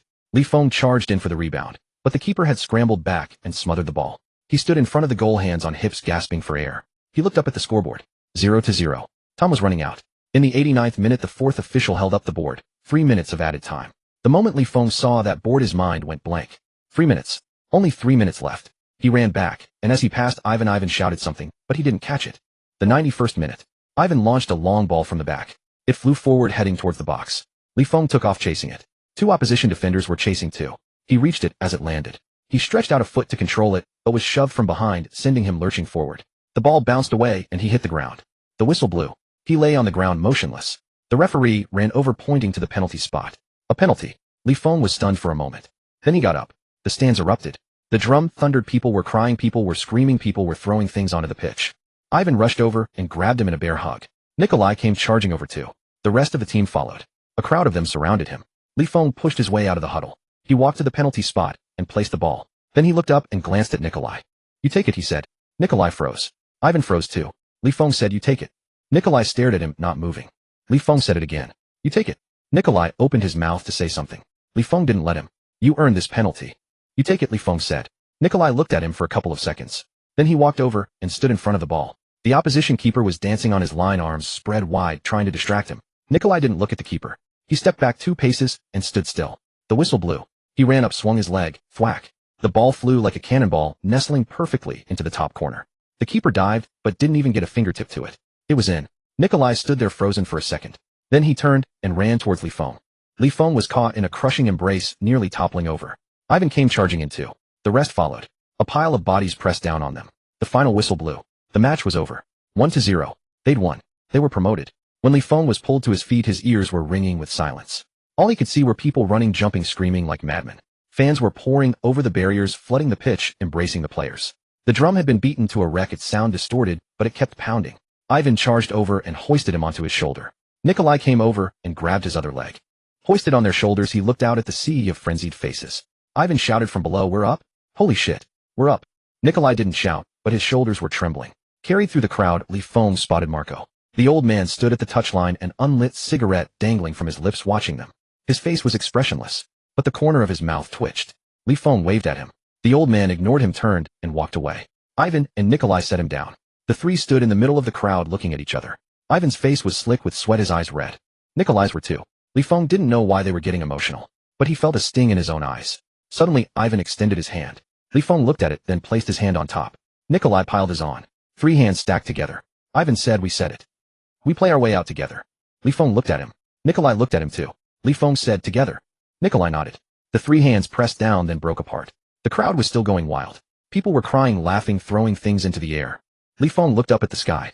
It was dark, but the floodlights blazed, washing the entire stadium in white light. He remembered standing alone on this pitch 3 months ago. Back then he didn't know a soul and couldn't understand a word. Now he stood in the middle of the crowd, surrounded, cheered. Someone shouted something at him that he couldn't understand, but the spirit of it he understood. Ivan bumped him. "What are you thinking about?"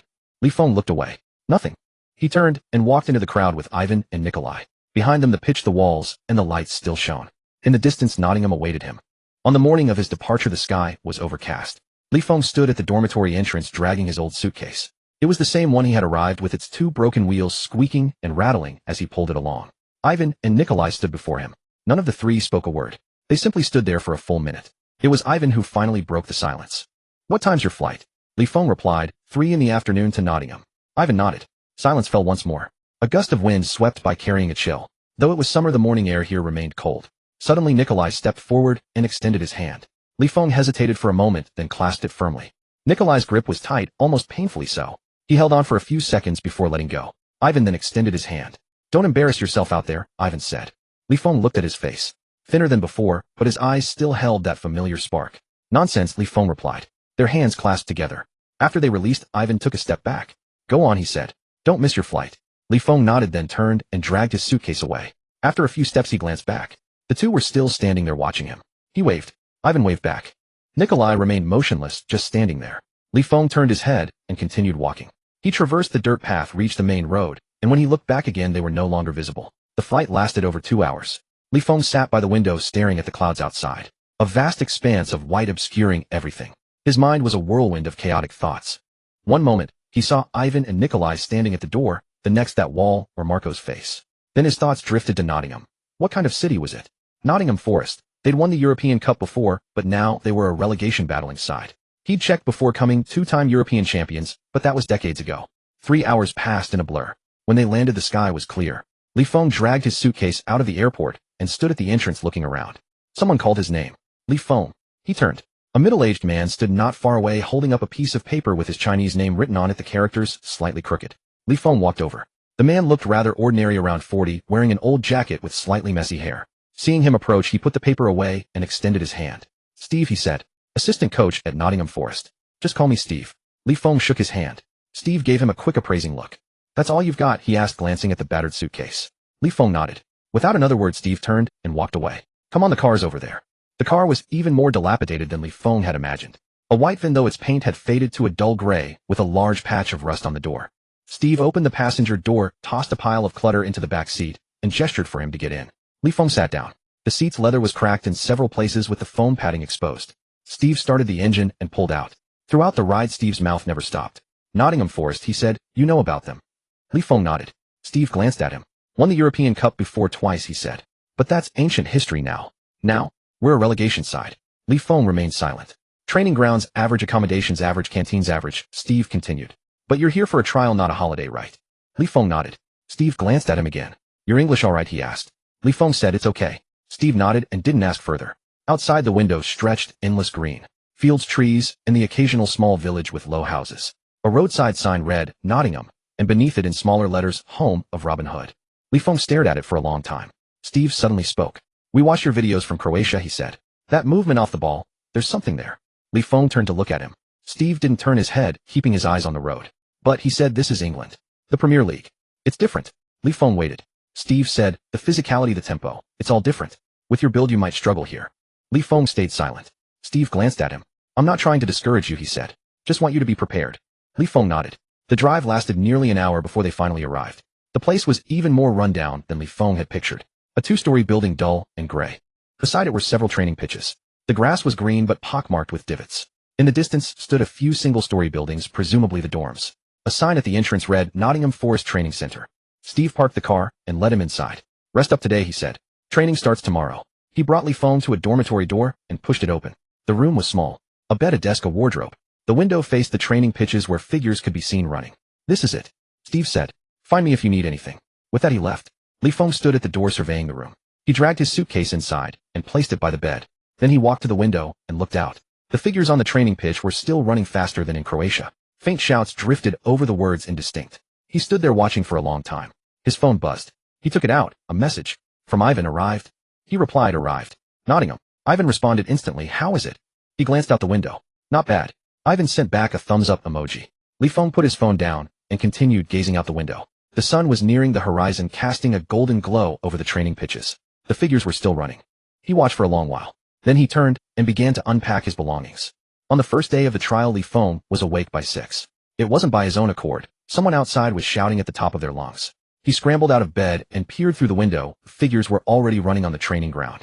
Dawn hadn't fully broken and the silhouettes swayed in the dim gray light. He threw on his clothes and dashed outside. Steve stood at the edge of the field and upon seeing him gave a nod. Just follow along for now, he said. Li Feng fell into the ranks of the runners. After 2 laps, he knew something was off. The pace was far quicker than he had anticipated. Not just slightly quicker, it was a whole tier faster. Every single step required maximum effort. The moment he relaxed, even a fraction, he'd be left behind. By the 5th lap, he was gasping for air. By the 8th lap, his legs felt like jelly. After finishing the 10th, he doubled over, panting, his lungs feeling as if they were about to burst. The others around him were only slightly sweaty, some were even chatting amongst themselves. Steve walked over. 5-minute break, he said. Then we'll have a scrimmage. Li Feng nodded, unable to speak a word from his parched throat. The scrimmage began. Li Feng was placed on the substitute team. Across from them were the starters, each one looking a size bigger than him. Before the whistle blew, the opposing center back was staring him down. That man was Danny. Li Feng had noticed him during the run, standing over 6 feet tall, built like an ox with arms thicker than Li Feng's own legs. Danny stared at him, a grin spreading across his face. It was a smile Li Feng had seen far too many times. The whistle blew. His first touch of the ball came near the midfield. Li Feng dropped back to receive the pass. The moment he controlled it, before he could even turn, a tremendous force slammed into him from the side. A dull thud echoed. He was sent flying, crashing to the ground and rolling twice. Tufts of grass sprayed up, landing on his face. He lay there stunned for a second. Then he heard laughter. Not muffled snickers, but the kind that was loud, unrestrained. He got up, brushing the dirt off his clothes. Danny stood nearby, spreading his hands in a gesture that said, I didn't even do anything. Li Feng said nothing, just jogged back to his position. The second time, he received the ball on the wing. As soon as he stopped it, Danny was right on him. It wasn't a normal mark. Danny was leaning, his entire body weight on him, an elbow hooked over his shoulder, a knee pressing into the back of his thigh. He tried to turn but couldn't move. He tried to shield the ball but couldn't hold it. The ball was poked away and he was shoved off balance, stumbling several steps, nearly falling again. This time the laughter grew louder. China, someone yelled. This is England. This is Nottingham. Li Feng straightened up, ignoring them. He saw Steve standing by the sideline, arms crossed, his face an unreadable mask. The third time, a corner kick. He was at the near post. Danny pressed against him. The ball came in, he jumped, but couldn't get off the ground. Danny had him completely boxed in, and the ball was headed away. He landed, awkwardly twisting his ankle, and dropped to one knee. Danny jogged past him, glancing down. Too light, Danny said. Li Feng knelt there, panting. The laughter from the sideline continued. Someone was mimicking his fall, throwing themselves back in an exaggerated motion, causing those around them to double over in hysterics. He slowly got to his feet. His legs were shaky. The spots where he'd been hit throbbed with a fiery pain. But he stood tall. Again, he said. His voice wasn't loud, but they heard him. The laughter stopped for a moment. Danny turned to look at him. Li Feng met his gaze. Again, he repeated. Danny was taken aback for a second. Then he smiled. All right, Danny said. The scrimmage resumed. The 4th time he was knocked down. The 5th time he was knocked down. The 6th time he got the ball and immediately passed it off, not daring to hold on to it. The 7th time he was knocked down and stayed on the ground for a long while. No one was laughing this time. The sideline was completely silent. Steve walked over and looked down at him. Can you get up? Steve asked. Li Feng lay there, his face buried in the grass. The grass was damp, coated with dew and the sweat of who knows who. It was cool against his skin. He lay there for 2 seconds. Then, using his hands for support, he slowly pushed himself up. His knees ached, his ribs ached, his shoulders ached. Every part of him hurt. But he stood straight. He looked at Steve. Again, he said. Steve looked back at him, saying nothing. Then Steve nodded. That's it for today, he said. Same time tomorrow. Li Feng stood still, watching the others head for the sideline. As Danny walked past him, he paused for a moment. Tomorrow, Danny said, same thing. And with that he walked away. Li Feng stood there watching them all leave. The sun had risen, its rays warming his back. He looked down at his own arm. There was a bruise forming, he couldn't remember when it happened. He pressed on it, wincing at the pain. Then he turned and headed back towards the dorms. After a few steps, he pulled out his phone and glanced at it. There was a message in the group chat. It was from Ivan. How was the first day? He stared at the message for a few seconds. Then he put the phone back in his pocket and continued walking. Behind him, the training ground was empty save for a few training posts standing silent in the morning light. That evening, Li Feng did not go to the cafeteria. It was not that he wasn't hungry. His entire body ached so much he could not bear to move. He lay on his bed staring at the ceiling. The lamp above him blazed a ghastly white, and a few tiny insects fluttered around it, their wings rustling. The bruises from the collisions were now beginning to throb. Purple and black, every inch of him hurt. He tried to turn over, and a sharp pain lanced through his ribs, making him gasp. He just lay there unwilling to move a muscle. His mind was a tangle. One moment, he was reliving the dull thud of Danny's collision. The next, he heard the echoes of their laughter. Then he was on the ground, his face pressed against the damp grass. Steve's words, "Can you get up?" kept looping in his head. He had answered again. And then what? Come back tomorrow, only to be knocked down again. He turned over, facing the wall. The wall was bare, white, slightly gray, with a patch of mold in one corner. His phone buzzed on the pillow. He didn't move. It buzzed again. He picked it up. There were 2 messages in the group chat. From Ewan, "Where are you?" From Ewan again, "Dead." He stared at the 2 lines for a few seconds. Then he pressed the video call button. The phone rang twice before the call connected. The screen lit up, and Ewan's face was so close it filled the entire frame. "Fuck," Ewan said. "You finally fucking replied." Li Feng said nothing. Ewan leaned back, and the screen revealed 2 people, Ewan and Gula. They were sitting in front of that wall. The dim yellow lights behind them cast a warm glow on their figures. Ewan stared at the screen. "Why aren't you talking?" Ewan asked. Li Feng opened his mouth. "Nothing," he said. Ewan looked at him for a couple of seconds. Then, Ewan grinned. "So," he said, "did you get your ass kicked?" Li Feng didn't answer. Ewan's grin widened. "Definitely got your ass kicked," he said. Gula stayed silent beside him, but the corner of his mouth twitched. Li Feng looked at the 2 of them on the screen at the wall behind them. Those dark marks on the wall. He could count them with his eyes closed. Which one was from his first day's kick, which one from Ewan's, which one from Gula's. Today, Li Feng said, "I got knocked down 6 times. Ewan's smile froze for a moment. And then, "Oi?" Ewan asked. Li Feng said, "I got up 6 times. Ewan looked at him. Gula looked at him too. The screen was silent for a few seconds. Then, Ewan suddenly wiped his smile. "Li Feng," he said. Li Feng waited. Ewan looked at him, and spoke slowly, emphasizing each word. "How many fucking times have you been beaten down?" Li Feng was taken aback. Ewan continued. "When you first came to Croatia, how many times did they knock you over? That time with Baldy, how many stitches did you get? Those days shoveling snow in the freezing cold, how bad were you frozen?" Li Feng didn't speak. "Which time did you not get up?" Ewan asked. Li Feng looked at the face on the screen. Thinner, but those eyes were still so bright. Ewan said, "This time is no different." Gula nodded beside him. Li Feng opened his mouth, wanting to say something, but the words didn't come. Ewan smiled again. "All right," Ewan said, "don't overthink it. You have training tomorrow, right?" Li Feng said, "Yeah." Ewan said, "Then why aren't you sleeping?" Li Feng was silent. Ewan waved at him. "I'm hanging up. Text me if anything comes up," he said. Before the screen went dark, Li Feng saw Gula nod at him. Then it was gone. He held the phone, lying on the bed, staring at the ceiling. Those tiny insects were still fluttering, their wings rustling. He turned over, facing the wall. That patch of mold on the wall no longer seemed so annoying. He closed his eyes. The next morning at 5:40, he woke up. His body still ached. With every movement, he could feel the bruises had turned darker. But he got up. He pulled on his clothes, pushed open the door, and walked out. Outside, the sky was still gray, not yet fully light. There were already people running on the training ground, their silhouettes wavering in the morning mist. He jogged over and joined them. After 2 laps, Danny caught up from behind and ran beside him. Li Feng turned his head to look at him. Danny looked back. Neither said a word, and they kept running. On the 8th lap, Danny suddenly spoke. "Today," Danny said, same as before. Li Feng was panting and didn't reply. But he nodded. Danny glanced at him, then accelerated ahead. Li Feng fell behind, continuing to run. The sun rose from the east, shining on him. After finishing the last lap, he bent over, gasping for breath. After a while, he straightened up and walked toward the edge of the field. His phone buzzed in his pocket. He pulled it out. There was a message in the group chat. From Ewan, "That wall. We're doing extra practice today. We'll kick a few times for you." Attached was a photo. The wall, the dim yellow lights, and 3 balls on the ground. Li Feng stood there for a few seconds, staring at the photo. Then he put the phone back in his pocket and walked toward the middle of the training ground. Steve stood there holding a whistle. When he saw Li Feng coming, he nodded. Li Feng took his place in the line. The sun shone on his face, a little blinding. The man arrived in the 2nd week. Li Feng didn't know his name. He only knew that before training began, Steve stood on the sidelines with an expression unlike his usual one. Today, Steve said, "Everyone better be serious. Morris is here." Li Feng glanced over. An old man stood by the sidelines. He was in his 60s with short-cropped snow-white hair. He wore an old gray tracksuit with frayed cuffs. He stood there, one hand in his pocket, the other resting on a cane. It wasn't an ornamental cane, he genuinely needed it for support. When he walked, he dragged his left leg, moving forward step by step. Li Feng watched him shuffle over to a chair on the sidelines and slowly sit down. Danny muttered beside him. Morris, the Nottingham Forest manager. He's been at this club for 20 years. He's seen it all. Li Feng turned to look at him. Danny didn't elaborate, but Li Feng understood the look on his face. This was someone to take seriously. The training match began.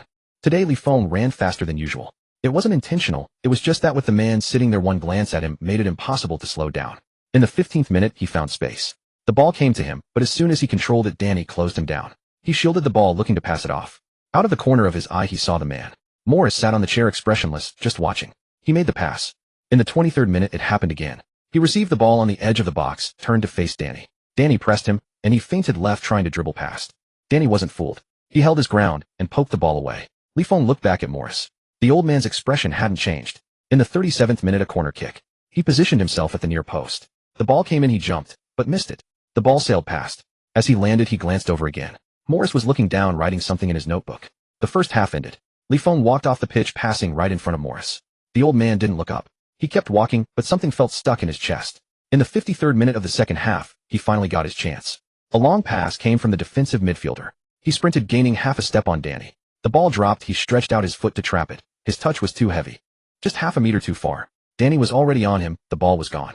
He stood there panting. He turned to look at Morris. This time the old man looked up. He was staring right at him. That look in his eyes was unreadable. When the training match ended Li Feng stood on the pitch drenched in sweat. Steve walked over. Morris wants to see you, he said. Li Feng was taken aback for a moment. Then he walked towards the sidelines. He stopped in front of the old man. Morris sat in the chair looking up at him. The old man's eyes were a murky gray-blue, the whites tinged with yellow, but they were sharp. That sharpness, Li Feng had seen it before. Marco had eyes like that. Sit, Morris said. Li Feng looked around. There was no chair, so he squatted down. Morris looked at him saying nothing. Li Feng remained silent too. After a few seconds the old man spoke. You know how to make runs, he said. Li Feng waited. Morris added, but you don't know how to play football. Li Feng was stunned. Had he ever heard that before? No. No one had ever said that to him. In Croatia Marco said his body wasn't strong enough, said his timing for runs was off, said he jumped a fraction of a second too late. But no one had ever told him he couldn't play. Morris saw the look on his face and the corner of his mouth twitched. You don't understand? Morris asked. Li Feng said, I don't understand. Morris put down his notebook. Your eyes, he said, pointing at them. From start to finish they only looked at one place. Li Feng waited. The goal, Morris said. You only have eyes for the damn goal. Li Feng said nothing. Morris continued, before you get the ball you're looking at the goal. After you get the ball you're looking at the goal. Before you pass you're still looking at the goal. He paused. The goal isn't going to move. But the people around you, they will move. Li Feng opened his mouth to speak. Morris cut him off. Do you know what it means to play football? The old man asked. Li Feng didn't answer. Morris pointed to the players still packing up their gear on the pitch. Before they get the ball, what are they looking at? They're looking at their teammates. At the opponents. At the space, he said. Before you get the ball, all you see is the goal. Li Feng remained squatting motionless. Morris watched him. You can make runs, the old man said, but what's the use of the positions you create? You don't know how to link up with your teammates. You don't know how to create space for them. You only have eyes for that goal. He paused. Here, making runs isn't enough. This is the Premier League. Nottingham Forest needs players who can actually play. With that he pushed himself up with his cane. Dragging his left leg, he walked step by step towards the sideline.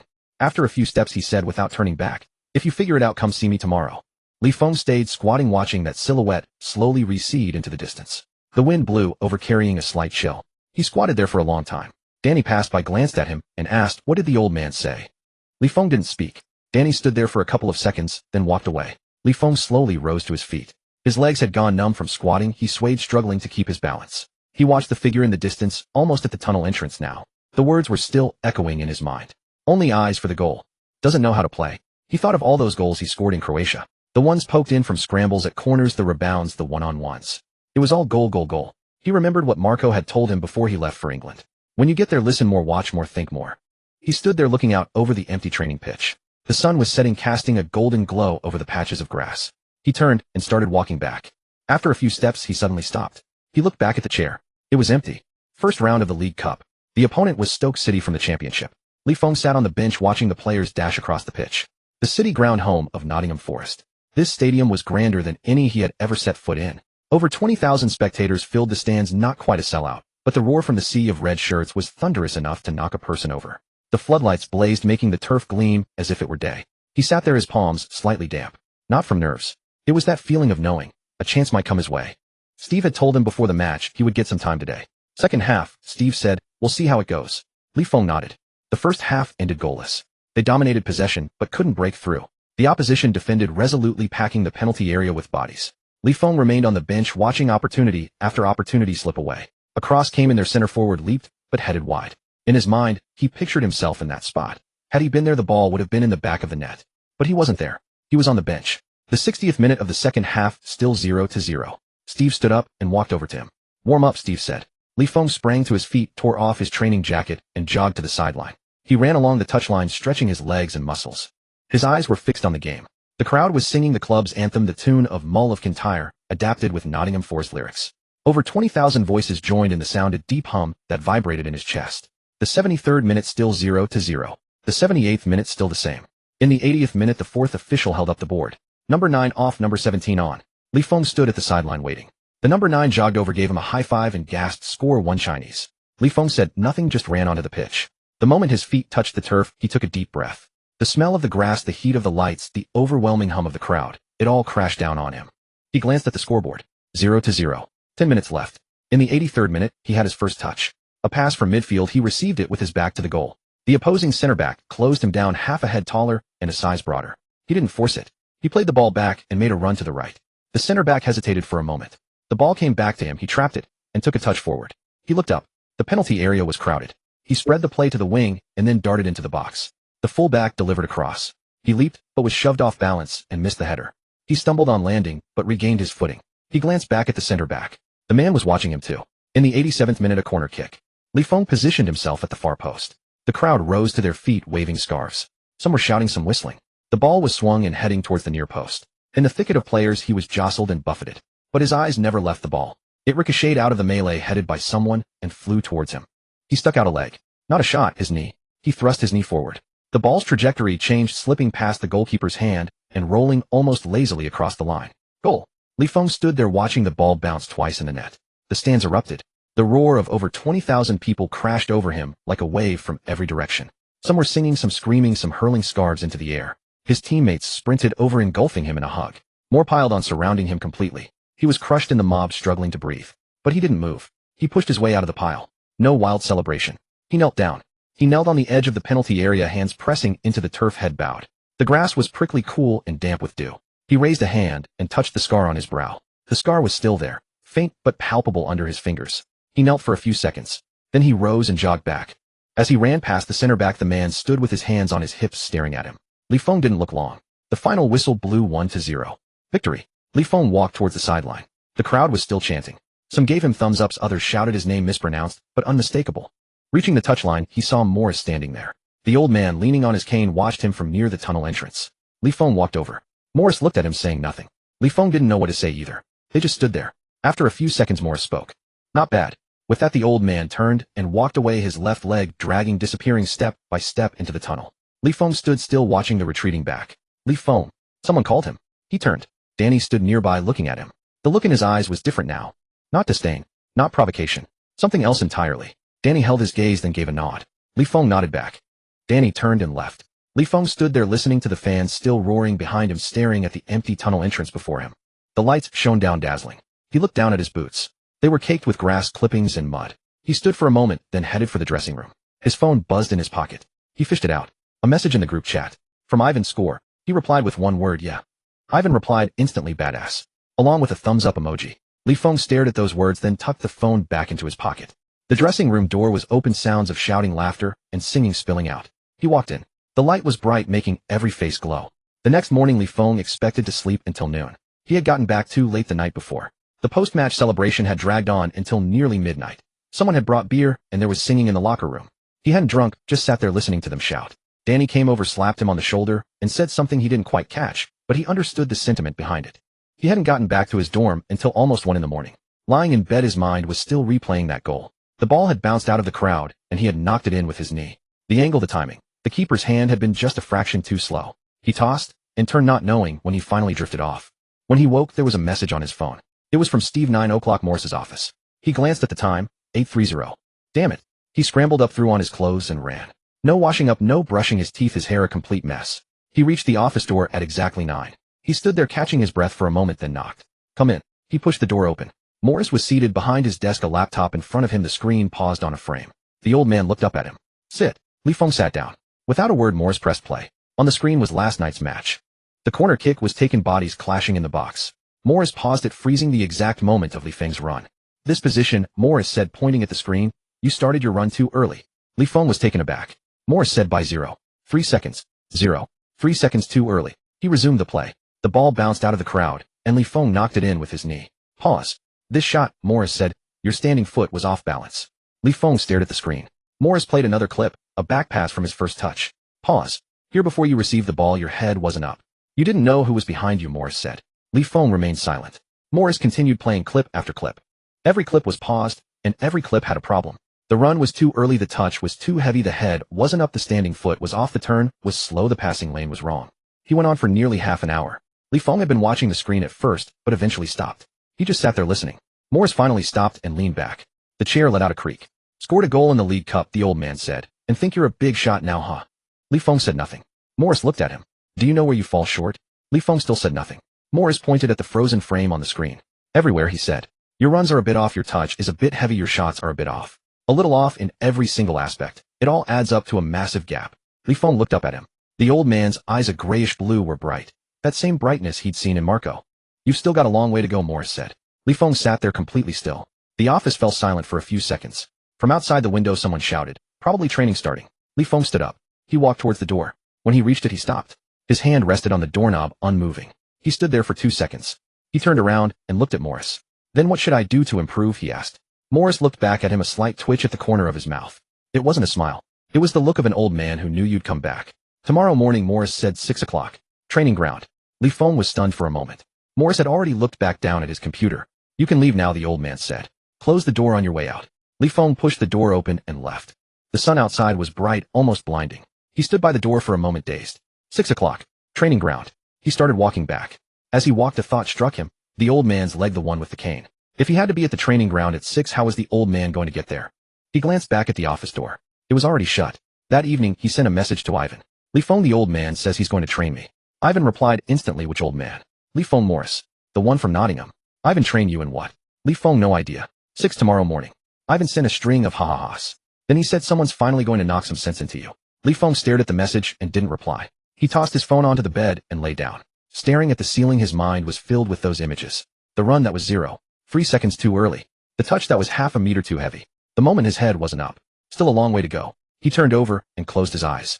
The next morning at 5:40 when he arrived at the training ground, the sky wasn't fully light yet. It was a hazy gray dew on the grass, soft underfoot. The floodlights were still on, casting a pale glow over the pitch. He stood there looking around. No one. He waited a few minutes. Still no one. He pulled out his phone. 550. Just as he was about to make a call, he spotted a shadowy figure moving in the distance. Slowly, step by step, it shuffled towards him. The figure was leaning on a cane. Morris. The old man made it to the sideline and stopped. He was carrying a basket of balls, the kind they used for training, with a dozen or so in it. He set the basket down and looked at Li Feng. You're here, Morris said. Li Feng nodded. Morris didn't say another word. He took a ball from the basket and placed it on the ground. Then he kicked it over. The ball rolled to Li Feng's feet. Trap it, Morris said. Li Feng extended his foot and stopped it. Morris kicked another one over. Trap it. He trapped it again. Another one. Trap it. Another. Trap it. By the fifth one, Li Feng couldn't hold it in any longer. Coach, he said, is this all we're doing? Morris looked at him. That's it. The old man took another ball from the basket. You think you know how to trap a ball, he said. You can't even control a ball properly. The ball came flying over. Li Feng trapped it. Another one. Trapped. Another one. Trapped. The sun slowly rose, casting its light on the two of them on the basket of balls on the training ground. Morris stood there balanced on one leg, the other barely touching the ground. With every pass, he made his body swayed. Li Feng noticed, but he didn't say a word. The balls came flying over one after another. He trapped them one after another. After about a dozen, Morris suddenly said, "Start moving." Li Feng was taken aback. Morris kicked another ball over. Trap it on the move. Li Feng started running. The ball came, he ran to it, trapped it, and ran back. Another one. Run to it, trap it, run back. Another one. Another one. The sun climbed higher, the heat on their backs growing. Li Feng had lost track of how long this had been going on. All he knew was that the basket was almost empty. After the first day of training, Li Feng thought it was just a formality. The next morning at 5:50 when he arrived, Morris was already standing there. Same spot, same basket of balls. The old man, leaning on his cane, stood in the morning mist exactly as he had the day before. Li Feng walked over. "Continue," Morris said. Then the ball came flying over. Trap, trap, trap, trapping while standing, trapping while running, trapping head-on, trapping sideways. Balls came from the left, from the right, dropping from high above, skidding across the turf. The third day it was the same. The fourth day, still the same. On the fifth morning, Li Feng stood at the edge of the field staring at the basket of balls and suddenly felt a twitch of amusement. Is this it? Back in Croatia, he used to stay for extra practice until midnight, kicking thousands of balls against a wall. Now in England, he was being made to practice trapping by an old man for a whole week. Morris kicked the ball over. He extended his foot and trapped it. Faster, Morris said. Faster by 1/10 of a second. Lifone was stunned. He hadn't even noticed it himself. Morris kicked another ball over. That one was 2/10 of a second slower. Lifone stared at the ball, wondering how the old man could tell. Day 6. Day 7. A full week. Every day at 6, the same basket of balls, trapping, standing, trapping, running, trapping, every which way. That evening, Ivan video called him. Lifone answered. Ivan's face was pressed unusually close to the screen as always. How's it going? Ivan asked. What are they having you train in the Premier League? Lifone thought for a moment, then said trapping. Ivan was stunned. Trapping. Ivan said. Just trapping. Lifone said just trapping. Ivan was silent for 2 seconds. Then he burst out laughing. He laughed so hard the screen shook. The Premier League, Ivan gasped between laughs. And they're having you practice trapping. Nikola started laughing too, off to the side. Lifone watched them both, saying nothing. When Ivan finally stopped laughing, he leaned closer to the screen. So how's it going? Lifone thought about the past 7 days. Day 1 he'd mishit 3 traps. Day 2 2. From day 3 onwards the ball mostly stayed at his feet. On day 4 Morris had him trap while running. On day 5 the old man made him pass immediately after trapping. On day 6 he had to run immediately after passing. On day 7 today the old man said nothing, just had him trap trap trap. Not bad, Lifone said. Ivan laughed again. Not bad? Ivan mimicked him. Can't you just say awesome? Lifone ignored him. After hanging up he lay on his bed staring at the ceiling. His phone buzzed again. A message from Ivan. Why is that old man having you practice trapping? Lifone looked at the words and thought about it. Why? He remembered what Morris had said on the first day, you can't even trap a ball properly. He remembered the old man standing there every day, weight on one leg, the other foot lightly tapping the ground. With every ball he kicked his body swayed. But he never once sat down. He remembered this morning at the end of the session Morris had suddenly spoken. The first day you came, your first trap was half a meter off. Today you're keeping it within half a meter. After saying this the old man turned and walked away. Lifone stood there watching that retreating figure. Limping, walking slowly but without a single pause. He picked up his phone and replied to Ivan. Lifone, he said, I've improved by half a meter. Ivan replied instantly, half a meter is nothing. Lifone, it counts. Ivan didn't reply again. On the morning of the 8th day, at 5:50, when Lifone arrived Morris was already standing there. Same spot, same basket of balls. But beside the old man there was someone else. Danny. Lifone was taken aback. Danny looked at him and flashed a grin. The old man told me to come, Danny said. To train with you. Morris said nothing, just took a ball from the basket. He looked at Lifone. Today, he said, trapping under pressure. Danny stepped forward, standing in front of Lifone. That build, that physique, that face. Lifone remembered the first day of training when this man had knocked him down 6 times. Morris kicked the ball over. It flew towards Lifone. Danny closed in on him. That week Lifone stood on the training ground at 6 every morning. Danny came every day. On the first day Lifone was knocked down 4 times. When Danny's frame slammed into him, it was like hitting a wall. The ball stopped and the man went flying. On the second day he was knocked down 3 times. Twice he managed to stay on his feet. On the third day he was knocked down twice. Once after controlling the ball he shielded it and passed it off. On the 4th day the moment Danny closed in he nudged the ball aside and pivoted, slipping past him. Danny stood there watching him. Lifone watched him back. Again Danny said. On the 5th day there was a practice match. Lifone was placed on the reserve team facing the starters. Danny was still the center back standing opposite him. The whistle blew.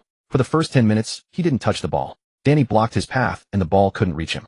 In the 15th minute he dropped deep to receive the ball. The midfielder passed it to him and he took it with his back to the goal. Danny closed in. He didn't force it. He passed the ball back, then turned and sprinted to the right. Danny followed. After 3 strides Lifone stopped abruptly, pivoted and cut to the left. He shook Danny off by a step. The ball came back to him. He received it, controlling it perfectly. Then he took a touch forward and whipped in a cross. Though no goal came of it, the few players nearby had seen it. Danny saw it too. In the 23rd minute it happened again. This time from a corner. Lifone stood at the near post, Danny marking him tightly. The ball was delivered flying toward him. He jumped. Danny jumped too. But he didn't head it. He shifted his body, letting the ball graze past his head. Danny headed it nothing. The ball slipped through to the far post where his teammate headed it in. 1-0. As Lifone landed, Danny stood nearby watching him. That look was different now. After the match Lifone walked toward the sideline. Danny caught up from behind and slapped him hard on the back. The crack echoed loudly. The force of the blow sent Lifone stumbling forward a step. He turned to look at Danny. Danny met his gaze silent. Then Danny turned and walked away. That night Lifone lay in his dorm. His phone buzzed. Not from the group chat, a private message. It was from Danny. Opened the door. He froze for a second, then got up and opened it. Danny stood in the doorway holding a jersey. Lifone looked down. It was a Nottingham Forest jersey, red and white, with Danny printed above the number, Danny's spare shirt. Match tomorrow, Danny said. Wear this. Lifone looked up at him. Danny's face was expressionless, just standing there. Lifone took the jersey. Thanks, he said. Danny nodded, turned, and walked off. Lifone stood in the doorway watching the figure disappear down the hall. He looked down at the jersey in his hands. The fabric was soft wash, not new. The number 24, with Danny printed beneath it. A team crest was embroidered inside the collar, a red and white chair. He closed the door and laid the jersey on his bed. He stared at it for a few seconds. Then he pulled out his phone and texted Ivan. Li Feng, Danny gave me a jersey. Ivan replied instantly. Who? Li Feng, Danny. The one who kept knocking me over. Ivan, damn. What does he mean? Li Feng looked at the jersey. What does it mean? He thought of Danny's slap. He thought of the look on Danny's face when he stood in the doorway saying, wear this. Li Feng replied, it means I'm his teammate now. Ivan sent a string of thumbs up emojis. Then you've made it big. Li Feng didn't reply. He lay back staring at the ceiling. The jersey rested by the bed, red and white, vivid under the light. At 5:50 the next morning, when he arrived at the training ground, Morris was already there. The old man stood beside a basket of balls. Li Feng walked over wearing the jersey. Morris glanced at it, said nothing, but the corner of his mouth twitched. Then the old man took a ball from the basket. Today, Morris said, we practice crossing. The ball was delivered. Li Feng ran up, trapped it, and sent it out. Danny had appeared in the box, serving as his target. The ball reached Danny's feet. He controlled it and played it back. Again. Another one. Another one. The sun rose, shining down on the three of them. Shining on Li Feng's red and white jersey. Shining on Danny's impassive face. Shining on the crutch propping up Morris. After training that day, Li Feng headed back. Danny caught up and fell into step beside him. After a few paces, Danny spoke. Next week, Liverpool, he said. Li Feng turned to look at him. Danny kept walking, eyes forward. Van Dijk, Danny said. The world's best center back. Li Feng said nothing. Danny glanced at him. Scared. Li Feng thought about it. Scared. He remembered his first day in Croatia being knocked over by Ivan. He remembered the bald guy's elbow, the sting of the stitches. His first day in England being knocked down 6 times by Danny. He remembered Morris's words, still a long way to go. No, he said. Danny was taken aback. Then Danny smiled. Not a wide grin. More like a slight twitch at the corner of his mouth. All right, Danny said. The two continued walking. The sun cast their shadows long across the ground. On the morning of the match, Li Feng woke before his alarm. It was 5:17 a.m. The sky outside the window was still dark and overcast. He lay there staring at the ceiling, his heart beating a little too fast. It wasn't nerves. It was that feeling, the one where you know there might be a chance today. After yesterday's training, Steve had pulled him aside. Tomorrow the squad, Steve said. Be ready. He hadn't reacted at first. The squad. The bench. Steve saw his expression and smiled. What did you think Morris had you training for these 3 weeks? Li Feng said nothing. But now lying in bed, those words began to loop in his mind. The squad. The Premier League. He got up and went to wash his face. In the mirror, his eyes were a little bloodshot from lack of sleep. He splashed cold water on his face twice and stared at his reflection for a few seconds. Then he went out for breakfast. The dining hall was mostly empty. A few first-team players sat in the corner. One of them nodded as he walked in. Danny was sitting there spreading jam on his toast. He waved Li Feng over. Li Feng carried his tray over and sat across from him. Nervous? Danny asked. Li Feng thought about it, then shook his head. Danny glanced at him and continued spreading jam. Good. Don't be. Nerves won't help, Danny said. The bus left at 9. Li Feng sat by the window watching the familiar streets recede behind them. Shops, houses, traffic lights. They passed one by one. Then they hit the motorway and the scenery turned to fields green and sprawling. Music played in his earbuds, but he wasn't listening. His mind was replaying images. Everton. Goodison Park. 40,000 people. He'd seen the stadium online, an old-fashioned ground where the stands sat right on top of the pitch. When the fans roared, the sound hit you right in the face. He leaned his head against the window and closed his eyes. When they arrived, the sky was overcast. The bus parked by the stadium, and people were already waiting outside. Dressed in blue in small groups, scarves in hand. Some smoking, some chatting. As Li Feng stepped off the bus, someone glanced his way. Just one glance. Then that person turned and said something to the guy next to him. Li Feng couldn't hear it, but he knew it wasn't anything kind. Away game after all. In the locker room, the atmosphere was different. No one spoke. All you could hear was the rustle of changing clothes, the sound of laces being tied, someone clearing their throat. Morris walked in and stood at the door. The old man looked around the room at everyone. Then he said only one thing. Relegation battle. You know the math, he said and left. Li Feng kept his head down, tying his boots. The moment he stepped out of the tunnel, the sound slammed into him. It truly slammed. That kind of noise isn't heard, but it's felt hitting your body. 40,000 people crammed into this old ground, shouting, singing, a big horn blaring, so loud it made your ears ache. Li Feng stood at the mouth of the tunnel and glanced out. The stands were right there, so close he could see the faces of the people in the front row. Someone flipped him the middle finger. Someone shouted something he couldn't understand. A fat man, face bright red, was screaming in his direction, spittle nearly flying. He averted his gaze and walked to the bench. As he sat down, his palms were a little sweaty. He wiped them on his shirt and fixed his eyes on the pitch. The whistle blew. The match began. For the first 20 minutes they were pinned back. Everton's striker, dark-skinned, incredibly fast, was a constant threat. Danny got turned inside out by him twice, and once it nearly resulted in a goal. Li Feng sat on the bench, palms soaked. In the 23rd minute, they conceded. A corner kick. In the crowd, the opposing center-back jumped, and no one could outleap him. The ball crashed into the net. 0-1. Goodison Park erupted. The 40,000 voices rose like a wave, crashing towards them again and again. Li Feng glanced at Morris. The old man stood on the touchline, his face a mask. The first half ended still 0-1. In the locker room, no one spoke. Just the sound of heavy breathing, someone drinking water, someone with a towel over their face. Morris walked in and stood at the door. Second half, the old man said. 45 minutes left. Then he left. Li Feng sat there looking at his teammates' faces. Danny had his head down, a towel draped over it. The others looked much the same, not a sound. The second half began. In the 50th minute, still 0-1. In the 55th minute, the opposition scored again. Offside. Ruled out. But when that ball came over, Li Feng's heart skipped a beat. In the 58th minute, Morris looked back at the bench. His gaze swept across the substitutes and stopped on Li Feng. Warm up, the old man said. Li Feng shot to his feet. He jogged along the touchline, stretching his eyes glued to the pitch. In the 63rd minute, the opposition scored again. This time it counted. 0-2. In the 70th minute, Morris looked back once more. Get ready, the old man said. Li Feng stood at the touchline, peeling off his training jacket. In the 73rd minute, the fourth official held up the board. Number 10 off, number 17 on. Li Feng waited at the sideline. The number 10 jogged over, panting, and gave him a high five. Go on, the man said. Li Feng ran onto the pitch. The moment his foot touched the turf, he took a deep breath. The smell of the grass, the smell of the floodlights, the low hum of 40,000 people, all of it pressed down on him. He looked up at the stands. The sea of blue, dense and shifting, moving, shouting, pointing in his direction. He looked away and ran to his position. His first touch came in the 76th minute. A pass from midfield received with his back to goal. The opposing center back closed him down, even bigger than Danny. He didn't force it. He played the ball back and turned to run forward. The ball came back to him. He controlled it, trapping it perfectly. He looked up. The box was packed.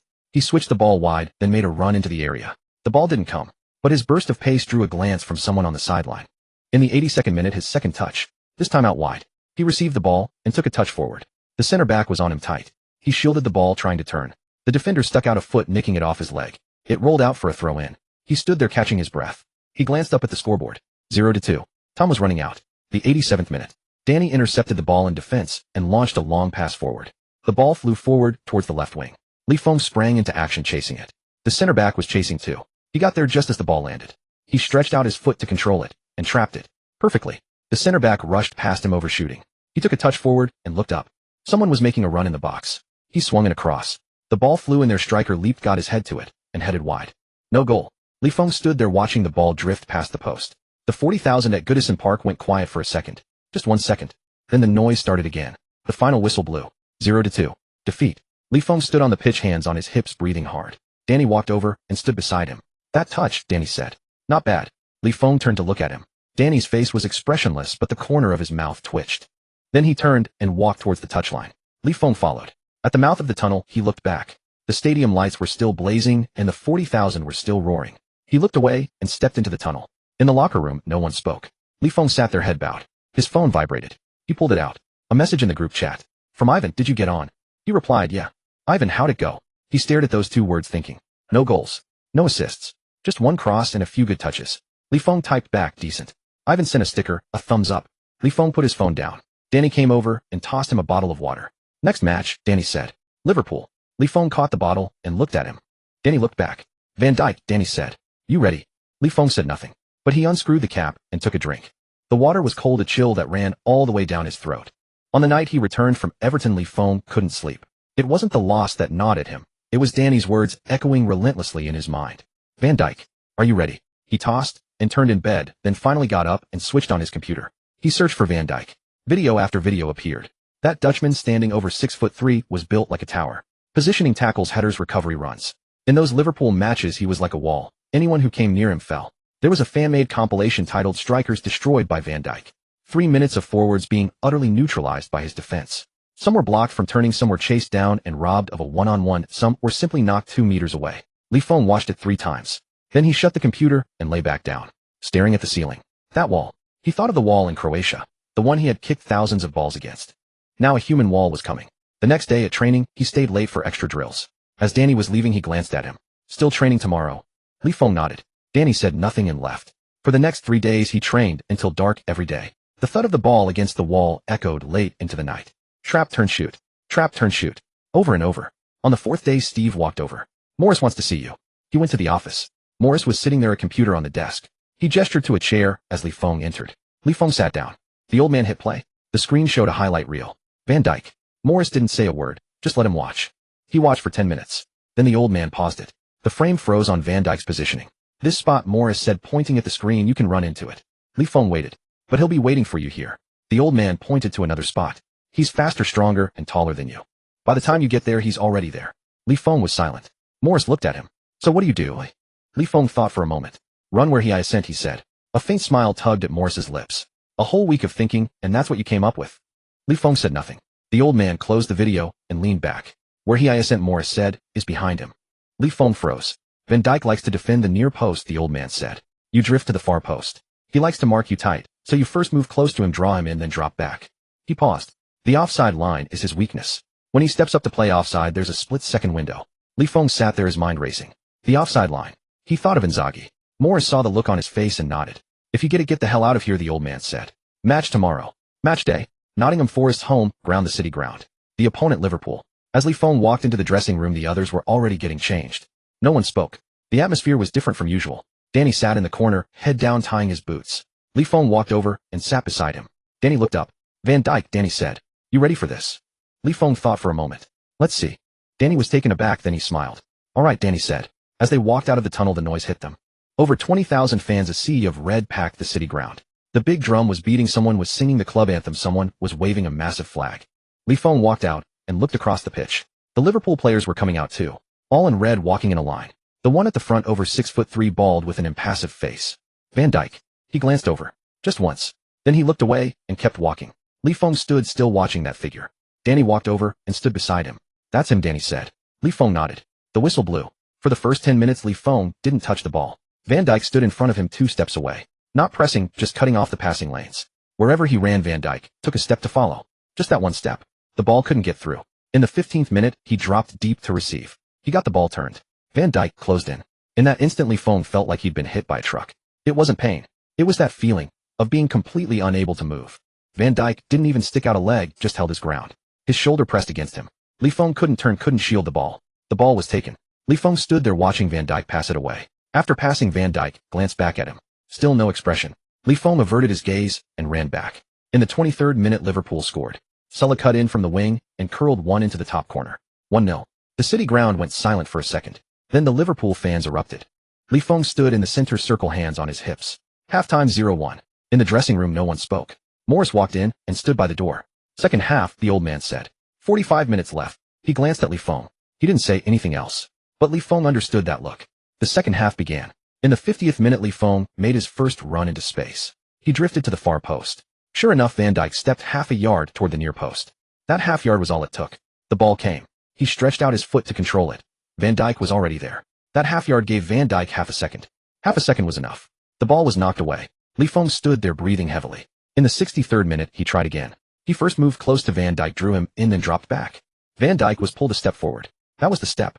The ball came. He turned and ran into the gap. Van Dijk didn't move. He stood there watching Li Feng run past him. Then he accelerated. By the time Li Feng controlled the ball, Van Dijk was already back. The wall was still there. Li Feng shielded the ball, trying to knock it wide. Van Dijk stuck out a foot and poked it away. Gone again. In the 78th minute, a corner. Li Feng stood at the back post. Van Dijk was right on him. The ball came in flying toward the near post. Neither of them moved. The ball sailed through to the other side. A shot came in from there, but the keeper saved it. Li Feng stood there breathing hard. In the 83rd minute, Ivan, no Danny, won the ball in midfield and launched a long pass. The ball flew forward toward the left wing. Li Feng sprinted after it. Van Dijk was chasing too. They ran side by side.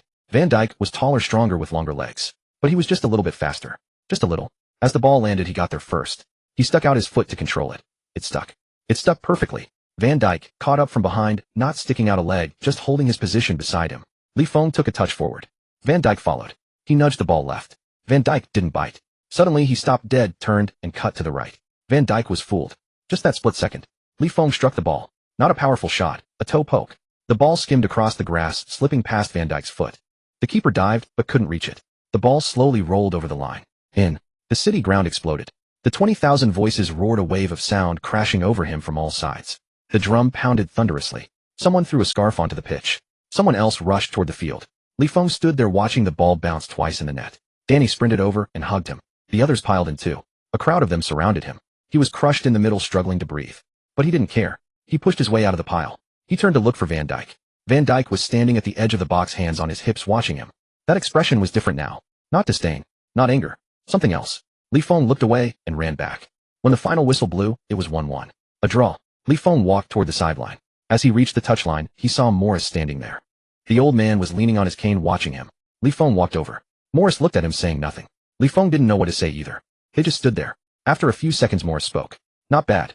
With that the old man turned and walked away. His left leg dragging step by step slowly disappearing into the tunnel. Li Feng stood there watching that retreating figure. Danny walked over and stood beside him. Klopp, Danny said, just smashed the tactics board. Li Feng was stunned. Danny pointed across the pitch. On the Liverpool side Klopp was screaming at his bench. After shouting he kicked a water bottle then turned and stormed off. Li Feng watched saying nothing. Danny patted him on the shoulder. Let's go, Danny said. The two of them walked toward the tunnel. At the mouth of the tunnel Li Feng looked back. Van Dijk was still on the pitch. Seeing Li Feng turn he nodded at him. Li Feng nodded back. Then he turned and walked into the tunnel. Li Feng's legs were still weak as he walked back to the locker room. It wasn't fatigue. It was that peculiar sensation of having just accomplished something monumental, your mind yet to catch up with the reality of it. Someone was shouting in the corridor. The voice was loud, echoing off the walls in endless reverberations. The lights were blinding, and he squinted as he pressed forward. The locker room door was shut. He reached out and pushed it open. The moment it swung wide, a wave of heat rushed out. Sweat, rubber, and an indefinable medley of odors, all intermingled. Then came a shout, a chorus of voices, the words lost in the din. Before he could react, he was yanked inside. Danny was the first to charge at him. The massive figure seized his shoulders and shoved him down onto a chair. Don't move, Danny said. Before Li Feng could process it, a bucket of ice-cold water cascaded over his head. Hell, it was freezing. Water streamed down from his hair, seeping into his eyes, trickling down his neck, soaking his jersey completely. He sat there, eyes squeezed shut, surrounded by the sound of raucous laughter. They were laughing like maniacs. Another bucket, someone yelled. We're out, another shouted back. Get 3 next time. Li Feng wiped his face and opened his eyes. He was encircled by his teammates, forming a tight ring around him. Danny stood at the forefront, holding the empty bucket, grinning from ear to ear. Some were clapping, some shouting, some pounding on the backs of chairs. Steve stood by the door, arms crossed, a smile on his face as well. Li Feng sat there, drenched, water still dripping off him. He looked at them suddenly at a loss for words. Danny slapped him on the shoulder. Van Dijk. Danny roared. You fucking scored past Van Dijk. The others joined in the chant, Van Dijk. Van Dijk. Van Dijk. Li Feng was stunned by the chorus. He opened his mouth to speak, but his voice failed him. Danny slapped him again. What's wrong, cat, got your tongue? Danny asked. Li Feng shook his head. Danny laughed. Then drink, he shouted, producing a bottle of liquor from somewhere and thrusting it into Li Feng's hands. Li Feng looked down at the bottle. The label was unfamiliar, but it looked expensive. He raised his head and met their eyes. Danny was smiling, Steve was smiling, they were all smiling. He lifted the bottle and took a swig. It burned, but it felt good. The locker room was in an uproar for nearly an hour. Music blared, people sang, others danced. Danny pulled Li Feng into countless photos, each time squeezing him so tightly he could barely breathe. Li Feng sat there being forced to down drink after drink. If he refused, they'd pin him down and pour it down his throat. Eventually, he learned to dodge, shrinking back whenever he saw someone approaching with a bottle. His phone buzzed incessantly in his pocket. He pulled it out. It was a barrage of messages from Ivan. First, scored. Second, Van Dijk. Third, you fucking. Fourth, talk to me. Fifth, shit. Sixth. Seventh, where are you? Eighth, are you dead? Ninth, Li Feng. 10th, Van Dijk. Holy fuck. 15 messages in total, the rest, all exclamation marks. Li Feng stared at the screen, frozen for a moment. Then he smiled. Just smiled. Danny leaned over and glanced at his phone. Who's that? Danny asked. Li Feng said, Ivan. The Croatian. Danny nodded. Tell him, Danny said, you're a fucking legend. Li Feng looked down and started typing. He replied with one word, yeah. Ivan responded instantly, fuck. About time you showed up. Li Feng replied again, yeah. Ivan, you score past Van Dijk, and all you say is yeah. Li Feng looked at the message, pondered for a moment. He replied, Danny assisted. Ivan sent a string of ha-has. Then followed with legend. Drink up. Talk tomorrow. Li Feng put his phone down. Danny was watching him. All done? Danny asked. Li Feng nodded. Danny handed him another bottle. Then let's keep going, Danny said. Li Feng took it and had a sip. The music continued, the chaos persisted. Someone flung the locker room door open, yelled into the corridor, then dashed back inside. Li Feng sat there watching them all. A memory surfaced. The first time he'd stepped into this locker room months ago. Back then he knew no one. He sat alone in the corner listening to conversations he couldn't understand. Now he was the center of the circle, soaking wet, a bottle in his hand. He lowered his gaze to the bottle. The label bore a red and white crest, just like Nottingham Forest's. He took a drink. His phone buzzed again. He thought it was Ivan. But it was Nicola. Just 2 words, legend. Li Feng looked at the message and typed back 2 words, thanks. There was no further reply. He knew that was Nicola's way. Few words, but he remembered everything. Li Feng tucked his phone back into his pocket. Danny walked over and plopped down beside him. What's on your mind, Doi? Danny asked. Li Feng thought for a moment. What was on his mind? He thought of the Croatian wall. Of Ivan and Nicola. He thought of Marco's face. Of his first day in England being knocked down 6 times by Danny. He thought of that goal. The control, the turn, the stabbed finish. Van Dijk. He shook his head. Nothing, he said. Danny gave him a look. Then Danny raised his bottle. Cheers, Danny said. Li Feng raised his as well. The two bottles clinked together with a dull thud. The celebration raged on around them. The music continued to play. The locker room lights were bright, casting a glow on every face in the room. The next morning, Li Feng was jolted awake by his phone vibrating. Not by a message. By a call. He fumbled for it and glanced at the screen. It was Ivan. It was only 6 in the morning over there, and Ivan never called at this hour. He answered. Hello, Li Feng. Ivan's voice was loud enough to pierce his eardrum. You've blown up. Li Feng was stunned. What? You're famous. Ivan shouted. Klopp talked about you. Li Feng sat up, his mind still foggy. What did you say? Ivan was panting on the other end as if he'd just finished a run. The post-match press conference. Klopp said it. It's all over the internet. He yelled, check it out now. The call ended. Li Feng held his phone frozen for 2 seconds. Then he opened those apps. The first video he tapped on showed Klopp. The Liverpool manager sat at the press podium, a crowd of reporters before him. Someone asked a question, but he couldn't quite catch it. But Klopp's answer, he heard it clearly. That goal. Klopp paused for a few seconds. Then he said, that run, that touch, that finish. Van Dijk wasn't beaten by pace, he was beaten by brains. Li Feng played that clip 3 times. Beaten by brains. He sat on the bed staring at the screen. Klopp's face looked weary, but when he said those words his eyes were earnest. He scrolled down. The second post was a video someone had edited. His goal with replays from every angle. Slow motion close-ups. That touch, that turn, that poke, finish viewed from all sides. There were tons of comments below. He couldn't understand them all, but he recognized some words. China. Forest. Inzaghi. Inzaghi. He stared at that name for several long seconds. The third post was a photo of himself. Someone had captured him on his knees, palms pressed into the turf, head bowed. Beneath the photo, a caption read, from being banned in China to the Premier League it took him half a year. Li Feng looked at it for a long time. His phone buzzed again. This time it was Steve. Come to my office. He got up, threw on his clothes, and rushed out. Steve stood at the office door, phone in hand. Seeing Li Feng approach, he held the device out. Look, Steve said. Li Feng took it and looked. It was a news page in English. He couldn't read it well, but he recognized the words in the headline. Forest. Li Feng. Klopp. Steve spoke from beside him. That comment from Klopp, the whole of England knows about it now. Li Feng handed the phone back. Steve looked at him. How does it feel? Steve asked. Li Feng thought for a moment. How does it feel? He couldn't quite put it into words. All he remembered was that his heart had skipped a beat when he saw the name Inzaghi. No particular feeling, he said. Steve paused, then broke into a smile. All right, Steve said. Get to training. On the training pitch, the lads were already there. As Li Feng walked in, every head turned to look at him. Danny stood in the middle holding a ball. Seeing him arrive, Danny grinned wide. Klopp. Danny shouted. The one beaten by brains. A few others joined in the teasing. Li Feng ignored them, walked past, and started warming up. Danny sidled up and stood beside him. Getting a big head, eh? Danny asked. Li Feng looked at him. Danny's expression wasn't one of jest. Li Feng said no. Danny held his gaze for 2 seconds. Then he nodded. Good, Danny said. Keep working. Training went on as usual. But Li Feng could sense that the looks in their eyes had changed. It wasn't that old, this kid's not bad, look anymore. It was something else. He couldn't quite name it. After training, he stayed for extra practice. In front of that wall, he trained alone. Thud, thud, thud. Each strike echoing one after another. Midway through, Danny showed up. Without a word, he stood on the sideline collecting balls for him.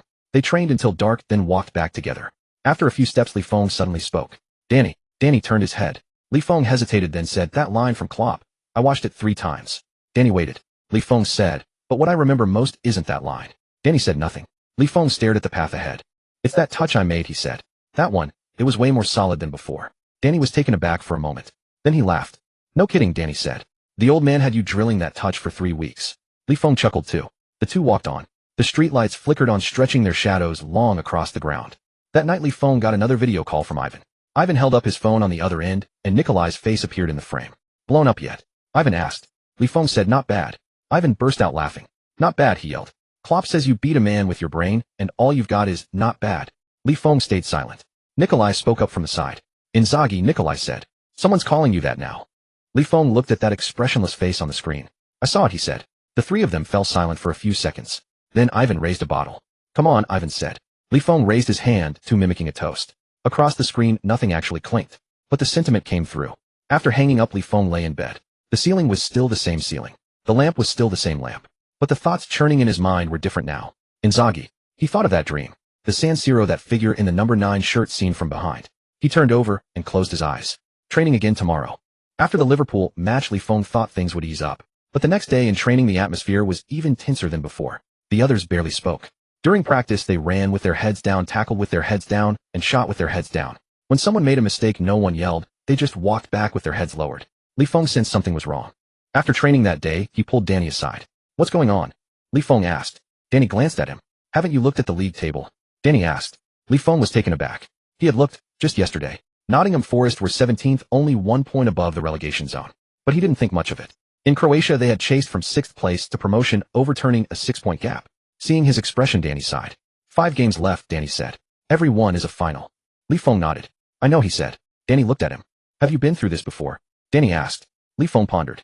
The last 6 rounds in Croatia, every match felt exactly like this. Lose, and it's over, win, and you survive. I've been through it, he said. Danny nodded, asking no more.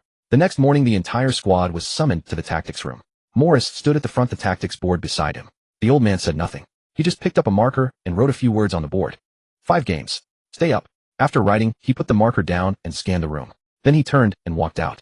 The sound of the door closing echoed loudly in the silent room. Li Feng sat there staring at those words. 5 games. Stay up. He thought of that wall in Croatia. He thought of Marco writing 6 on the tactics board. He remembered the look in Ivan's eyes when he said 6 rounds left. Danny sat beside him motionless. After a few seconds Danny spoke.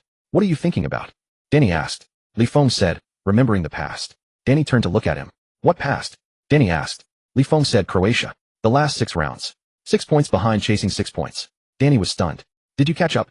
Danny asked. Li Feng nodded. We caught up, he said. Danny looked at him for 2 seconds. Then Danny smiled. Then let's do it again. Danny said. The training volume doubled. It wasn't Morris's demand, the players added it themselves.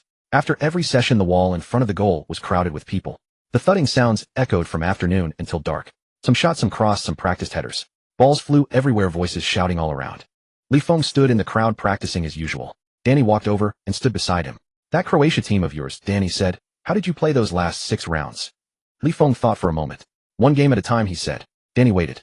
Li Feng said, don't think about what's ahead. Just focus on the next match. Danny nodded. All right, Danny said. 1 game at a time then.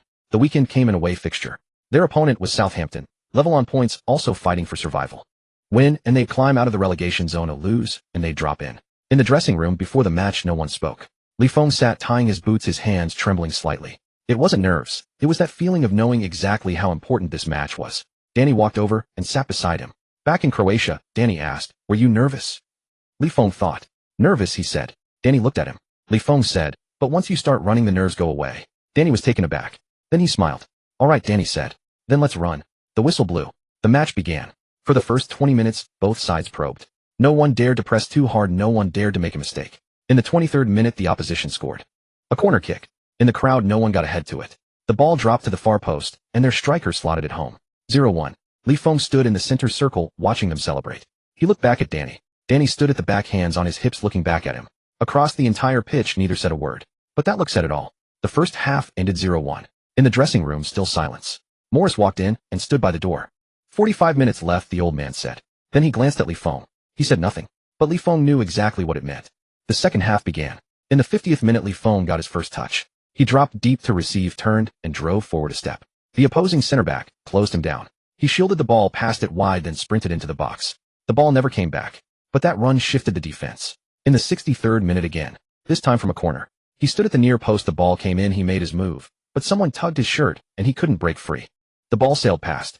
He looked back at the referee. No call. He jogged back. In the 78th minute Danny won the ball at the back and launched a long pass. The ball flew forward toward the left wing. Li Feng sprang and chased it down.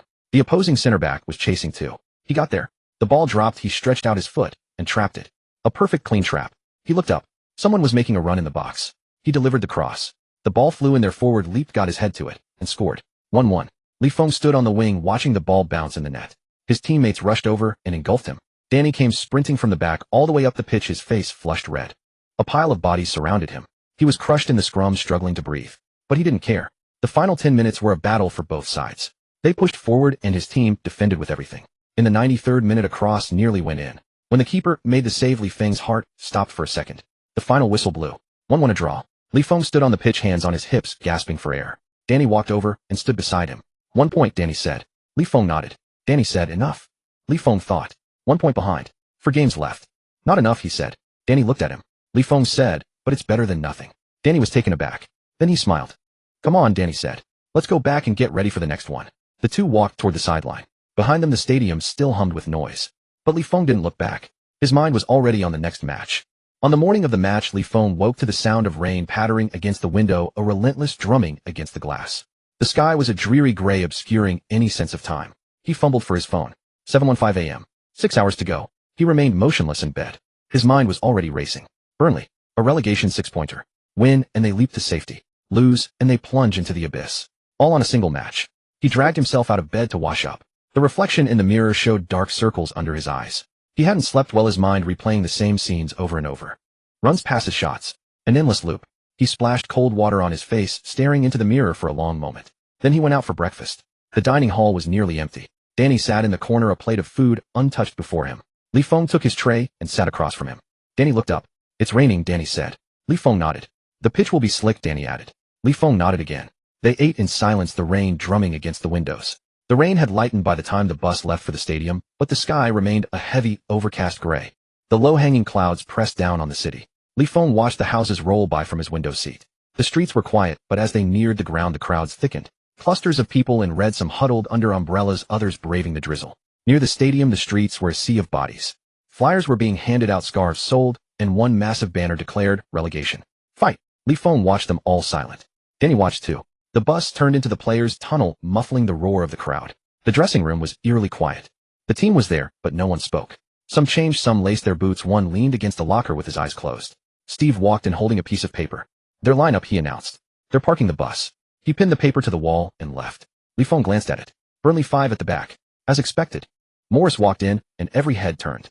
The old man stood in the doorway. The rain has stopped, he said. He paused. 18,000 people are out there. This old ground has never seen a crowd like this for a relegation fight. He looked around the room. Win, and they'll carry you out on their shoulders. Lose, and you crawl out on your own. He turned and left. Li Feng bowed his head, focusing on his bootlaces. The moment he stepped out of the tunnel, the sound hit him. It was a physical force. 18,000 people crammed into the old stadium, shouting, singing, roaring. The drum thundered, a giant flag waved with the words, Nottingham Forest, never give up. Li Feng stood there taking it in for a second. Then he lowered his head and walked onto the pitch. The grass was damp, soft underfoot. The air was thick with moisture. He stomped his feet, testing the ground. The whistle blew. The match began. Within the first 20 minutes, Li Feng knew they were in trouble. Burnley had 5 men camped in the box, refusing to come out. They kept the ball, passing it around, but couldn't break through. Li Feng dropped deep to receive, turned, and found a wall of legs in front of him. He passed it off, made a run, and then another. The ball never came back. In the 23rd minute, Burnley counterattacked and scored. A corner kick, their defender missed the header, and their striker tapped it in at the far post. 0-1. The city ground fell silent for a second.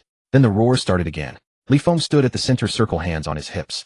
Danny was on his knees and the box, head bowed. Li Feng wanted to shout at him, but his voice was gone. The first half ended 0-1. The dressing room was silent, filled only with the sound of heavy breathing, the gulp of water, and someone blowing their nose. Li Feng sat there, his mind churning. 5 at the back. 11 men defending. How do you break that down? Danny came over and sat beside him. Can't get through, Danny said. Li Feng was silent. What do we do in the second half? Danny asked. Li Feng looked up at him. You go up, Li Feng said. Danny was taken aback. For corners, Li Feng clarified. I'll take them. You get in the box. Danny stared at him. Li Feng said, you're taller than me. Danny paused for a moment, then nodded. The second half began. 50th minute, still 0-1. 60th minute, still 0-1. 70th minute, still 0-1. Li Feng was getting desperate. He ran harder, dropped deeper, and drove forward with the ball. He was knocked down, got up, and continued. He was fouled, got up, and continued. In the 83rd minute, he received the ball in the box. He turned and was shoved from behind. He fell to the ground, waiting for the whistle. It never came. The referee spread his arms. No foul. He slammed his fist on the grass in frustration. He got up and ran back. In the 87th minute, the fourth official held up the board. 3 minutes of added time. Li Feng glanced at the scoreboard. 0-1. Time was running out. In the 89th minute, Danny intercepted the ball deep in their own half and launched a long pass forward. The ball flew towards the right wing. Li Feng sprinted after it. The opposing fullback was chasing too. He arrived just as the ball landed.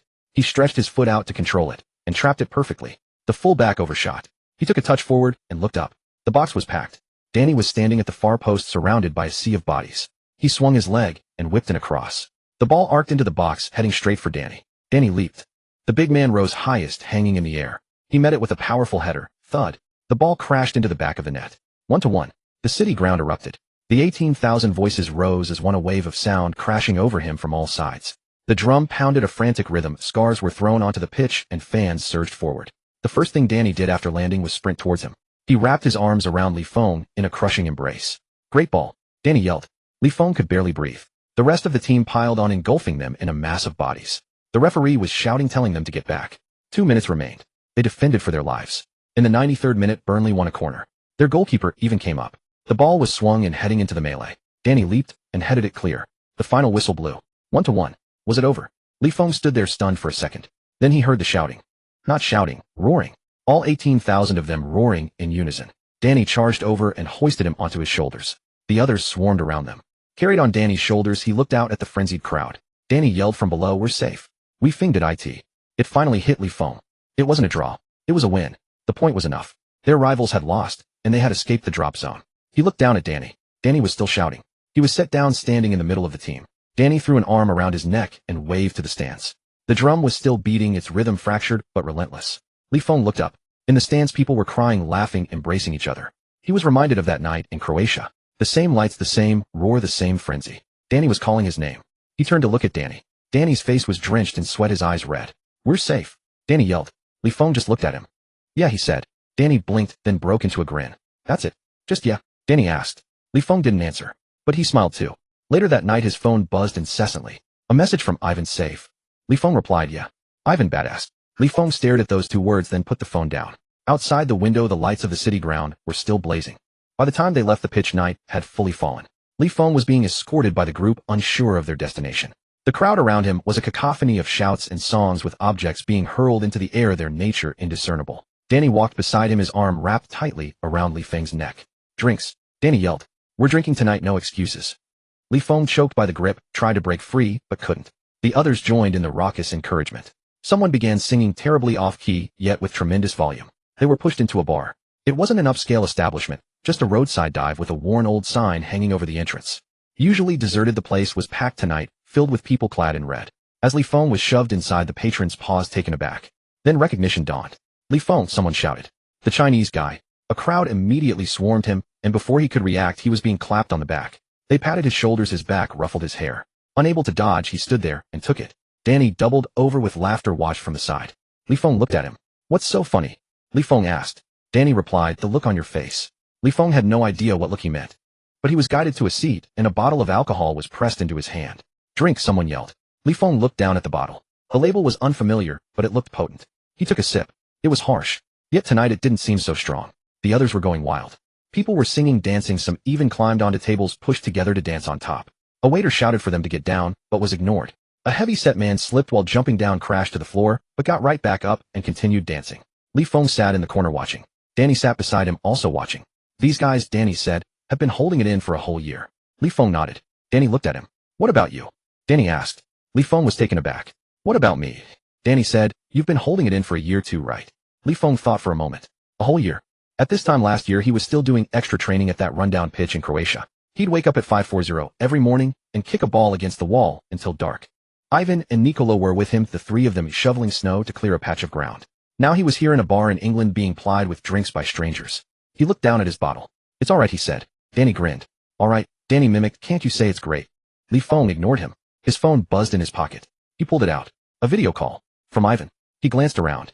It was too noisy to hear anything. He stood up and headed for the door. Danny called after him. "Where are you going?" Li Feng gestured with his phone without looking back. He stepped outside the bar, standing by the entrance. It was much quieter out here. The street was mostly empty, lit by streetlights casting a yellow glow on the pavement. In the distance, an occasional car passed, its sound fading quickly. He answered the call. The screen lit up, showing Ivan's face much too close to the camera. "Li Feng," Ivan shouted. Li Feng held the phone a bit further away. Ivan leaned back, and the screen revealed both of them, Ivan and Nicola. They were sitting in front of that wall. The dim yellowish lights behind them cast a glow over them. Li Feng stared at the background, momentarily stunned. That wall. The wall he had kicked tens of thousands of times. Ivan, looking at him, flashed a wide grin. "Heard you guys avoided relegation?" Ivan asked. Li Feng nodded. Ivan said, "Badass." Li Feng was silent. Nicola beside him wore his usual impassive expression.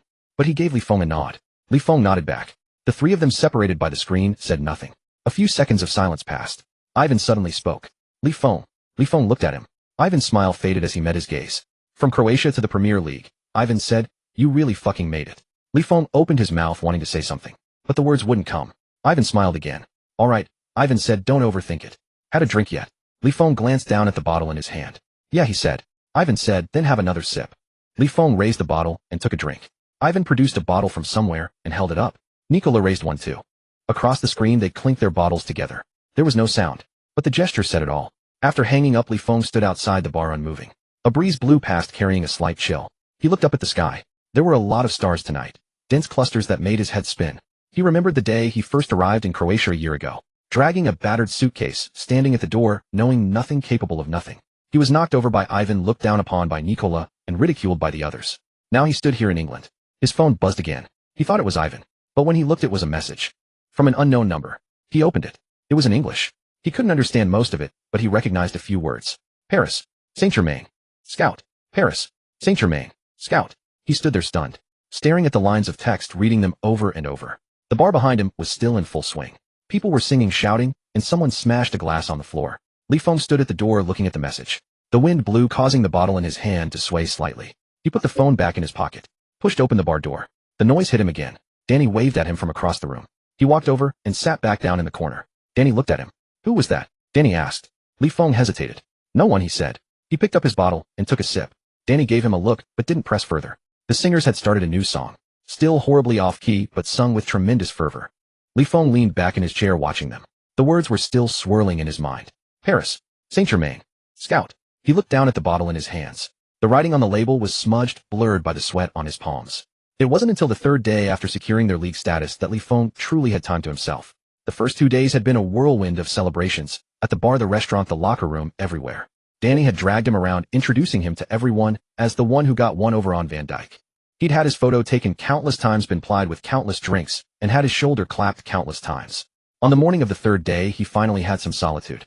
He lay in bed staring at the ceiling. Sunlight streamed through the window, falling across his face a little too bright. He squinted, not wanting to move. His phone was on the pillow beside him. He picked it up, scrolling idly. Then he saw the message. An unfamiliar number. In English. He read the first line, not quite comprehending. He read it again. Paris Saint-Germain. Scout. He sat up. He stared at those few lines, reading them over and over. The gist of it was, we are the scouting department of Paris Saint-Germain. We have been monitoring your performances this past season and are very interested in your potential. If you are open to it, we can discuss this further. Below was an email address and a phone number. Li Feng sat there holding his phone, stunned. Paris Saint-Germain. Of course he knew who they were. A Ligue 1 powerhouse playing in the Champions League every year. They had Neymar, Mbappe, some of the best players in the world. He looked down at the message. He looked for a long time. Then he put the phone down. He lay back on the bed. He stared at the ceiling. His mind was a mess. One moment, it was the name, the next, it was the faces of those star players, then it was the numbers. The transfer fee would be huge, the wages would be huge, the stage would be enormous. But then his thoughts would drift to Danny's face, to Morris's, retreating back to Steve's words, we all consider you one of us here. He turned over, facing the wall. There was nothing on the wall. It was white, tinged with gray. He closed his eyes. But sleep wouldn't come. That afternoon he stayed alone in his dorm room. He didn't go out. He didn't train. He just sat there. His phone was on the table, screen down. He stared at the phone for a long time. There was a knock at the door. He didn't move. Another knock. He stood up and went to open it. Steve stood in the doorway. Heard you skipped training today? Steve asked. Li Feng nodded. Steve looked at him. Feeling ill? Li Feng shook his head.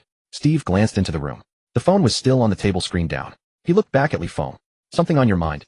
Steve asked. Li Feng opened his mouth, but the words wouldn't come.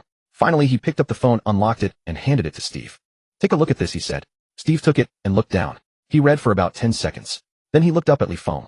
There was a silence that stretched for over 10 seconds. Li Feng stood there waiting for him to speak. Steve handed the phone back. You have to decide for yourself, Steve said. Li Feng waited. Steve looked at him and spoke again. But no matter what you choose, Steve said, you're one of us here. With that, he turned and walked away. Li Feng stood at the door, watching the figure disappear down the hallway. He looked down at the phone. The message was still there. That night he couldn't sleep. He tossed and turned, his mind filled with images. One moment it was Paris. The star players, the grand stadiums, the dazzling lights. The next it was Nottingham. The rundown training ground, that wall, Danny's playful slap, Morris's understated not bad. Then it was Croatia. That wall, Ivan and Nikola Marcos retreating back. He got up and walked to the window. Outside, dawn was breaking. The sky was a murky gray and the streetlights were still on, casting a pale glow over the training pitch. He just stood there watching. He watched for a long time, until the sun rose, its light falling upon his face.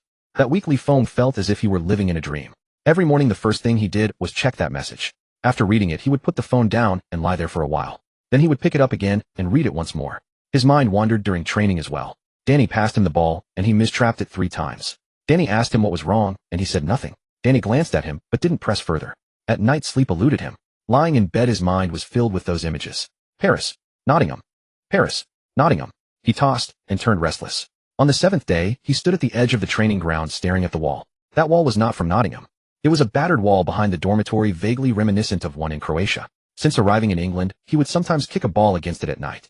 Now he stood there just looking at it. He looked for a long time. Then he turned and walked toward the office building. Morris's office was on the 2nd floor. As he climbed the stairs, his legs felt heavy. Not from fatigue, but from the weight of knowing that what he was about to say mattered immensely. He stood at the door and took a deep breath. He knocked. Come in. He pushed the door open and entered. Morris sat behind his desk wearing glasses looking at something. Seeing it was him, the old man paused for a moment. Then he took off his glasses and leaned back in his chair. Sit, Morris said. Li Feng didn't sit. He stood there looking at the old man. Morris remained silent, just watching him. A few seconds of silence passed. Li Feng opened his mouth. Old man, he said. Morris waited. Li Feng said, I'm not going. Morris said nothing. Li Feng continued, that Paris thing, I'm not going. The old man still stayed silent. Li Feng stood there suddenly at a loss for words. He had thought for 7 days, rehearsing many things to say. He wanted to say sorry, to say thank you, to express how much these past 6 months meant to him. But now standing here, none of those words would come out. Morris looked at him. Are you done? The old man asked. Li Feng nodded. Morris stood up and walked to the window, turning his back to him. Why? The old man asked. Li Feng stared at the figure before him. Why? He thought for a moment. If I leave now, he said, it would betray these 6 months. Morris didn't turn around. Li Feng said, I'd be letting you down. Letting Danny down. Letting the whole team down. He paused. When I first arrived, I didn't know a soul. You had me practice trapping for 3 weeks. Danny was there every morning at 6 to train with me. Those guys now treat me as one of their own. He looked at the old man's back. I can't just walk away. The office was utterly silent. Outside the window, someone was shouting, probably signaling the start of training. Morris turned around. The old man looked at him, his face unreadable. But the corner of his mouth twitched slightly. Then stay, Morris said. Play 1 more year. Li Feng stood there looking at the old man. Morris walked back behind his desk, sat down, and put his glasses back on. Anything else? The old man asked. Li Feng shook his head. Then get out, Morris said. Close the door on your way out. Li Feng turned and headed for the door.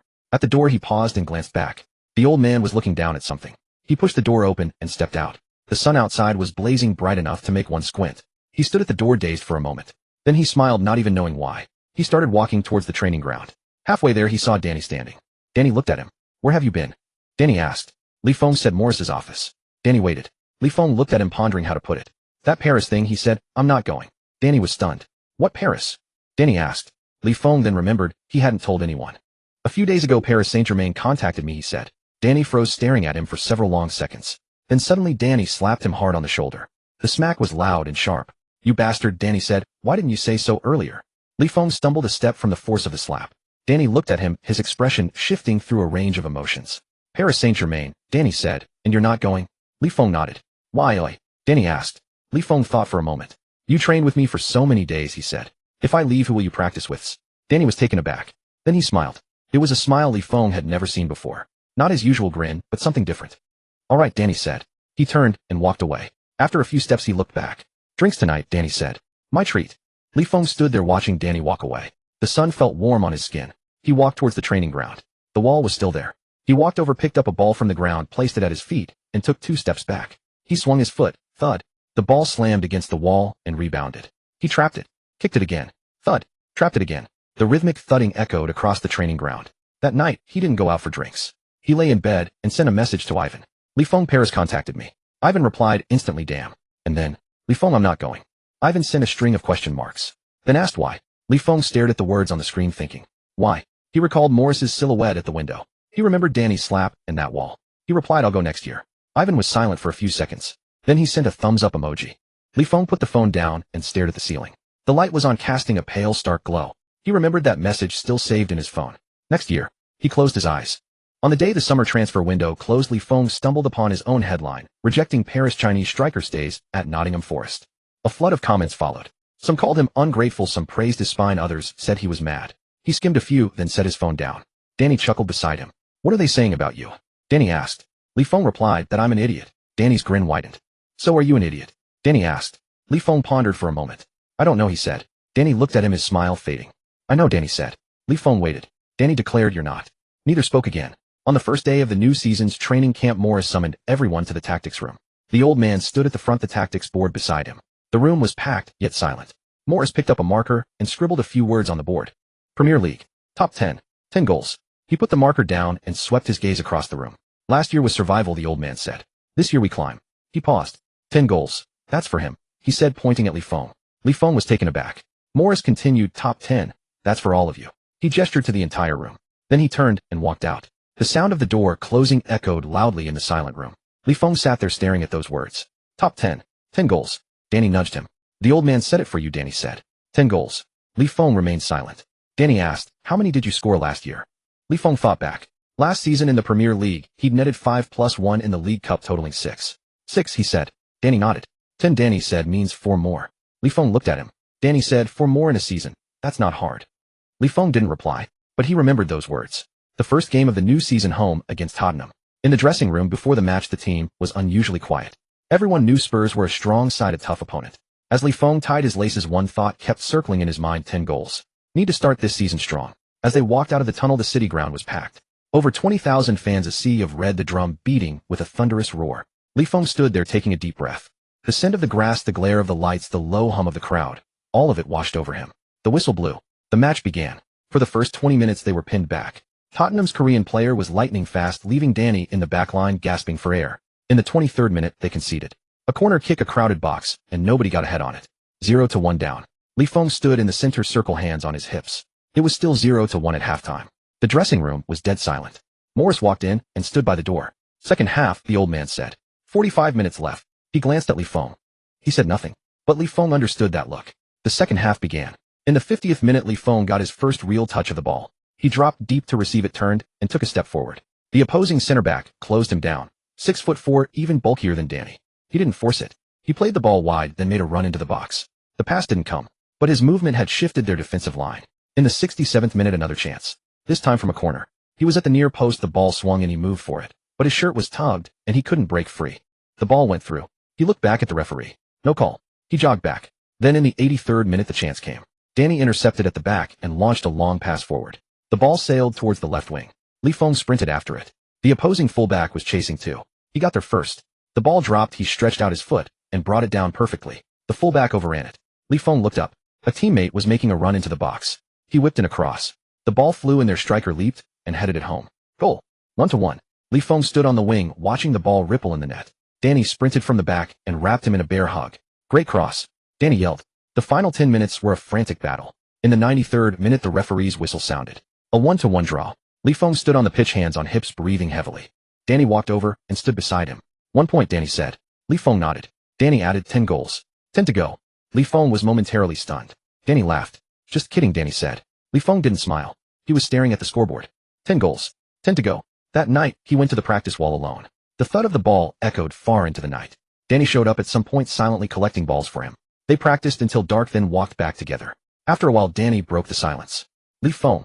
Li Feng turned his head. Danny was looking down the road ahead. Top 10, Danny said. Do you think we can do it? Li Feng thought about it. Survival last year, top 10 this year. How much of a leap was that? He didn't know, but he knew one thing. Yes, he said. Danny turned to look at him. Li Feng said, we have to. Danny was taken aback for a second. Then he broke into a smile. Right, Danny said. They continued walking. The streetlights stretched their shadows long, swaying on the ground. In the first league match at home against Tottenham, the game ended in a 1-1 draw. Li Feng couldn't sleep that night. Lying in bed, his mind replayed those moments over and over. The cross, the assist, and those words Morris had written on the tactics board. Top 10. 10 goals. Still 10 short. He arrived at training half an hour early the next day. The pitch was empty. Dew clung to the grass soft underfoot. He stood there gazing at the vacant field, suddenly at a loss for what to do. He was used to training with the team. Alone, he didn't know where to start. He walked over to the wall and picked up a ball from the ground. He placed it at his feet, took 2 steps back, and struck it. Thud. The ball slammed against the wall and rebounded. He trapped it, then kicked it again. Thud. He trapped it once more. The rhythmic thumping echoed across the empty training ground. He lost count of the kicks until someone finally arrived. Danny stood on the sideline holding a piece of bread, chewing and watching him. What time did you get here? Danny asked. Li Feng replied, 6. Danny glanced at his phone. It's 7 now, he said. You've been at it for an hour? Li Feng nodded. Danny walked over and stood beside him. That assist against Tottenham, Danny said, was pretty good. Li Feng remained silent. Danny looked at him. Why the long face? Danny asked. Li Feng thought for a moment. 10, he said. Danny was taken aback, then it clicked. 10 goals, Danny said. It's only the first game, what's the rush? Li Feng said nothing. Danny stuffed the last of his bread into his mouth and clapped his hands. I'm in, he said. Li Feng watched him. Danny walked to the wall and turned his back to him. Cross it, Danny said. Aim for my head. Li Feng picked up a ball and took 2 steps back. He struck it. The ball flew towards Danny. Danny leaped and headed it. Again, he said. Another one. Head it. Another one. Head it. After more than 20, Danny stopped panting. Damn it, Danny gasped. Can't you miss one so I can catch a break? Li Feng looked at him and suddenly felt like laughing. So he did. Seeing him smile, Danny laughed too. They both sat down at the base of the wall, catching their breath. The sun had risen, casting its light upon them. Danny broke the silence. Li Feng. Li Feng turned his head. Danny stared into the distance. Around this time last year, I just met you. Li Feng waited. Danny continued, back then I didn't like you. You were so skinny a light breeze could knock you over, but you refused to go down. Li Feng stayed silent. And now, Danny said, the balls you cross I can put them in the back of the net. He turned to look at Li Feng. 10 goals, Danny declared. You score them, I'll provide the assists. Li Feng met his gaze. Danny's face tanned from the sun, his eyes shining bright. Deal, Li Feng said. The following week, they faced Brighton away. Before the match, Morris didn't say much. The old man just stood at the door surveying everyone. Last game 1 point, he said. This one you figure it out. With that he left. Li Feng sat there tying his boots. Danny sat next to him. Brighton, Danny said. We lost to them last year. Li Feng nodded. Danny added, this year is different. Li Feng looked at him. Danny didn't elaborate, just stood up and headed out. The match began. For the first 20 minutes, Li Feng barely touched the ball. Brighton had 2 men on him, one marking, one blocking the passing lanes, just like in the Tottenham game. But he wasn't worried. He ran constantly. In the 23rd minute, he drifted wide to receive the ball. The marker closed in, so he passed it back and made a run into the box. The ball never came. But he heard a shout. Great run. It was Danny yelling from the back. Li Feng didn't look back, just kept running. In the 37th minute, a corner kick. He positioned himself at the near post, made his move, but was held back. He struggled, but couldn't break free. The ball went by. He looked at the referee, who didn't call a foul. He jogged back. As he passed Danny, Danny said, almost there. Li Feng nodded. The first half ended 0-0. In the 56th minute of the second half, the chance came. Danny intercepted the ball at the back and launched a long pass. The ball flew forward towards the left wing. Li Feng sprinted after it. The opposing fullback was chasing too. He got there first. As the ball landed, he stretched out a leg and controlled it perfectly. The fullback overran it. Li Feng took a touch forward and looked up. Their striker was making a run in the box. He whipped in a cross. The ball sailed and the striker leaped, headed it, but the keeper made the save. Li Feng stood there watching the ball being pushed away. He dropped to his knees and slapped the grass in frustration. Danny yelled from afar, no worries. We'll get another. He got up and ran back. In the 73rd minute, another chance came. This time he received the ball in the box with his back to goal, a defender tied on him. He shielded the ball, tried to turn but couldn't. He laid it off and sprinted to the far post. His teammate crossed it, the ball came over, he jumped, but was bumped and missed the header. He stumbled upon landing. He regained his balance and ran back. By the 87th minute, it was still 0-0. Li Feng started to get anxious. He ran harder, dropped deeper, and drove forward every time he got the ball. He was barged over, got up, and continued. He was tackled, got up, and continued. In the 91st minute, he received the ball at the edge of the box. He turned and took a touch forward. The space opened up. He struck it, thud. The ball went just wide of the post. It didn't go in. He knelt on the ground, head bowed. The final whistle blew. A 0-0 draw. Li Feng remained on his knees. Danny walked over and crouched down. Li Feng, Danny said. Li Feng looked up. Danny met his eyes. So you missed, Danny said. There are still over 30 games left. Li Feng was silent. Danny reached out a hand and pulled him to his feet. They walked towards the sideline. As they entered the tunnel, Li Feng suddenly stopped. Danny, he said. Danny turned around. Li Feng hesitated, then said, I should have scored that one. Danny looked at him.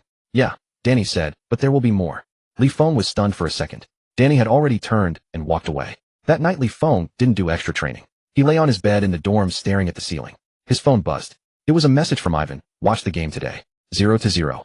Li Feng replied, yeah. Ivan, no goal. Li Feng, no. Ivan, what's the rush? Over 30 games left. Li Feng stared at those words for a few seconds. Danny had said the same thing. He replied, got it. Ivan sent a thumbs up emoji. Li Feng put his phone down. Outside the window, the lights on the training ground were still on. He turned over and closed his eyes. Training again tomorrow. In the third round of the league, they faced Wolves at home. 2 days before the match, Li Feng stayed late for extra training. The rhythmic thuds against the wall echoed into the darkness. Danny came by, glanced at him, said nothing, and left. On match day, over 10,000 spectators filled the city ground. Not a full house, but better than last year. The drum beat, and fans sang the club anthem. Standing in the tunnel, Li Feng peered out. The sunlight was pleasant, making the pitch gleam. He took a deep breath. 3 rounds in, and he still hadn't scored. Against Tottenham in the first match, he made an assist. The second match against Brighton ended 0-0. Today was the third match against Wolves. He averted his gaze and strode onto the field. The referee's whistle blew. In the opening 10 minutes, Li Feng tried to find his rhythm. Wolves' 2 center backs, one black and one white, were both half a head taller than him. They marked him tightly. Wherever he ran, they followed. In the 15th minute, he received his first touch. He dropped deep, turned, and took a step forward. The black defender closed in. Li Feng shielded the ball and passed it wide. After the pass, he glanced back. The man was still catching his breath. In the 23rd minute, a corner kick. He positioned himself at the near post. As the ball came in, he made his move, but the white defender grabbed him. He struggled, but couldn't break free. The ball sailed past. He looked back at the referee. No call. He jogged back. As he passed Danny, Danny said, almost there. Li Feng nodded. The first half ended 0-0. In the locker room, Morris was silent. The old man stood at the door, surveyed everyone, and left. Li Feng sat drinking water. Danny sat beside him. Nervous? Danny asked. Li Feng thought for a moment. No, he said. Danny looked at him. Good, Danny said. There's still the second half. The second half began. In the 50th minute, Ligue drifted wide. The ball came to him. He controlled it, took a touch forward. The black defender caught up, but Ligue stopped abruptly and cut the ball back. The defender couldn't stop stumbling past him. That was all the space he needed. Ligue looked up at the box. The white defender was in the middle marking their striker. He swung it across. The ball flew and landing in a good spot. Their striker jumped and connected, but the goalkeeper parried it away. Ligue watched from the wing as the ball was pushed out. He ran back. In the 63rd minute, another chance. This time he received the ball inside the box. With his back to goal, the white defender pressed against him. He shielded the ball, tried to turn but couldn't. He played it back and sprinted to the far post. A teammate crossed, the ball flew over. He jumped. The black defender jumped too. They collided and neither connected with the ball. On landing he stumbled, but regained his balance and ran back. In the 75th minute, it was still 0-0. Ligue began to feel anxious. He ran with more intensity, dropping deep, drifting wide, making forward runs, repeating the cycle with the two defenders chasing him all the while. In the 83rd minute, he found space. Danny won the ball in defense and launched a long pass forward heading towards the left wing. Ligue sprinted after it. The black defender was chasing too. Ligue reached it. The ball bounced, he stretched out his foot and controlled it perfectly. The defender overran it. He took a touch forward and looked up. In the box, the white defender was in the middle marking their striker. But Ligue spotted Danny. Danny was charging up from the back unmarked. He delivered the cross. The ball flew and dropping towards the far post. Danny surged forward, leaped. Bang. The ball smashed into the net. 1-0. After landing, Danny ran towards him, embracing him tightly. Great pass. Danny shouted. Ligue was squeezed, breathless, but he smiled. In the final 10 minutes, Wolves pushed forward. They defended resolutely. In the 93rd minute, the referee's whistle blew. 1-0, a victory. Ligue stood on the pitch, hands on hips, panting. Danny walked over and stood beside him. 3 points, Danny said. Ligue nodded. Danny looked at him. That pass of yours, Danny said, was brilliant. Ligue said nothing. But he knew. Still, he hadn't scored. That night, he didn't go for extra training. He sat alone in his dorm room, staring out the window. It was dark, but the training ground lights were still on. His phone buzzed. A message from Ivan. Watch today. Good win. Ligue replied, yeah. Ivan, did you score? Ligue, no. Ivan paused for a few seconds. Then sent, what's the rush? There are still over 30 games left. Ligue stared at those words and didn't reply. He put the phone down. Outside, the floodlights bathed the training ground in a pale glow. He watched for a long time. 4th round away to Everton. 0-0. He didn't score. 5th round home to Southampton. 1-1. He got an assist, but still didn't score. 6th round away to Bournemouth. Lost 0-2. As he was substituted, some fans in the stands were shouting. He couldn't understand the words, but the tone was unmistakably hostile. That night he couldn't sleep. Lying in bed staring at the ceiling. 3 rounds. 5 rounds. 6 rounds. Not a single goal. He turned over facing the wall. The wall was blank. His phone buzzed. He didn't move. It buzzed again. He picked it up. A message from Danny. Open up. Startled, he got up and went to the door. Danny stood there holding 2 bottles of beer. Let's have a drink, Danny said. Ligue looked at him. Danny had already pushed his way in. He put the bottles on the table and sat down. Ligue sat too. Danny opened a bottle and handed it to him. 6 games without a goal, Danny said. It's normal. Ligue was silent. Danny took a sip. My first year here, Danny said. I didn't score in the first 8 games. Scored an own goal in the 8th, nearly got torn apart. Ligue looked at him. Danny said, and then, I scored 5 after that. Ligue remained silent. Danny looked at him. What are you so worried about? Danny asked. Ligue thought. He remembered the 10 goals Morris had written. Remembered his own reply deal. He remembered that message from Paris. 10 goals, he said. Danny was taken aback. Then he laughed. 10 goals, Danny said. 32 games left. You're only 10 behind. What's the rush? Ligue was silent. Danny raised his bottle. Come on, Danny said. Ligue raised his too. The bottles clinked together. 7th round home to West Ham. In the pre-match locker room, Ligue's hands were steady as he tied his laces. Danny walked over and sat beside him. Today, Danny said. Ligue looked at him. Danny said, you'll score today. Ligue said nothing. As he walked out of the tunnel, the drum was beating thunderously. He stood there taking a deep breath. The smell of the grass, the glare of the lights, the low hum of the crowd. The referee's whistle blew. The match began. For the first 20 minutes, he barely got a touch. West Ham's 2 defenders marked him tightly, just like in previous games. But he remained calm. He kept running. In the 25th minute, he drifted wide to receive the ball. As the defender closed in, he passed it back, then turned and made a run into the box. The ball didn't come, but that run caused the defense to shift. In the 37th minute, a corner. He stood at the near post. As the ball came in, he made his move and was grabbed. He struggled, but couldn't break free. The ball sailed past. He looked back at the referee. No call. He jogged back. As he passed Danny, Danny said, almost there. Ligue nodded. The first half ended 0-0. In the 50th minute of the second half, it was still 0-0. In the 63rd minute, he dropped deep, received the ball, and turned.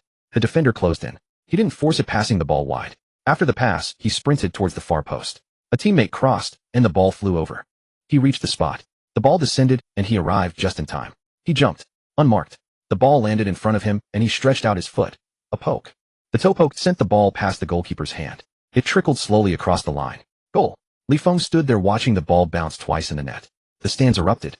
The drum pounded thunderously. People were shouting, some throwing things onto the pitch. Danny rushed over and embraced him tightly. Goal. Danny yelled. FCK. Goal. The others rushed over too, swarming around him. He was crushed in the pile, struggling to breathe. But he didn't move. He pushed his way out of the crowd. He ran to the sideline facing the stands. The fans were chanting his name. The pronunciation was off, but he could recognize it. He stood there looking at them.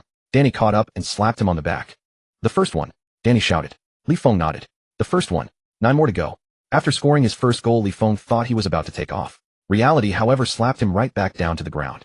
In the 8th round away at Villa, he ran for the entire match and took 4 shots. The first one from the edge of the box, unmarked, he blasted it into the sky. As the ball sailed into the stands, he heard the away fans laughing. The second chance, 3 yards from goal, a pass from Danny. He pushed it straight at the keeper. As the ball was smothered, he dropped to his knees and slapped the turf in frustration. The third shot off target. The fourth wide again. Lost 2-0. In the quiet dressing room afterwards, he sat in the corner, head bowed. Danny came over and sat beside him. He didn't say a word. They just sat there in silence. After a long while, Danny spoke. That chance from 3 yards, Danny said, I could have scored that with my eyes closed. Li Feng remained silent. Danny looked at him. What's wrong with you? Danny asked. Li Feng opened his mouth as if to say something, but the words wouldn't come out. In the 9th round at home to Brentford, he wasn't in the starting lineup. He sat on the bench watching the players run around the pitch. It was 0-0 at halftime and still 0-0 in the second half. In the 70th minute, Morris glanced back at him. Warm up. He stood up and jogged towards the touchline. After 5 minutes of warming up, the 4th official held up the board. He came on for the number 9 and ran onto the pitch. 25 minutes. He managed to touch the ball twice. 1 cross blocked. 1 pass back, and that was it. 0-0. When the final whistle blew, he stood on the pitch, hands on his hips. There was shouting from the stands. He couldn't make out the words, but the tone, he knew it wasn't praise. As he walked off, Danny caught up with him. Don't let it get to you, Danny said. Li Feng said nothing. On Tuesday, he was lying in bed scrolling through his phone. He saw a news article about himself. The headline read, A flash in the pan. Chinese striker goes quiet for 2 games. A flood of comments below. He scrolled through a few. The Chinese are all hype. 1 goal, and they talk about it for 6 months. Go back to the CSL, stop embarrassing yourselves in the Premier League. How can Morris use a player like this? He read a dozen or so comments. Then he put the phone down and turned his face to the wall. The wall was bare. White but tinged with gray. He just stared at it. At training that day, he stayed the latest. The thud, thud, thud of the ball against the wall echoed into the evening. Kick it out, it rebounds, trap it, kick it again. Over and over. Danny came by once, stood and watched for a while. Said nothing and left. Steve came by, stood and watched for a while. He too said nothing and left. He kept kicking until the floodlights came on, until blisters formed on his hands. In the 10th round at home to Crystal Palace. In the 2 days leading up to the match, Morris didn't speak to him. During training, the old man stood on the touchline, casting a few glances his way. He said nothing. But Li Feng understood that look. On match day, the sky was overcast. Over 10,000 people filled the city ground. The drum was beating and fans were singing the club anthem. Li Feng stood in the tunnel peering out. It was gloomy, but the floodlights made the pitch glow a vivid green. He took a deep breath. 2 games without a goal. Today is the 10th round. He averted his gaze and walked onto the pitch. The whistle blew. For the first 20 minutes, the 2 Crystal Palace defenders marked him tightly. 1 black, 1 white, they took turns sticking to him. Wherever he ran, they followed. In the 23rd minute, he had his first touch of the ball. He dropped deep to receive it, and as he turned, the white defender was right on him. Over 6 feet tall, a whole frame bigger than him. He shielded the ball, trying to pass it off. The white defender stuck out a foot, deflecting the ball off Li Feng's leg and out for a throw-in. He stood there catching his breath. The white defender gave him a look, then ran back. In the 37th minute, a corner kick. He was at the near post. The ball came in, he moved towards it. The black defender tugged at his shirt. He tried to pull away but couldn't break free. The ball went through. He looked back at the referee. No call. The black defender let go and flashed him a grin. It was a smile Li Feng had seen all too often. He ran back. As he passed Danny, Danny said, "It's coming." Li Feng nodded. The first half ended 0-0. In the dressing room, no one spoke.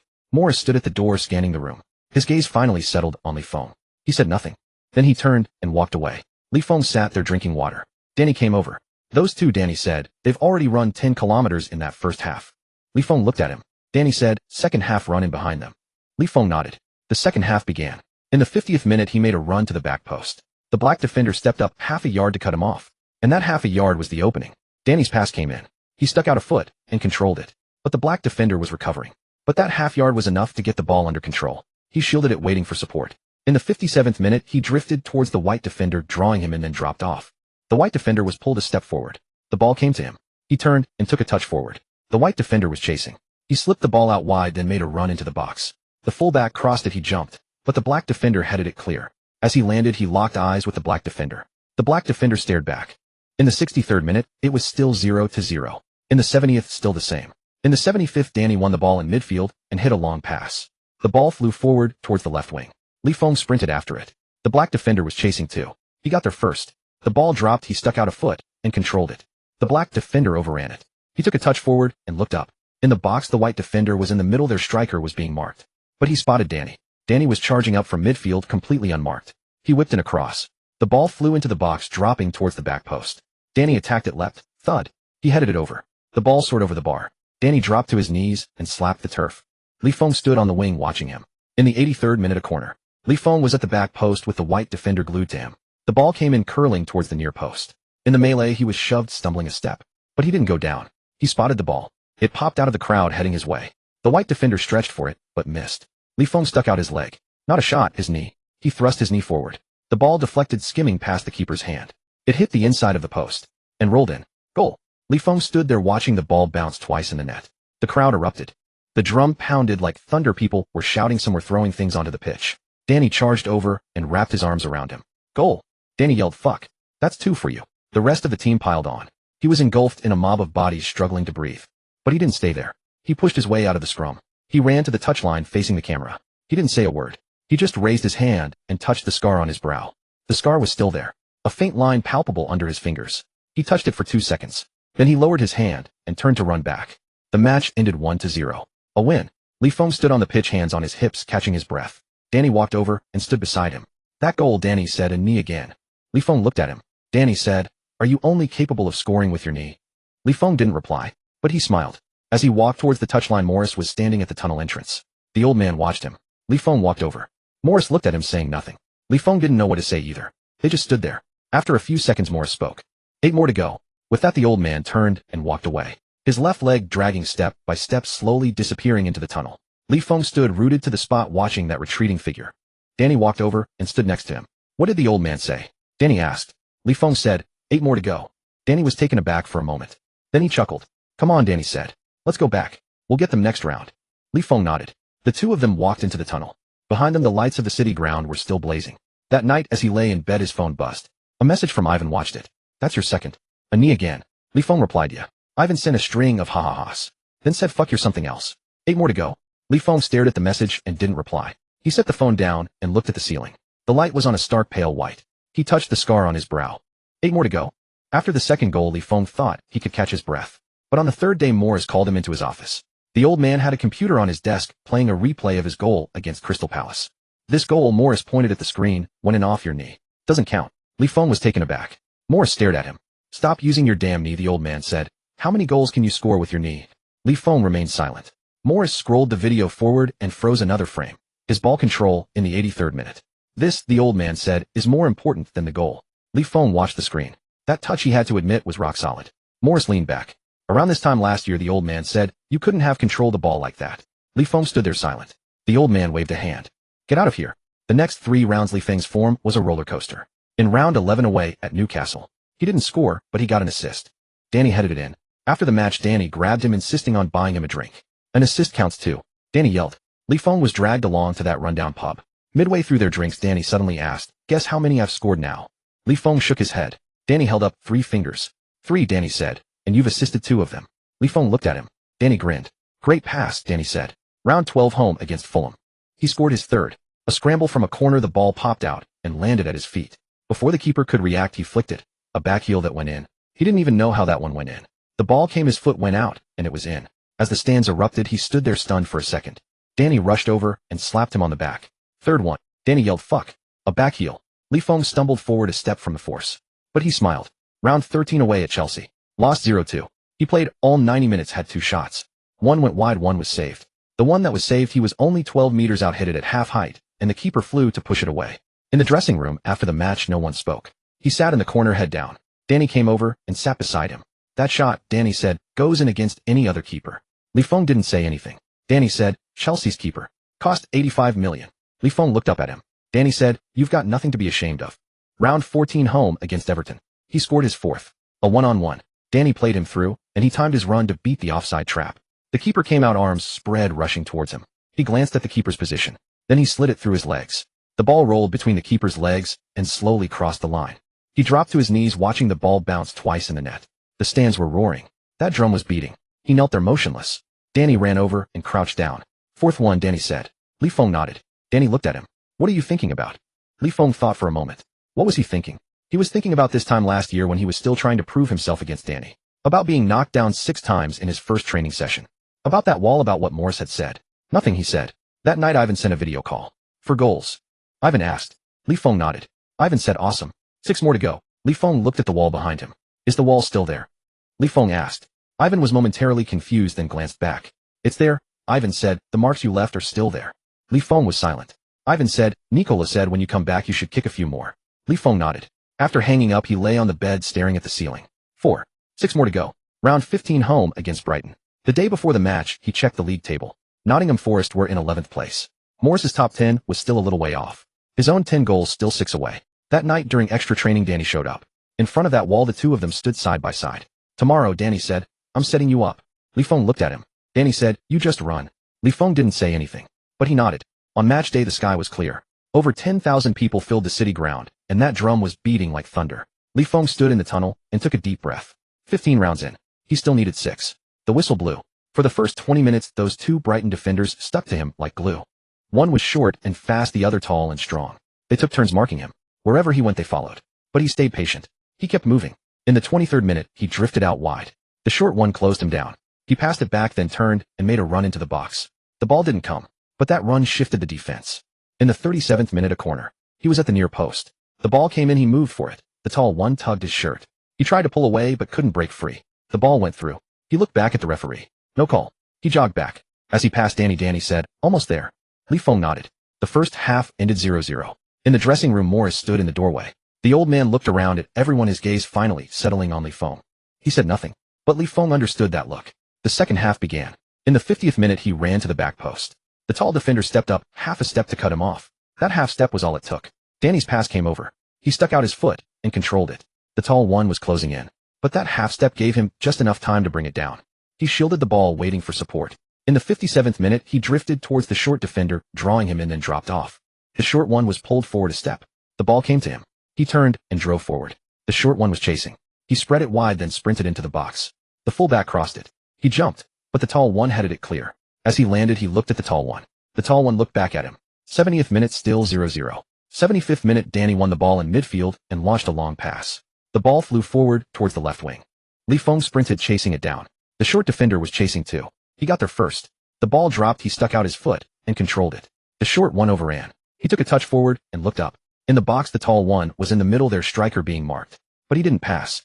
He kept driving forward. The tall one came to close him down. He feinted left, but the tall one didn't bite. He cut right, and as the tall one stuck out a leg, he missed. He shot. Not a powerful strike, but a placed finish. Hit with the inside of his foot, the ball skimmed across the turf and slipped past the keeper's hand. It rolled slowly over the line. Goal. His 5th. Li Feng stood there watching the ball bounce twice in the net. The stands erupted. That drum was deafening. People were screaming, some were throwing things onto the pitch. Danny charged over and wrapped his arms around him. 5th one. Danny yelled, "Fuck." 5th one. The others came piling in too. A pile of bodies surrounded him. He was crushed in the middle, struggling to breathe.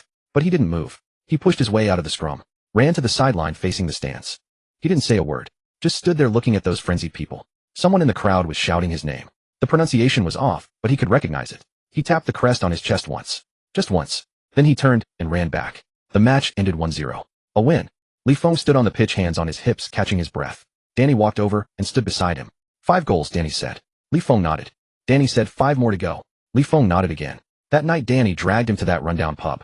Same old wobbly table, same corner with the makeshift awning. 1 bottle each. Danny raised his. This time last year, Danny said, we were fighting relegation. Li Feng thought for a moment. This time last year, he had just arrived in England. Knew no one, understood nothing. Got knocked down by Danny 6 times, got up 6 times. Now he was sitting here drinking with Danny. 5 goals scored, team in 11th. Danny looked at him. What are you thinking? Danny asked. Li Feng said, thinking about when I first got here. Danny paused. Then he laughed. When you first got here, Danny said, I'd knock you over with 1 bump. Li Feng said nothing. Danny said, now look at you, you're getting past me. Li Feng looked at him. Danny raised his bottle. Cheers, Danny said. Li Feng raised his too. The bottles clinked. After a sip, Li Feng set his bottle down. Danny looked at him. How many left? Danny asked. Li Feng said 5. Danny nodded. 30 rounds to go. Danny said plenty of time. Li Feng didn't say anything, but he nodded. That night back in his room, he lay on the bed. His phone buzzed. A message from Ivan scored today. Li Feng, yeah. 5th one. Ivan replied instantly, awesome. 5 more to go. Li Feng stared at the message, didn't reply. He put the phone down and looked at the ceiling. The light was on, pale and stark. He remembered Morris's words.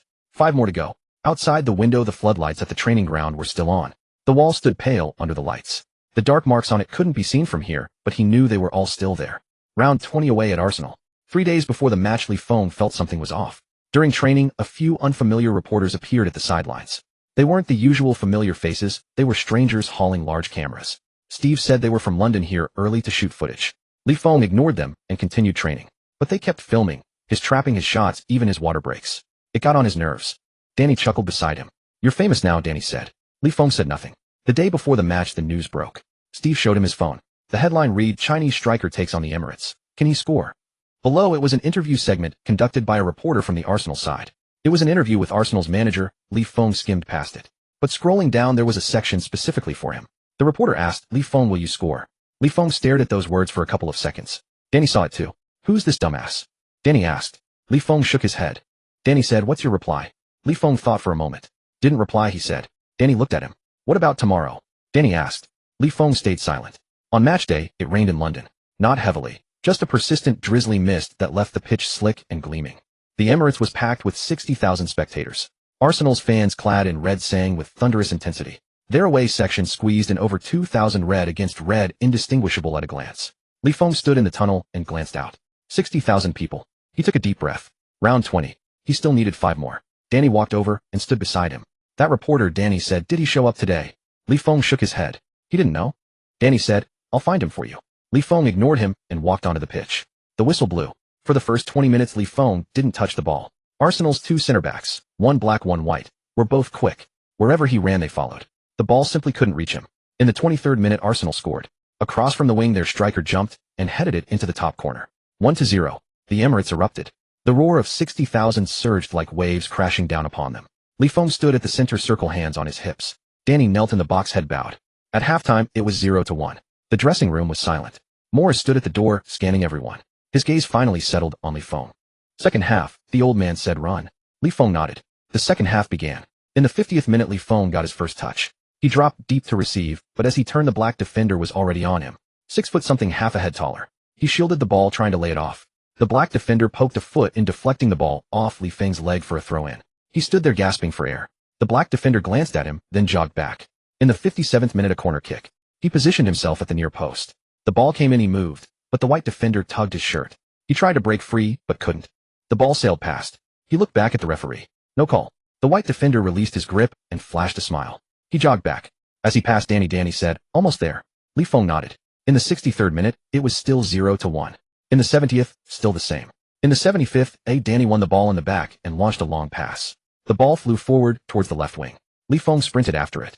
The black defender was chasing too. He reached it first. The ball dropped, he stuck out a foot and trapped it perfectly. The black defender overran it. He took a touch forward and looked up. In the box, the white defender was central, their striker was being marked. But he didn't pass.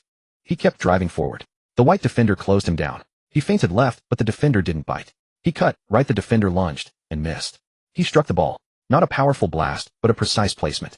A side-footed shot that skimmed across the rain-soaked turf, slipping past the keeper's outstretched hand. It rolled slowly over the line. Goal. 1-1. Li Feng stood there watching the ball bounce twice in the net. 60,000 people fell silent for a second.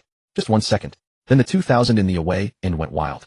Danny sprinted from the back, wrapped his arms around him. Scored. Danny yelled, fuck yeah, that's 6. The others rushed over, piling on top of him. He was buried in the scrum, struggling to breathe. But he didn't stay. He pushed his way out of the pile. He ran to the sideline, facing the away fans. He said nothing. Just stood there looking at the frenzied Nottingham supporters. Someone was shouting his name. The pronunciation was off, but he recognized it. He raised his hand and pointed to the sky. Just once. Then he turned and jogged back. In the 83rd minute, Arsenal scored again. A corner kick, a scramble in the box, and no one got a touch. 2-1. Li Feng stood at the center circle, watching them celebrate. Danny walked over and stood next to him. There's still time, Danny said. Li Feng nodded. In the 87th minute, Danny hit another long pass from the back. The ball flew forward towards the box. Li Feng sprinted, chasing it down. The black defender was in pursuit as well. He got there just as the ball dropped. He stuck out a foot to control it and trapped it cleanly. The black defender crashed into him from behind, but he stayed on his feet. He shielded the ball and took a touch forward. He looked up. The white defender was central the keeper at the near post. But he spotted Danny. Danny had surged up from the back, completely unmarked. He swung it across. The ball flew into the box, curving towards the far post. Danny charged and leaped, thud, and headed it over the bar. Danny dropped to his knees and slapped the turf. Li Feng stood there watching him. In the 89th minute, the fourth official raised the board. 3 minutes of added time. Li Feng glanced at the scoreboard. 1-2. Time was running out. In the 91st minute, they won a free kick. It was a tough angle, 30 meters out slightly right of center. Danny stood over the ball looking at him. Li Feng walked over. I'll take it, he said. Danny was taken aback. You? Danny asked. Li Feng didn't reply. He placed the ball and stepped back 2 paces. He looked at the wall at the keeper at the goal. 60,000 voices, shouting, jeering, cursing.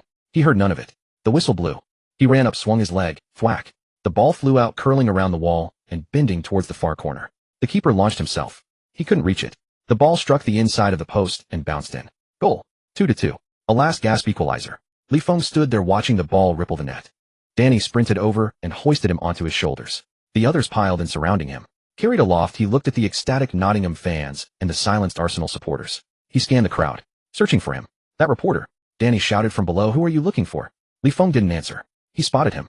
By the away section's edge, a man holding a microphone stood there staring straight at him. His expression, Li Feng couldn't quite place it. He averted his gaze. When the final whistle blew, it was 2-2. A draw. Li Feng stood on the pitch, hands on his hips, catching his breath. Danny walked over and stood beside him. 2 goals, Danny said. Fucking brilliant. Li Feng said nothing. Danny looked at him. That free kick, Danny said. When the hell did you learn that? Li Feng thought for a moment. When did he learn it? After every extra training session, he'd fire 20 shots at that wall. For 6 months straight. Every day, he said. Danny was stunned. Then he laughed. As they walked off the pitch, Danny suddenly asked, that reporter, did you see him? Hey. Li Feng nodded. Danny said, what was his face? Li Feng thought for a moment. Don't know, he said. Danny chuckled. Bet he looked like a dumbass, Danny said. The two walked into the tunnel. Behind them, the Emirates lights still blazed. 60,000 people filed out, the murmur gradually fading. That night, lying in bed, Li Feng checked his phone. The headline had changed. Chinese striker scores twice, snatches late draw at Arsenal. The comments section was flooded. He scrolled through a few. Legend. This guy can genuinely run. Where are the people calling him a flash in the pan? 6 goals now, 4 to go. He read a few more, then put the phone down. A message from Danny popped up. Danny, I found that reporter. Attached was a photo. A man in a suit standing by the sideline, his expression indeed looking like a dumbass. Li Feng stared at the picture for a couple of seconds. Then he replied, don't know him. Danny sent a string of ha-ha-has. Li Feng put the phone down and stared at the ceiling. 6. 4 to go? On the eve of the 30th round of the league, a home match against Leicester City, Li Feng couldn't sleep. He tossed and turned, his mind filled with nothing but numbers. 9, 10, 9, 10, 9 goals. 1 more to go. In the 21st round away against Wolves, he scored the 7th. He remembered that game. Danny crossed, he charged to the near post and knocked it in with his shoulder. After the match, Danny said, every part of your body is a scoring weapon. In the 24th round home against West Ham, he scored the 8th. A scramble in the box, the ball bounced to his feet, he turned and shot. The goalkeeper had no time to react. In the 27th round away against Aston Villa, he scored the 9th. A one-on-one, he rounded the goalkeeper and pushed the ball into an empty net. After scoring, he knelt on the ground, a thought flashing through his mind, 1 more to go. Then came 3 games.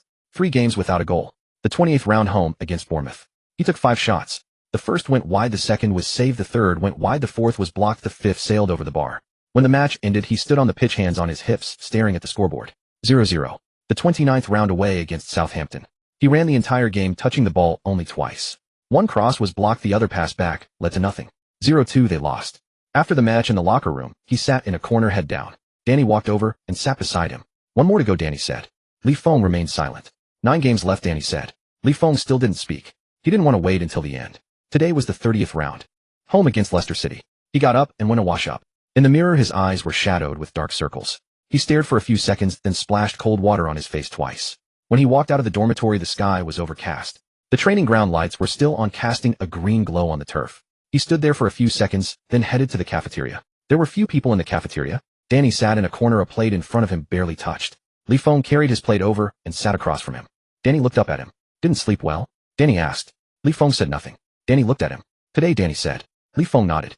As he walked out of the tunnel, the city ground was packed with over 10,000 people. The drum was beating, someone was singing the club anthem. Li Feng stood there glancing outward. The sky was gray, the floodlights blazing. He took a deep breath. 9 games. 1 more to go. The whistle blew. For the first 20 minutes, Leicester City's 2 defenders clamped down on him tightly. One was an older black man in his 30s with a scar across his face. The other was a young white man, fast, chasing him relentlessly. The older one had experience positioning himself with precision. Every time he ran, the older one blocked his path. The young one pressed him, sticking close, refusing to let him receive the ball comfortably. Wherever he went, they followed. In the 23rd minute, he got his first touch. He dropped deep to receive the ball, and as he turned, the older one was already on him. He was over 6 feet, not much taller but stronger. Shoulder pressed against him, he couldn't turn. He shielded the ball, trying to pass it out. The older one stretched out a foot, poked the ball, and it ricocheted off his leg, rolling out for a throw-in. He stood there panting. The older one glanced at him and ran back. He said nothing, but Li Feng understood that look. You're still green. In the 37th minute, a corner kick. He positioned himself at the near post. The ball was delivered, he moved. The young one tugged at his shirt. He struggled, but couldn't break free. The ball slipped past. He turned to look at the referee. The referee didn't blow his whistle. The young one let go and flashed a smile at him. He ran back. As he passed Danny, Danny said, almost there. Li Feng nodded. The first half ended 0-0. In the locker room, no one spoke. Only the sound of gasps and drinking could be heard. Morris stood at the door, looking at everyone. Finally, his gaze stopped on Li Feng. He said nothing. But that look, Li Feng understood. The second half began. In the 50th minute, he ran toward the far post. The older one moved half a step forward. That half step was all it took. Danny's ball came over. He stretched out his foot and stopped it. The older one was closing in. But that half step was enough for him to control the ball. He shielded it, waiting for his teammates to come up. In the 57th minute, he drifted toward the young one, drawing him over, then dropped back. The young one was drawn a step forward. The ball came. He turned and took a step forward. The young one was chasing. He passed the ball to the wing, then sprinted into the box. The fullback crossed, he jumped, but the older one headed it away. When he landed, he looked at the older one. The older one looked back at him. In the 63rd minute, still 0-0. In the 70th, still the same. In the 75th, still. Li Feng began to grow anxious. He ran harder. Dropping deep, pulling wide, surging forward, dropping deep, pulling wide, surging forward. Lap after lap, the two defenders ran with him. In the 83rd minute, Danny intercepted the ball at the back and launched a long pass. The ball flew forward toward the left flank. Li Feng sprinted, chasing it. The young one was also chasing. He reached it. The ball bounced. He stretched out his foot and stopped it. The young one overran. He took a step forward, looked up. In the box, the older one was in the middle, marking their striker. He whipped in a cross. The ball flew and their striker jumped, headed it, but the goalkeeper parried it. He dropped to his knees and slapped the turf. In the 87th minute, the fourth official held up the board. 3 minutes of stoppage time. Li Feng glanced at the scoreboard. 0-0. Time was running out. In the 89th minute, he received the ball in the box. With his back to goal, the older one was tied on him. He shielded the ball, tried to turn but couldn't. The older one's knee pressed into his lower back, his arm hooked over his shoulder. He passed the ball back, then ran toward the far post. Danny had the ball on the wing, looked up. Li Feng raised his hand. Danny crossed. The ball flew and dropping toward the far post. He jumped and was pushed from behind. It wasn't a light push. It was the kind that makes you lose your balance entirely. He pitched forward, falling face first onto the ground. Blades of grass splashed up, flying into his mouth. The smell of grass and earth mingled. He lay there motionless. The whistle blew. He heard the whistle, but nothing else. He lay for 2 seconds. Then he lifted his head and looked at the referee. The referee ran over, pointing to the penalty spot. Penalty. The stands erupted. The drum pounded deafeningly. Someone shouted. Someone threw something onto the pitch. Danny rushed over and pulled him up. Penalty. Danny yelled. Fuck. Penalty. Li Feng stood there staring at the white spot. The referee waited nearby. Leicester City's players surrounded the referee, arguing. The goalkeeper bounced on the goal line. Morris shouted his name from the sideline. He walked over. The old man looked at him. Said nothing. Just looked. That look, Li Feng understood. He walked back into the box, stood in front of the penalty spot. He placed the ball. Took 2 steps back. Looked at the goalkeeper. The goalkeeper jumped on the line, arms spread, trying to distract him. He didn't look at the goalkeeper. He remembered the day he first arrived in England. The bus drove out of the airport, Steve driving that beat-up car, saying we're a small club. He remembered the first training session being knocked over by Danny 6 times. Danny looked down at him and said too light. He remembered Morris saying still a long way to go. He remembered getting up at 6 every morning to practice ball control, the old man standing there with his cane. He remembered that wall. The wall he had kicked tens of thousands of times. Those dark marks on the wall, all made by his kicks. He remembered Croatia, Ivan and Nikola. That wall, those dim yellow lights. He remembered the scar, given by bald head, 7 stitches. He took a deep breath. The whistle blew. He ran up, swung his leg, and pushed the ball. He struck it with the inside of his foot, the ball skimming the grass, curling into the bottom left corner. The goalkeeper dived the wrong way. He lunged right, then crashed to the ground. The ball rolled slowly across the line. It was in. 10 goals. Li Feng stood there watching the ball bounce twice in the net. The stands exploded. The drum pounded deafeningly. Someone shouted. Someone threw things onto the pitch. Someone rushed down. Danny charged over and hoisted him onto his shoulders. Others came too. A crowd of people surrounded him. He was carried on their shoulders, looking at the frenzied fans. Danny shouted from below, 10 goals. Fuck. 10 goals. He looked down at Danny. Danny's face was covered in sweat, his eyes red. He was set down, standing in the middle of the crowd. Danny put his arm around his neck and waved at the stands. The drum kept beating, its sound distorted, but it kept going. He looked up. Those people in the stands, some were crying, some laughing, some embracing. He remembered that night in Croatia. The same lights, the same shouting, the same madness. Danny called his name beside him. He turned to look at Danny. Danny said, 10 goals. You fucking did it. Li Feng looked at him. He said. Danny paused, then laughed. Just him. Danny asked. Li Feng said nothing. But he smiled too. When the match ended, the score was 1-0. They won. Li Feng stood on the pitch, hands on his hips, breathing heavily. Danny walked over and stood beside him. 10 goals, Danny said. Li Feng nodded. Danny said, the old man's target, and you fucking finished it 9 rounds early. Li Feng said nothing. As he walked toward the sideline, Morris stood at the tunnel entrance. The old man looked at him. Li Feng walked over. Morris looked at him, didn't speak. Li Feng didn't know what to say either. They just stood there. After a few seconds, Morris spoke. Not bad. Then the old man turned and walked away, dragging his left leg, step by step, slowly disappearing into the tunnel. Li Feng stood where he was, watching that back. Danny walked over and stood beside him. What did the old man say? Danny asked. Li Feng said, not bad. Danny paused. Then he laughed. Not bad, Danny mimicked. You fucking scored 10 and he just says, not bad. Li Feng said nothing. But he smiled. That night, lying in bed, his phone buzzed incessantly. Ivan sent a dozen messages, all full of exclamation marks. The last one read, 10 goals. Fuck. Nicola sent one, fucking awesome. Steve sent one, well done. He looked through them all, but didn't reply. The last message was from Danny, extra training tomorrow. He stared at those words for 2 seconds. Then he replied with one word, yes. Outside the window, the training ground lights were still on. That wall glowed white under the lights. Those dark marks on it. He couldn't see them, but he knew they were all there. On the day the season ended, it rained in Nottingham.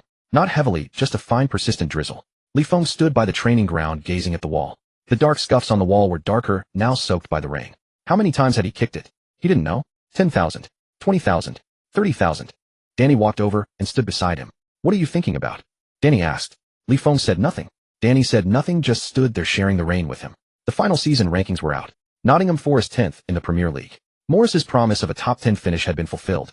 His personal stats, 10 goals, 8 assists. The team's top scorer. When Steve sent him the message that morning, he read it 3 times. 10 goals, 8 assists. He remembered arriving a year ago, being knocked over 6 times by Danny. He remembered Morris saying, you're still far off. He remembered getting up at 6 every day to practice trapping the ball. Now 10th place, 10 goals. Not bad. That afternoon, Morris called him to his office. When he knocked and entered, the old man was looking at something. A computer was on the desk, numbers on the screen. Sit down. Morris said. Li Feng sat. The old man looked up at him. The season is over, Morris said. Li Feng nodded. Morris paused.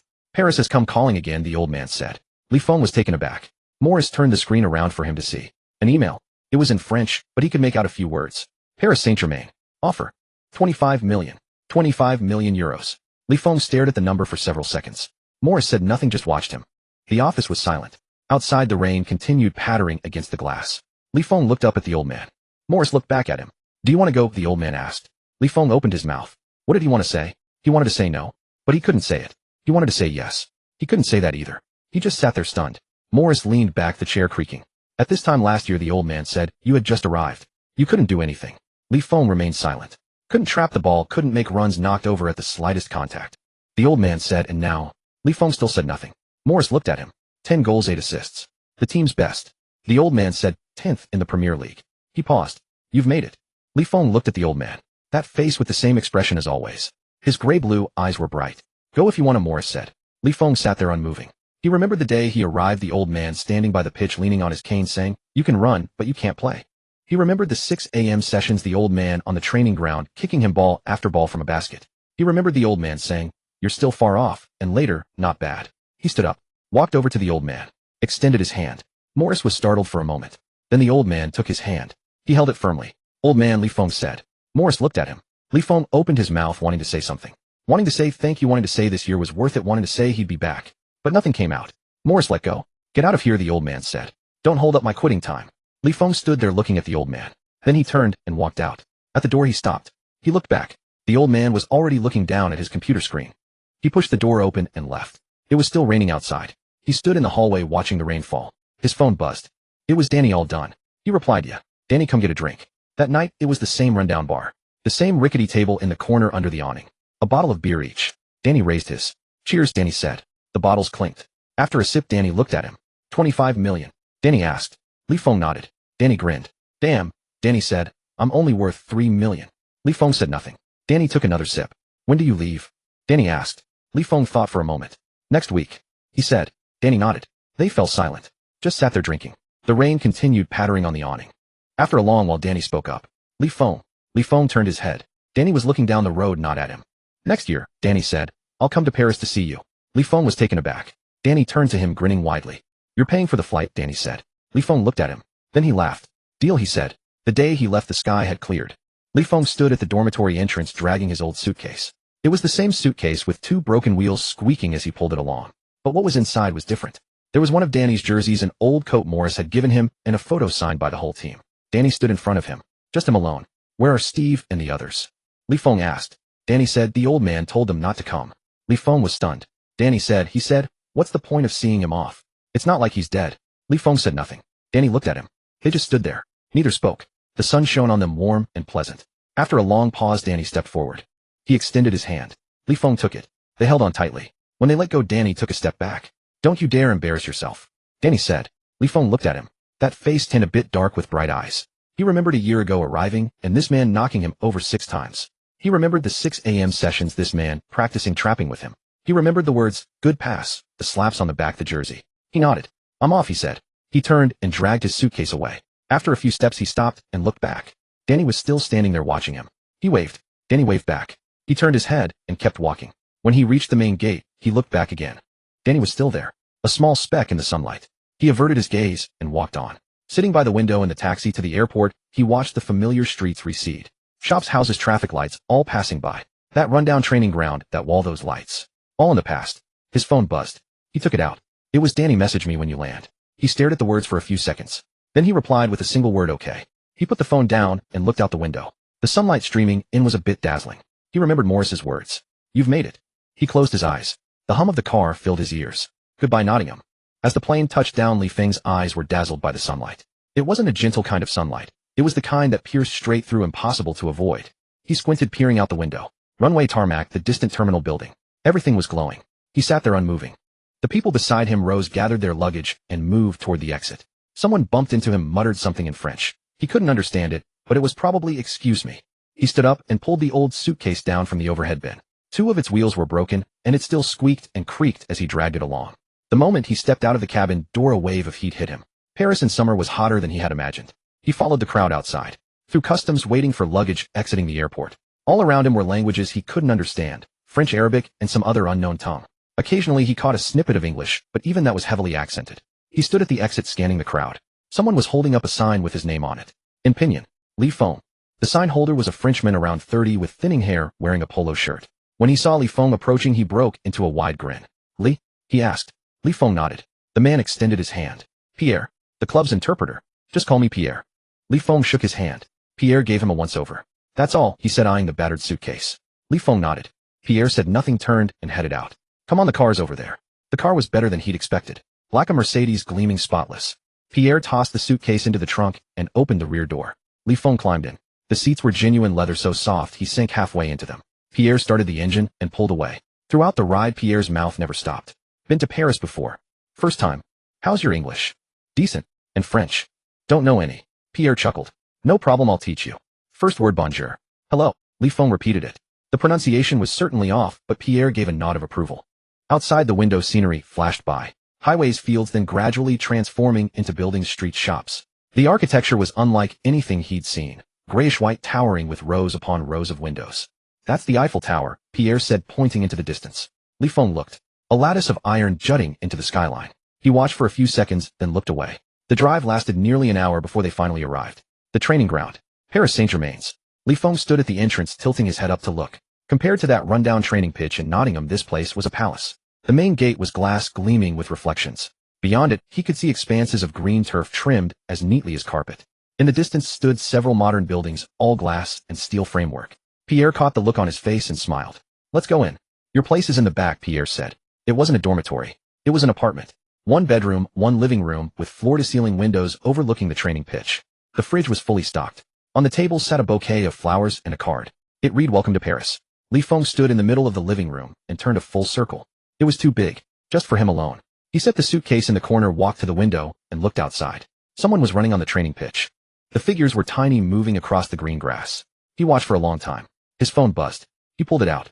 A message from Danny arrived. He replied, Arrived. Danny responded instantly, How is it? He glanced out the window, glanced around the apartment, glanced at the flowers.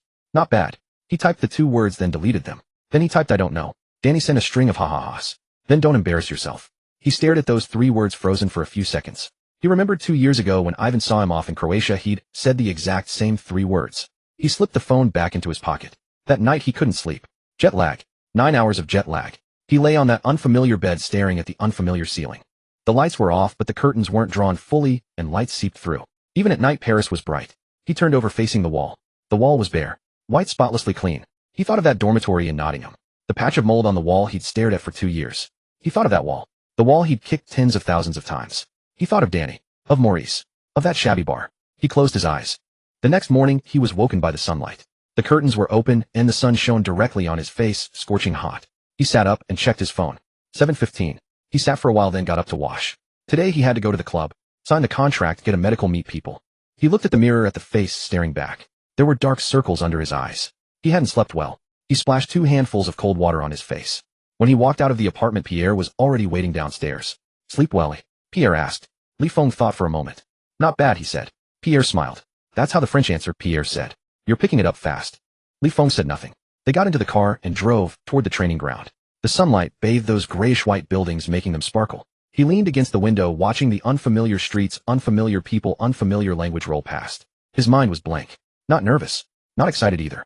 Just empty. The car stopped at the main gate. He got out and followed Pierre inside. The glass door slid open automatically and a blast of cold air hit him. Someone at the front desk stood up, smiled at him, and said something. Pierre translated. She says welcome. Li Feng nodded. Past the reception, they walked down a corridor. Both walls were lined with photographs. The faces in those pictures, he'd seen them all on TV. Neymar, Mbappe, Verratti, and the legends from before, Beckham, Ibrahimovic, Ronaldinho. He walked and looked, taking it all in. Pierre said beside him, one day you'll be up there too. Li Feng said nothing. They reached a door and Pierre stopped. Here we are, he said. He pushed the door open. Inside was an office with floor-to-ceiling windows and a large desk. Behind the desk sat a man in a sharp suit, his hair impeccably combed. The man rose, walked over, and extended his hand. Li Feng, he said in English, welcome to Paris Saint-Germain. Li Feng took his hand. The grip was firm, strong. I'm the sporting director, the man said. If you need anything, come to me. Li Feng nodded. The next few hours felt like a dream. Signing. One document after another, all in French, not a single word he could read. Pierre translated at lightning speed, and Li Feng caught half, and missed half. Then came the medical. Blood, drawn examinations, various machines. A doctor kept saying something, and Pierre translated it as, physically in great shape, but needs to build more strength. Then photos. Someone put a jersey on him, and positioned him in front of a backdrop. The flash was so bright he couldn't keep his eyes open. Someone shouted smile, and he managed to grin. Finally someone handed him a jersey. Number 9. He froze. Pierre said beside him, this is your number. Do you want it? Li Feng stared at the numeral. 9. Inzaghi's number. The number from his dreams. He took the jersey, held it up, and faced the cameras. The flashes went off again. He stood there looking at the jersey in his hands. That afternoon he stepped into Paris's dressing room for the first time. As the door swung open, a scent rushed at him. Not sweat, but something else. Perfume mixed with disinfectant, mixed with leather, mixed with something he couldn't identify. No one was inside. Just him. He walked in looking at the lockers. Each one had a name on it. He read them one by one. Neymar, Mbappe, Verratti, Marquinhos. He walked to the last locker. On it was a name, Li. He reached out and touched the name. Then he opened the locker door. Inside was empty, just a single hanger. He stood there staring at the empty locker. His phone buzzed. He pulled it out. A message from Danny, training tomorrow, don't chicken out. He stared at those words, frozen for a few seconds. Then he slipped the phone back into his pocket. He closed the locker door, turned, and walked out. As he passed those names he paused. He took a look. Just one. Then he pushed the door open and stepped outside. The sun was perfect outside, illuminating the entire training ground. He stood there looking at the green pitch. A thought suddenly surfaced in his mind. Had Inzaghi ever been here? He didn't know. But he knew one thing, that number 9 was his now. The signing ceremony was scheduled for 10 in the morning. Li Feng was awake by 8. Not because he couldn't sleep. He simply hadn't. He tossed and turned in bed, his mind replaying the same images over and over, the camera flashes, the microphones, the eyes fixed on him. He got up and took a shower. Standing before the mirror, he studied the face, staring back. There were still faint shadows beneath his eyes. He hadn't slept well. He splashed 2 handfuls of cold water onto his face. Pierre arrived at the building promptly at 9. As he got into the car, Li Feng noticed Pierre had changed his clothes. A suit, leather shoes, and hair slicked back with gel gleaming under the light. You're wearing that? Pierre asked, eyeing Li Feng's t-shirt. Li Feng glanced down at himself. Just a plain black t-shirt, no design. Nothing else, he said. Pierre opened his mouth as if to say something, then thought better of it, and swallowed his words. The car headed toward the Parc des Princes. Throughout the ride, Pierre kept talking. There will be a lot of journalists today, Pierre said. French, Brazilian, Chinese. They've all come. Li Feng nodded. They'll ask you many questions, Pierre continued. You don't have to answer them all. Just answer what you can. Li Feng nodded again. And also Pierre paused. Neymar and the others will be there too. Li Feng was taken aback. What are they coming for? Pierre replied, to welcome you. You're their new teammate now. Li Feng said nothing. The car came to a stop. The Parc de Princes. Li Feng stepped out and looked up. The building was larger than he had imagined. Grayish-white with a massive glass wall emblazoned with the Paris Saint-Germain crest. Beneath the crest was a line of text, I say Paris. This is Paris, Pierre translated beside him. Li Feng nodded. As he stepped inside, a blast of cold air hit him. The corridor stretched along, its walls lined with photographs. Neymar's, Mbappe's, and those from the past. Ibrahimovic, Beckham, Ronaldinho. Every single one seemed to glow. Pierre led him deeper and stopping before a door. Ready? Pierre asked. Li Feng thought for a moment. Yeah, he said. The door swung open. In that instant the camera flashes erupted. Truly erupted. Waves of blinding white light came crashing toward him, impossible to evade. He stood there, eyes squeezed shut, hearing nothing but the relentless click-clack like the chatter of machine guns. Someone called his name. Li Feng. Over here. Li, look this way. Li, s'il vous plaît. It took him a few seconds to adjust before he could make out what was before him. A large hall with a backdrop bearing the Paris crest. In front of it sat a row of microphones, at least 20 of them. The seats below were packed, a sea of black, white, and yellow faces, cameras and hand phones raised, all jostling for position. He walked over and stood before the backdrop. Another wave of flashes exploded. Someone handed him a jersey. Number 9. He held it up, facing the lenses. Click, click, click. At that moment a sudden image flashed through his mind. Inzaghi. San Siro. That number 9 jersey draped over his shoulders. He was momentarily lost in thought. Then he lowered the jersey and looked out at the crowd below. Someone was already shouting a question. Li, why did you choose number 9? Pierre translated beside him. Li Feng paused to think. Because, he said, number 9 is the striker's number. A ripple of laughter came from the audience. Another question was thrown at him. Do you know who wore this number before? Li Feng looked at the questioner. Yes, he said. The man waited for him to elaborate. But he didn't say another word. The press conference lasted nearly an hour. Question after question came his way. From Croatia to Nottingham, from Nottingham to Paris. They asked about his goal-scoring habits, who his idol was, and how he viewed Ligue 1. He gave short answers, only addressing what he could. Finally someone asked a different question. Neymar called you, the one who steals goals from goalkeepers. What do you think of that? Li Feng was stunned. Even after Pierre finished translating, he remained frozen for a second. Neymar. He looked up at the man who had asked. Neymar said that, he asked. The man nodded. He thought for a moment. He's right, he said. Laughter rippled through the room once more. When the press conference ended, he let out a sigh of relief. Pierre walked over and gave him a thumbs up. Not bad, Pierre said. Li Feng looked at him. Pierre grinned. Learned that from you. Next came the photos. All kinds of photos, solo shots, ones with the sporting director, ones with the coach holding the jersey, without the jersey, standing, sitting. The photographer directed his poses. Turn left, turn right, look up, look down. He complied. When it was nearly over, the photographer said something. Pierre translated. He says your expression is too stiff. Smile. Li Feng offered a smile. The photographer shook his head. He tried another smile. Still a shake of the head. In the end the photographer gave up. After the photos, Pierre led him to the locker room. They should all be in there, Pierre said. There's training this afternoon. Li Feng stood at the locker room, door unmoving. Pierre looked at him. What's wrong? Pierre asked. Li Feng said nothing. He was thinking back to that locker room in Croatia 2 years ago. The first time he walked in, no one paid him any attention. He sat alone in the corner. This locker room was 10 times bigger than that one. The people inside. He had seen every one of them on television. He took a deep breath. He pushed open the door. In that moment, everyone turned to look at him. Neymar was sitting in the corner with his phone, glanced up at him, then looked back down. Mbappe was standing by his locker changing. He gave Li Feng a brief look, then said nothing. Verratti, barefoot and seated on a chair, offered him a nod. Marquinhos walked over and extended his hand. Welcome, he said in English. Li Feng took his hand. Thank you, he said. Marquinhos smiled, then turned and walked away. Li Feng stood there unsure of what to do. Pierre gave him a gentle nudge from behind. Your locker is over there, Pierre said, pointing to the one at the far end. He started walking. As he passed Neymar, Neymar looked up at him again. This time he didn't look away. Neymar stared at him, then suddenly smiled. Li? He asked. Li Feng nodded. Neymar stood up and walked over. He was a bit shorter, lean, with his hair dyed blonde. He shuffled over in his slippers. I heard you steal goals from goalkeepers. Neymar asked. Li Feng was taken aback. This again? He thought for a moment. Yeah, he said. Neymar laughed, a genuinely delighted laugh. Training tomorrow, Neymar said. Let me see how you do it. With that he patted Li Feng on the shoulder and walked away. Li Feng stood rooted to the spot, watching that retreating figure. Pierre came over and stood beside him. What did he say? Pierre asked. Li Feng thought for a moment. Said he'll watch me train tomorrow. He replied. Pierre froze for a second, then broke into a grin. Damn, Pierre said. Neymar talked to you first. Li Feng said nothing. He walked over to his locker. He opened the door. It was completely empty, with just a single hanger inside. He stood there staring at the empty locker. On the one next to his, a name was printed. Mbappe. He turned his head to look. Mbappe had already finished changing and was heading out. As he passed by Li Feng, he paused for a beat. He glanced at him, said nothing. Then he was gone. Li Feng averted his gaze looking back at his own locker. He placed his bag inside, closed the door. He stood there and took a deep breath. Pierre called out from the doorway. Come on, let's go eat. He turned and walked out. At the door he cast one last glance back. That locker room, those names, those lockers. Neymar, Mbappe, Verratti, Marquinhos, and his own, Ligue, at the very end against the wall. He pulled his gaze away and pushed through the door. In the corridor outside, sunlight streamed through the windows, spilling onto the floor. Pierre walked ahead, still talking about something. Li Feng didn't take it in. Only one thought occupied his mind. Training tomorrow. On the first day of training, Li Feng woke up at 6 in the morning. It wasn't the alarm clock that roused him, he had awakened on his own. When he opened his eyes, it was still dark outside the window. He lay there staring at the ceiling, his heart beating a little fast. It was the first training session in Paris.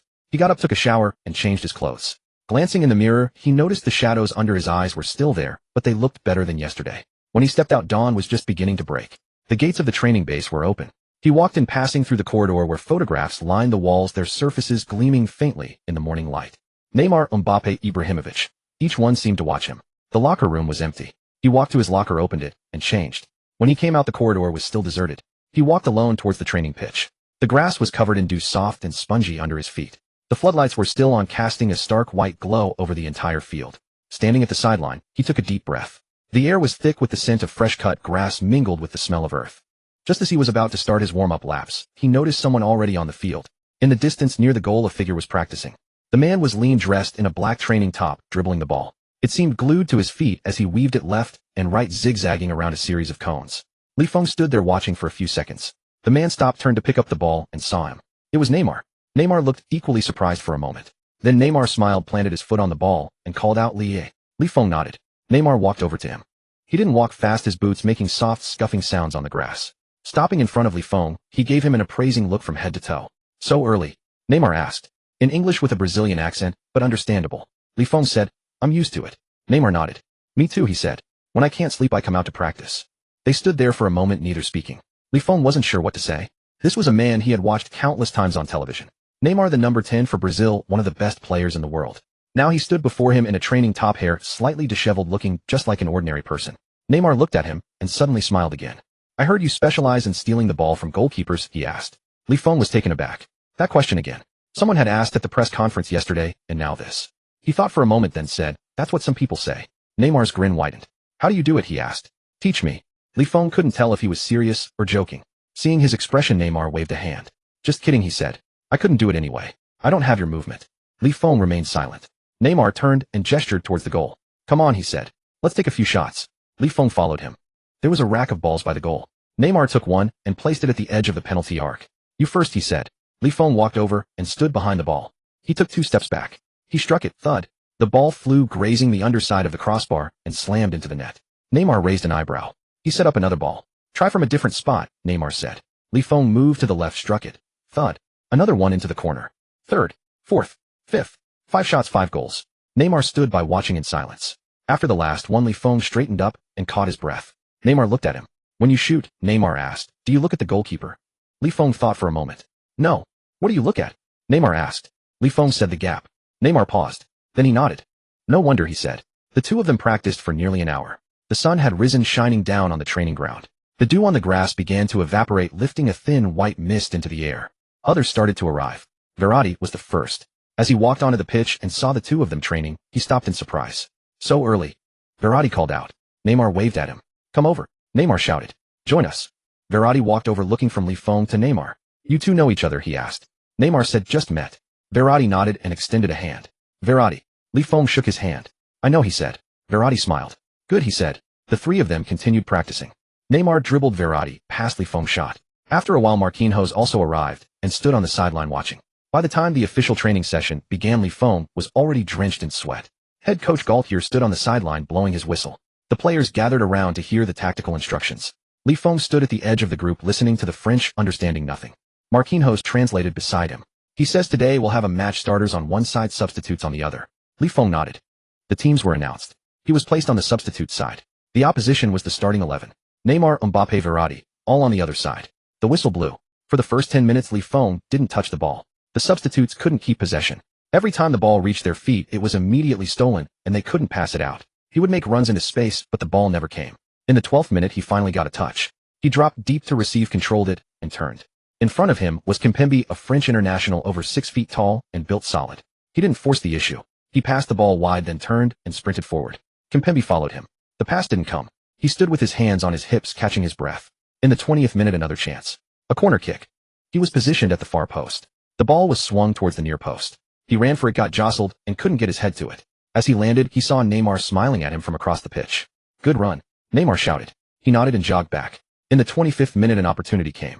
The substitutes won the ball back and launched a long pass towards him. He sprinted towards the left, Kimpembe chasing. He reached the ball first as it landed. He stuck out a foot to control it, and trapped it perfectly. Kimpembe collided with him from behind, but Ligue stayed on his feet. He took a touch forward, looked up.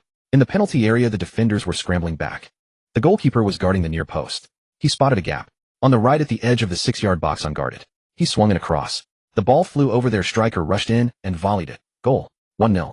Ligue stood there watching the ball bounce in the net. His teammates rushed over, some patting his shoulder, others shouting things he couldn't understand. He looked across the pitch. Neymar was watching him, smiling, giving him a thumbs up. Mbappe stood nearby, also looking at him. That look wasn't a smile, nor was it a frown. It was a look of scrutiny. He held it for 2 seconds, then turned away. When training ended, Ligue walked towards the sideline. Verratti caught up to him from behind. "Great pass," Verratti said. Ligue looked at him. Verratti said, "I didn't even see that gap."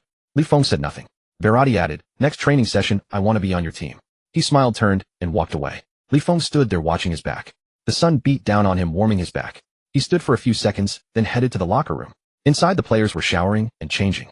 Someone was singing, others chatting, some on their phones. He walked to his locker and sat down.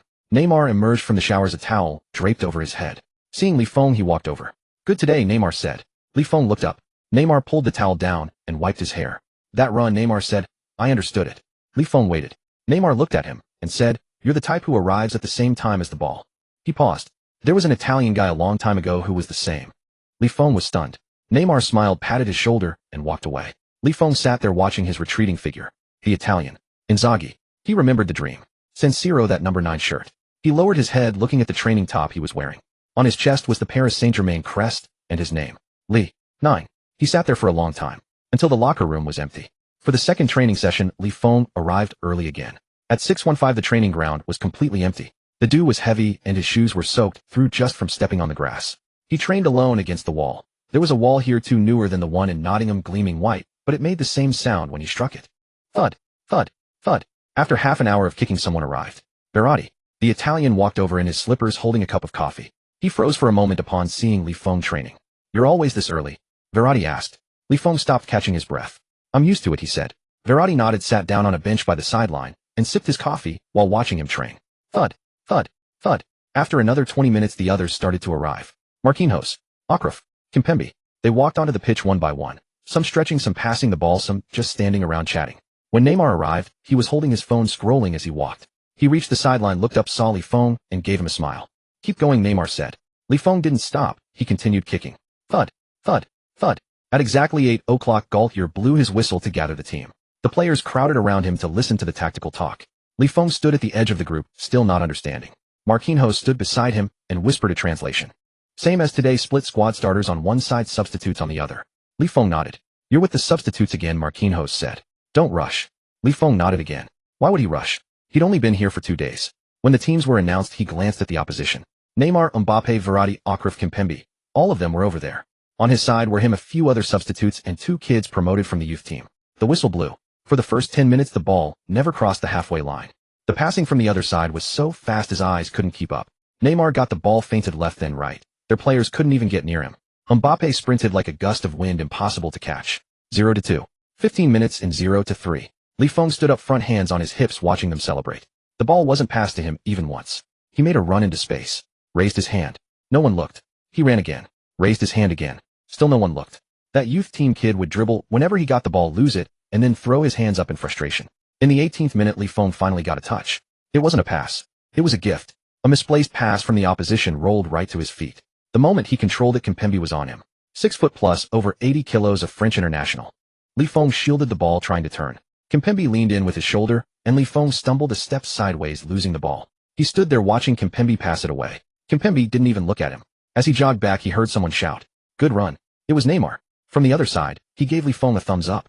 Ligue said nothing and kept running. In the 25th minute, a corner kick. He positioned himself at the back post. The ball was whipped towards the near post. He ran towards it, got jostled, and missed the header. As he landed, he saw Mbappe. Mbappe was standing not far away watching him. That look, Li Feng couldn't quite describe it. It wasn't disdain. It wasn't approval either. It was that kind of scrutiny. Appraisal. Like assessing whether something was worth its price. After 2 seconds, Mbappe looked away and sprinted forward. In the 30th minute, another chance. The opposition's attack was broken up and his team launched a counterattack with a long ball. It flew towards the left wing. Li Feng took off after it. He caught up. The ball dropped, he stretched out his foot and controlled it. Kimpembe was closing in, but he didn't go down. He took a touch forward and looked up. In the box, the 2 youth team kids were tightly marked. The goalkeeper was at the near post. But he spotted Verratti. No, wait. Verratti was on the opposing team.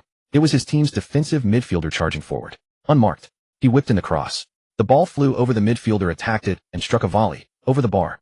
The ball sailed over the crossbar. The midfielder dropped to his knees and slapped the turf in frustration. Li Feng stood on the wing watching the ball fly out. Halftime 0-3. In the locker room, everyone was doing their own thing. Some were on their phones, some chatting, some changing. No one was silent, but no one was loud either. It was just normal. Li Feng sat in front of his locker drinking water. Verratti walked over and sat down next to him. That cross, Verratti said, good ball. Li Feng looked at him. Verratti said, that position, the space, you saw it. Li Feng said nothing. Verratti added, next time I'll be on your team. He smiled, stood up, and walked away. The second half began. Li Feng was still on the substitute side. The opposition was still the same. In the 45th minute, Neymar scored. 4-0. In the 50th minute, Mbappe scored. 5-0. In the 55th minute, Akraf scored from distance. 6-0. Li Feng kept running. In the 63rd minute, the ball finally came to him. Not a long ball, a short pass. That defensive midfielder played a through ball in his direction. He started his run. Kimpembe was chasing. The ball arrived. He stretched out his foot and controlled it. Kimpembe couldn't catch him. He took a touch forward and looked up. In the box, the goalkeeper was at the near post. 2 defenders were in the middle. He struck the ball. Not a cross. A shot. The ball skimmed across the turf, threaded between the 2 defenders, slipped past the goalkeeper's hand, and rolled slowly over the line. Goal. 1-6. Li Feng stood there watching the ball bounce twice in the net. No cheers. No one rushed over. Just a few of the substitutes clapping politely. He looked up at the opposing side. Neymar was smiling, clapping for him. Verratti was clapping too. Everyone else was getting on with things, showing little reaction. Mbappe stood at the center circle looking at him. It was that same look. Scrutiny. Appraisal. After a few seconds, Mbappe turned and walked away. When training ended, Li Feng headed towards the sideline. Verratti caught up from behind. That goal, Verratti said, beautiful. Li Feng said nothing. Verratti walked alongside him. Mbappe was watching you. Verratti said. Li Feng turned his head to look at him. Verratti smiled. He doesn't usually look at people, Verratti said. If he's watching you, it means you've got something. Li Feng thought for a moment. Is that so, he said. Verratti nodded. See you tomorrow, he said, and turned into the locker room. Li Feng stood still looking at the door. The sunlight fell on him, warming his back. He stood there for a few seconds, then pushed the door open. Inside, the others were still there. Neymar was on his phone, Verratti was changing, Kimpembe was chatting with someone. Mbappe sat in the corner with his headphones on. As Li Feng walked past, Mbappe looked up at him.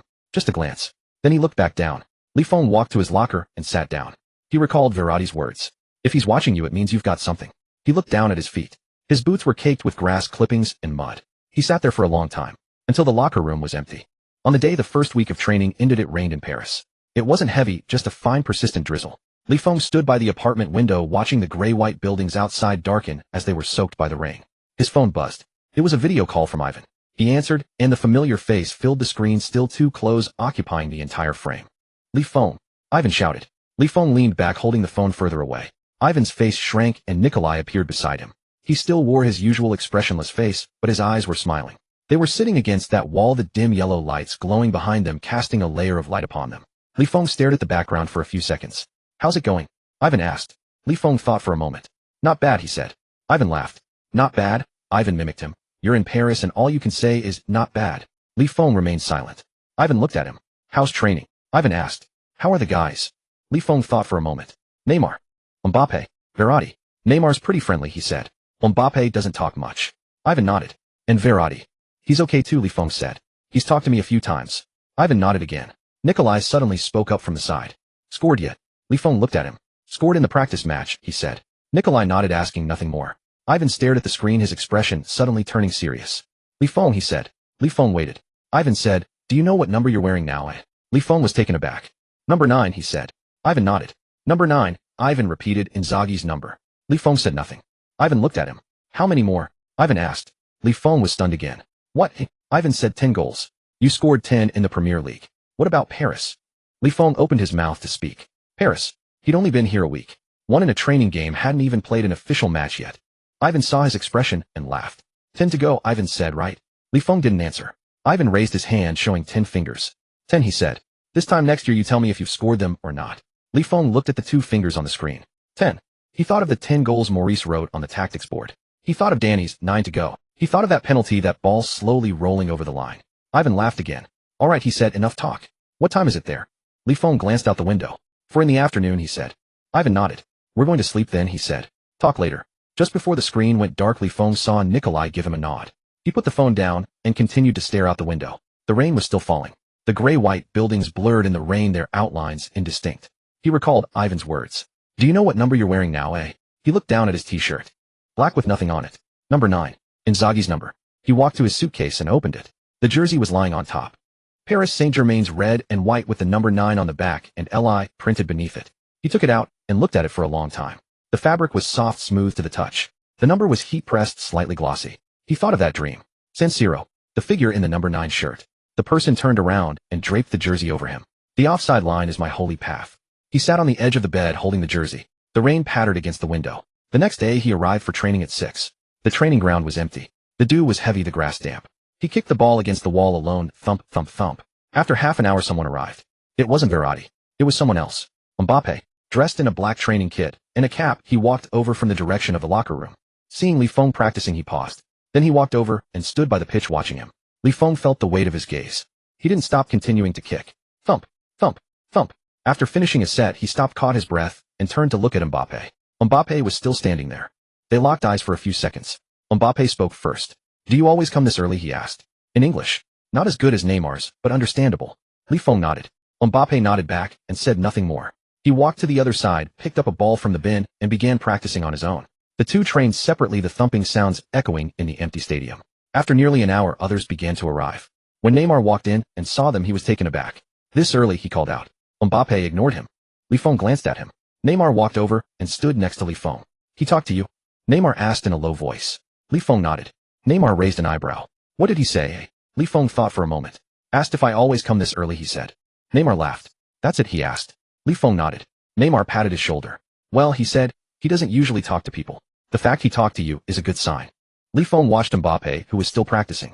The sunlight fell upon him, making his black silhouette stand out sharply against the glistening green pitch. When the training session began, Gaultier was explaining tactics again. Li Feng stood at the edge of the group with Marquinhos translating beside him. Today it's a scrimmage again. Starters on one side, substitutes on the other. Li Feng nodded. You're on the substitute side, Marquinhos said. Li Feng nodded again. He was used to it by now. The whistle blew. For the first 20 minutes, it was the same story. The ball couldn't cross the halfway line. Neymar weaving left and right, Verratti passing with speed and precision, Mbappe sprinting like the wind. 0-2. Li Feng ran and ran and ran. In the 23rd minute, the ball finally came to him. Not a long pass. A short one. The substitute defensive midfielder played a through ball in his direction. He accelerated, chasing it. Kimpembe was in pursuit. The ball arrived. He stretched out his foot and brought it down. Kimpembe collided with him from behind, but he stayed on his feet. He took a touch forward and looked up. In the box, the keeper was at the near post. 2 defenders in the middle. He struck the ball. It wasn't a cross. It was a shot. The ball skimmed the grass, threading between the 2 defenders. The keeper dived. He missed it. The ball slowly rolled over the line. Goal. 1-2. Li Feng stood there watching the ball bounce in the net. Neymar was clapping from the other side. Verratti was clapping too. Mbappe stood at the center circle watching him. It was still that look. Scrutinizing. Assessing. But this time there was something else in it. Li Feng couldn't quite define it. As training ended, he headed for the sideline. Verratti caught up from behind. That's 2 now, Verratti said. Li Feng looked at him. Verratti said, in the practice matches you've scored 2. Li Feng said nothing. Verratti smiled. 10 to go in official matches, he said. Li Feng was stunned for a moment. Verratti had already walked away. He stood there watching the retreating figure. 10. 10 again. That night, he lay in bed staring at the ceiling. His phone buzzed. It was a message from Ivan. Scored today. He looked at the message, thought about it, and replied with a single word, yeah. Ivan replied instantly, how many more? He looked at the message and didn't reply. He put the phone down and resumed staring at the ceiling. The light was on a stark pale white. He thought of that number 9 jersey of Inzaghi, of that dream. He thought of Verratti's words. 10 to go in official matches. He turned over facing the wall. There was nothing on the wall. White, immaculately clean. Outside the window, the Parisian night was still aglow. In the 3rd week of training, Li Feng noticed something. It wasn't about the training. It was about the locker room. His locker was at the far end against the wall. The one to his left was empty, and the one to his right belonged to Mbappe. Every time they changed, Mbappe never spoke to him. But every time he stood up to leave, Mbappe would glance over. Just one glance. Then he'd look down and continue with his own business. Li Feng didn't pay much attention at first, but later he realized it happened every single time. After training that day, he finished his shower and sat in front of his locker drying his hair. Verratti walked over and sat down beside him. "What are you thinking about?" Verratti asked. Li Feng thought for a moment. "Nothing," he said. Verratti glanced at his locker, then at Mbappe's next to it. "Do you know whose spot this was?" Verratti said. "Before you?" Li Feng shook his head. Verratti said, "Ibrahimovic." Li Feng was stunned for a moment. "Zlatan Ibrahimovic," Verratti said. "That madman played here for 4 years." Li Feng said nothing. Verratti pointed at the locker. "After Ibrahimovic left, this spot stayed empty for 2 years," he said. "No one dared to take it." Li Feng looked at his own locker. On the door was his name, Li. White letters on a black background, just like everyone else's. But as he looked at it now, it felt a little different. "Why didn't anyone dare to take it?" he asked. Verratti smiled. "It's Ibrahimovic's spot," he said. "Who would dare?" Li Feng said nothing. Verratti stood up and patted him on the shoulder. "You're the first," he said. Then he walked away. Li Feng sat there staring at the locker. Mbappe's locker next to him was closed. Across the way, Neymar's locker was open, a complete mess inside. He remembered the first day he walked in, seeing those names. Neymar, Mbappe, Verratti, Marquinhos. His own was at the far end against the wall. He thought it was just randomly assigned. The next day, he arrived 10 minutes early for training. The locker room was empty. He walked to his locker and stood there looking at it. On the door of the empty locker to his left, there was a piece of paper with a number on it. 10. Ibrahimovic's old number. To his right was Mbappe's number 7. He reached out and touched the door of the empty locker. Cold. Metallic. He remembered what Verratti had said. Ibrahimovic's spot, who would dare? He pulled his hand back and started to change. That day during training, he ran more than usual. It wasn't intentional. He just couldn't stop. During the scrimmage, he was still on the reserve team. The same faces were on the other side. Neymar was on the opposite side smiling at him. "Running pretty hard today," Neymar shouted. Li Feng ignored him and kept running. In the 23rd minute, he found space. The ball came to him. He stopped, turned, shot, blocked by Kimpembe. He stood there catching his breath. Kimpembe looked at him. "Today," Kimpembe said, "you're a bit different." Li Feng said nothing. In the 37th minute, he found space again. This time it was a corner kick. He stood at the back post. The ball was swung and heading towards the near post. He ran over and got shoved. But he didn't fall. The ball slipped through to the back post. He stretched out his foot. It went in. He stood there watching the ball bounce in the net. Neymar was clapping on the other side. "Beautiful," Neymar shouted. He ran back. As he passed by Mbappe, Mbappe glanced at him. It was that same look. Scrutiny. Appraisal. But this time there was something else in it. When training ended, he walked towards the sideline. Verratti caught up from behind. "What's gotten into you today?" Verratti asked. Li Feng thought for a moment. "Nothing," he said. Verratti looked at him and said, "Something got to you." Li Feng said nothing. Verratti smiled. "All right," he said. "A little push isn't a bad thing." He walked away. Li Feng stood there watching the retreating figure. The sun beat down on him, burning his back. He stood for a few seconds, then headed to the locker room. The moment he pushed open the door, he heard voices inside. It was Mbappe. He was standing in front of his locker chatting with Kimpembe, speaking French, which Li Feng couldn't understand. But when he saw Li Feng enter, Mbappe paused. He glanced at him, then continued chatting. Li Feng walked to his locker and sat down. He began to change. Mbappe's voice was still there beside him. French impossible to tell what was being said. But he knew Mbappe was looking at him. Not constantly, just occasional glances. That feeling, he could sense it. After he finished changing, he stood up ready to leave. Mbappe suddenly spoke. "Li," he said. Li Feng stopped and turned his head to look at him. Mbappe looked at him, pausing for 2 seconds. "That corner kick," Mbappe said. "Good run." Li Feng was taken aback. This was the first sentence Mbappe had ever spoken to him. Not "hello," not "how are you," but "good run." He looked at Mbappe. Mbappe looked back at him. "Thanks," Li Feng said. Mbappe nodded and continued packing his things. Li Feng turned and walked out. As he reached the door, he looked back. Mbappe was facing away, stuffing things into his bag. That silhouette, black training top, the number 7 printed on the back. He pushed the door open and went outside. The sunlight was blinding. He squinted and walked forward. After a few steps, he stopped. He stood there thinking for a moment. Then he continued walking. That night, he lay in bed staring at the ceiling. His phone vibrated. It was a video call from Ivan. He answered. Ivan's face filled the screen again. "Li Feng," Ivan shouted. Li Feng moved the phone further away. Ivan leaned back, revealing Nikolai. Same old wall, same dim yellow lights. "How was today?" Ivan asked. Li Feng thought for a moment. "Mbappe talked to me," he said. Ivan was stunned. "What did he say?" Li Feng said, "He said I made a good run." Ivan's eyes widened. "Mbappe," Ivan said. "The Mbappe?" Li Feng nodded. Ivan turned to look at Nikolai. "Did you hear that?" Ivan said. "Mbappe praised him." Nikolai nodded, a slight twitch at the corner of his mouth. Ivan turned back to the screen. "That spot of yours," Ivan said. "I heard it used to be Ibrahimovic's." Li Feng was taken aback. "How do you know?"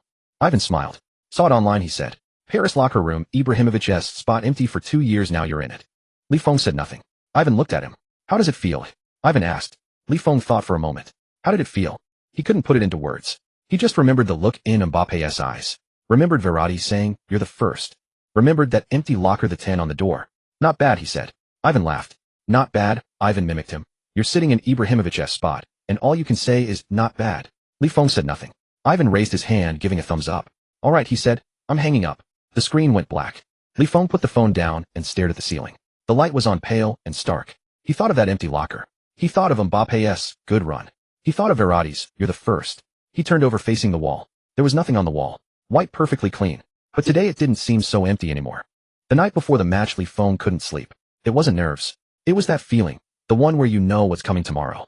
The lineup was announced in the afternoon. Gaultier had pulled him aside after training and said one sentence in English. Tomorrow you start. Li Feng froze for a moment. Then he nodded. Back at his apartment, he sat on the bed staring at the number 9 jersey. He looked at it for a long time. Tomorrow. His first start in Ligue 1. He thought back to his first start at Nottingham. He remembered that rainy night, Danny's face and Morris saying, you're still far off. Now Paris. He lay down and closed his eyes. His mind kept churning. Lille. Away. Those 2 center backs. One named Font, a 38-year-old Portuguese veteran. The other Diakite, young and fast. He'd watched the footage 3 times. Font read the game impeccably. Diakite had blistering pace. One relied on experience, the other on athleticism. How should he run? He drifted off without realizing it. When he woke, dawn hadn't broken. He grabbed his phone. 6:15 a.m. He got up, showered and dressed. A glance in the mirror. There were dark circles under his eyes, but he looked fine. He barely touched his breakfast. He couldn't swallow it. Pierre came to pick him up at 8. In the car, Pierre looked at him. Nervous? Pierre asked. Li Feng thought for a moment. I don't know, he said. Pierre chuckled. If you don't know, that means you're nervous, Pierre said. Li Feng stayed silent. The car drove toward the stadium. Lille, away, over 200 kilometers from Paris. Throughout the ride, Pierre's mouth never stopped. He talked about Lille, about their home ground, about the veteran named Font. Font, a Portuguese, played in the Euros. He's 38 and still playing, Pierre said. Li Feng nodded. Pierre continued, his positioning is cunning. Don't try to outmuscle him. Li Feng nodded again. Outside the window were highways and fields which gradually turned into the city. They arrived in Lille. The stadium was called Stade Pierre Marois, a massive gray-white structure. The bus stopped at the players' entrance. Fans were already waiting outside, clad in white, Lille's colors. Some shouted at the bus words he couldn't understand. As Li Feng got off, someone flipped him off. He ignored it and followed the team inside. In the locker room, the others were changing. Neymar sat in the corner with his headphones on. He nodded as Li Feng walked in. Verratti came over and stood beside him. Nervous about your first start? Verratti asked. Li Feng nodded. Verratti said, don't overthink it. Just run. Get into space and I'll find you. Li Feng looked at him. Verratti smiled, patted his shoulder, and walked off. Mbappe sat at his own locker tying his boots. He looked up at Li Feng. He didn't say a word. But Li Feng understood that look. He finished changing and headed out. The tunnel was dim with light at the end. As he got closer, the noise grew louder. The moment he stepped out, the sound hit him. An away game. A sea of white. They were shouting, whistling, waving scarves at them. The jeers were deafening. He couldn't hear a thing. Li Feng stood there taking a deep breath. The smell of the pitch, the glare of the lights, the hum of 30,000 people, all of it pressed down on him. He remembered Nottingham. He remembered the city ground, the sound of 20,000 people chanting his name.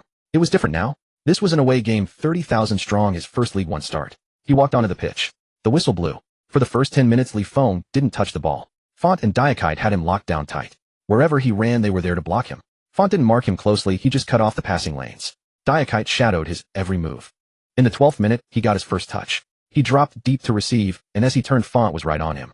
At 38, that one shove nearly knocked him off balance. He shielded the ball, trying to pass it out. Font poked it away, and it deflected off Li Feng's leg and rolled out for a throw-in. He stood there gasping for air. Font glanced at him and jogged back. He didn't say anything. But Li Feng understood that look. You're still green. In the 23rd minute, Lille scored. A corner kick. In the crowded box, nobody got a clean header, and the ball fell to the back post where their striker slotted it home. 1-0. The home crowd erupted. 30,000 voices roared like a wave. Li Feng stood in the center circle, watching them celebrate. Neymar came over and stood beside him. It's fine, Neymar said. There's still time. Li Feng nodded. The first half ended 0-1. In the locker room, no one spoke. Gaultier stood at the door and said a few words in French. Marquinhos translated. He said, we push forward in the second half. You run in behind, and Verratti will play you through. Li Feng nodded. The second half began. In the 50th minute, he found space for the first time. He made a run to the far post. Diakite tracked him. Font held the middle. Verratti's pass came in. He stretched out his foot and controlled it. Diakite had been left behind. He took a touch forward and looked up. The goalkeeper was coming out. He struck it, a shot. The ball flew. The keeper got a hand to it. It drifted wide. Not in. He dropped to his knees and slapped the turf. Neymar ran over and pulled him up. Missed it, so go again, Neymar said. He got up and ran back. In the 63rd minute, he had another chance. This time from a corner. He was at the near post, the ball came in, he made his move, and was held back. He tried to break free, but couldn't. The ball went through. He looked back at the referee. No call. He ran back. In the 75th minute, it was still 0-1. He started to get anxious. He ran harder, dropping deep, pulling wide, making runs in behind, over and over. In the 83rd minute, Verratti had the ball in midfield and looked up. Ligue was running. He pulled to the left. Diakite followed. After 5 steps, he stopped abruptly, turned, and darted into the box. He gained half a step on Diakite. Verratti's pass came in right into his path. He stretched out his foot and controlled it. Font was charging in from the side. Without hesitation, he struck it, a shot. The ball flew zipping right past Font's foot. The keeper got a hand to it, but he couldn't keep it out. The ball rolled toward the goal. Slowly. Everyone watched it. And then, it hit the post. And bounced out. Ligue stood there watching the defender clear it out for a throw-in. He fell to his knees. He buried his face in the grass. It felt a bit prickly. It was cool. Someone walked over and crouched down. It was Neymar. Get up, Neymar said. Ligue didn't move. Neymar said it again. Get up. Ligue raised his head and looked at him. Neymar's face under the lights was expressionless. There's still time, Neymar said. He extended his hand. Ligue looked at it. For 2 seconds. Then he took it and stood up. In the 89th minute, the 4th official held up the board. 3 minutes of stoppage time. Lille had everyone back. The box was packed. In the 91st minute, Verratti swung in a cross. The ball went into the crowd, someone got a touch, and the keeper claimed it. In the 92nd minute, Lille broke on the counter, but Marquinhos cleared it out for a throw. The final whistle blew. 0-1. Defeat. Ligue stood on the pitch, hands on his hips, breathing heavily. Neymar came over and stood beside him. Neither spoke. They just stood there. Verratti came over too. So did Mbappe. They all walked toward the tunnel one by one. Ligue followed. As he reached the tunnel entrance, he looked back. Those 30,000 were still chanting. The sea of white swayed under the floodlights. He turned his gaze away and walked into the tunnel. The locker room was dead quiet. No one spoke. All you could hear was breathing, someone drinking water, someone with a towel over their face. Ligue sat in front of his locker, head down. Neymar came over and sat beside him. Ligue looked up at him. Neymar looked back. That shot, Neymar said, was so close. Ligue stayed silent. Neymar said, it goes in next time.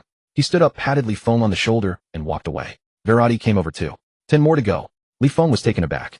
Verratti grinned. You scored 10 in the Premier League, Verratti said. Don't you have to score 10 here in Ligue 1 too? That was just the first game. Ligue watched him. Verratti had already turned and walked away. Ligue sat there looking at his retreating figure. He looked at the now empty locker room. He remembered Neymar's, it goes in next time. He remembered Verratti's, 10 more to go. He remembered that goalpost. He stood up and walked out. The tunnel was quiet. The sounds from outside were muffled, unable to penetrate. When he stepped out, night had fallen. The Paris team bus was waiting at the entrance, its lights on. He got on, went to the back row, and sat by the window. As the bus pulled away, he glanced outside. The night of Lille. The lights, the buildings, slowly receded. He rested his head against the window and closed his eyes. After the Lille match, Ligue stayed for extra practice until the latest hour for 3 consecutive days. It wasn't out of spite. He simply couldn't stop. Every time he closed his eyes, he saw that goalpost. The ball flying out, striking the post, and rebounding. That sound, a dull thud, echoed endlessly in his mind. On the 4th day of training, Gaultier called him over. Today you train with the starters, Marquinhos translated beside him. Ligue was stunned for a moment. With the starters, he asked. Marquinhos nodded. You're taking Neymar's side. Ligue glanced across the field. On the reserve side stood the young lads from the youth team. He took his place with the starters. On his left was Mbappe. On his right, Neymar.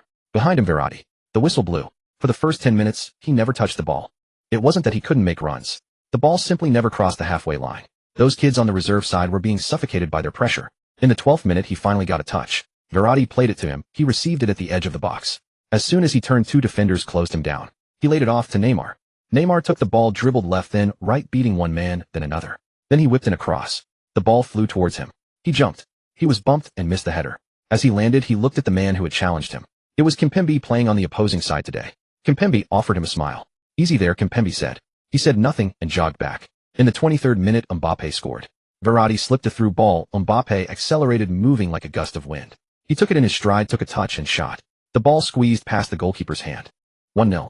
Mbappe didn't celebrate. He just stood there and looked over at him. Ligue understood that look. Can you do it? In the 27th minute, Neymar scored another. 2-0. In the 35th minute, Verratti struck from distance. 3-0. At halftime, the starters led 3-0. Ligue had 0 goals, 0 assists. He sat on the sideline, drinking water, watching the kids on the other side. They were drinking water too, silent. Verratti walked over and sat down beside him. Not your day today? Verratti asked. Ligue thought for a moment. I don't know, he said. Verratti looked at him. Your movement is fine, Verratti said, but when the ball comes to you, you always look to pass.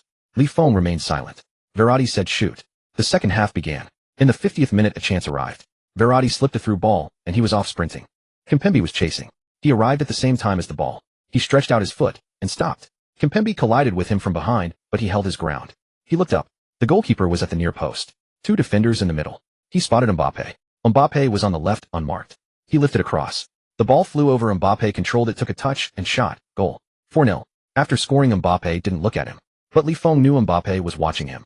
In the 63rd minute, another chance. This time he won it himself. Kimpembe made a stray pass, and he pounced, intercepting the ball. The space opened up in front of him. He took a touch forward. The goalkeeper came out. He could shoot. But he saw Mbappe again.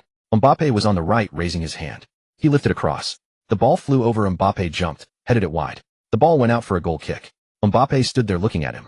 That look was different from before. It wasn't scrutiny. It was something else. Ligue couldn't quite define it. In the 75th minute, the final chance arrived.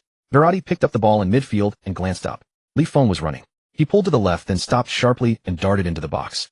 Verratti's pass came in. He stretched out his foot and stopped. Kimpembe hadn't caught up. The goalkeeper came out. He struck the ball. It wasn't a cross. It was a shot. The ball skimmed across the turf, sliding past the goalkeeper's hand. It rolled slowly over the line. Goal. 1-0. No, the scoreline was a mess by now. But he had scored.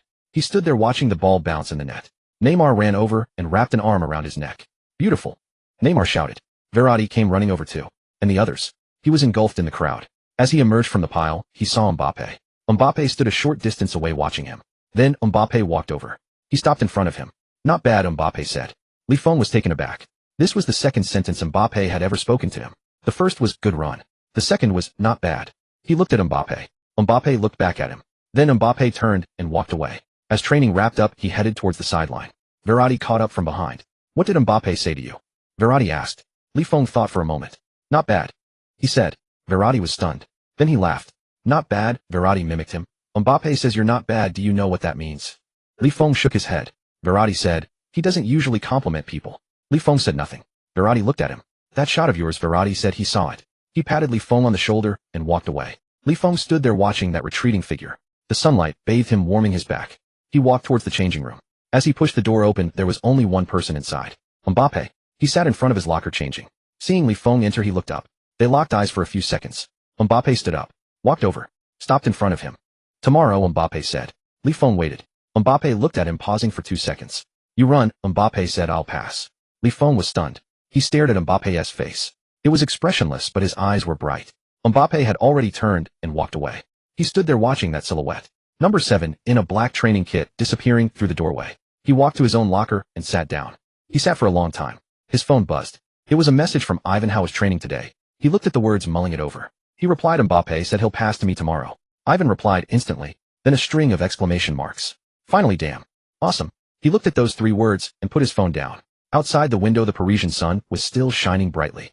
It was the 5th round of the Ligue in away match against Lyon. The sky had turned overcast that afternoon. Ligue sat on the team bus, gazing at the gray clouds outside the window. They hung low in heavy clumps. As they neared the stadium, the first raindrop struck the window. Splat. Then a second. A third. More and more followed.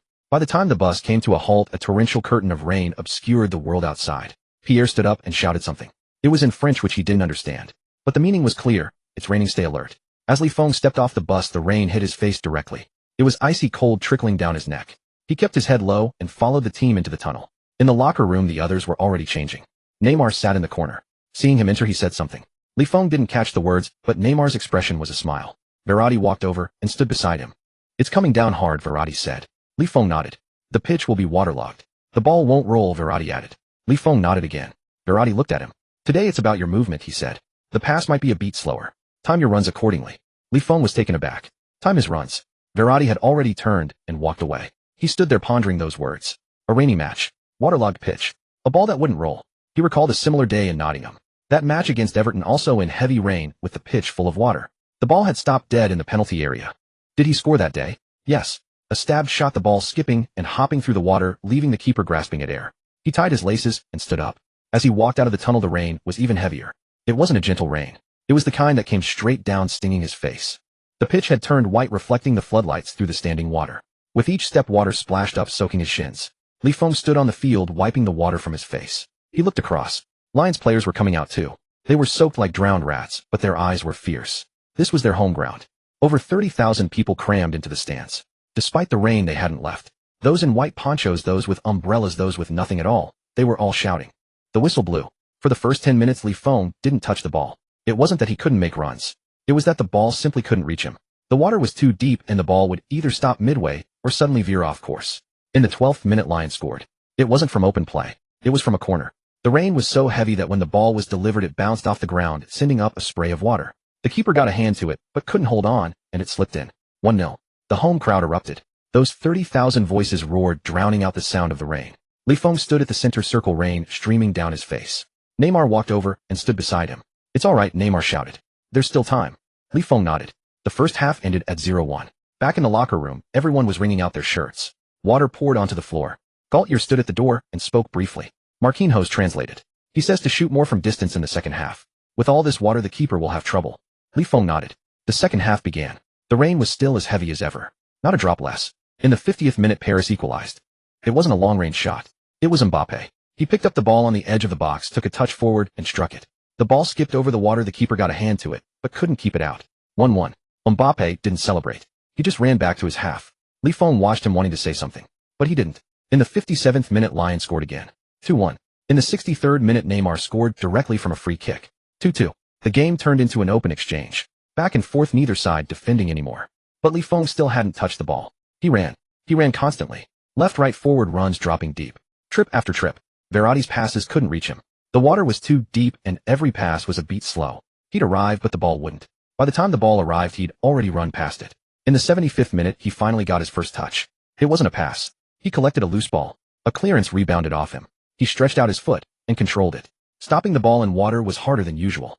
The ball was slippery, darting forward at the slightest touch. But he controlled it. He looked up. There was space ahead. He took a touch forward. Dribbling through water was difficult too.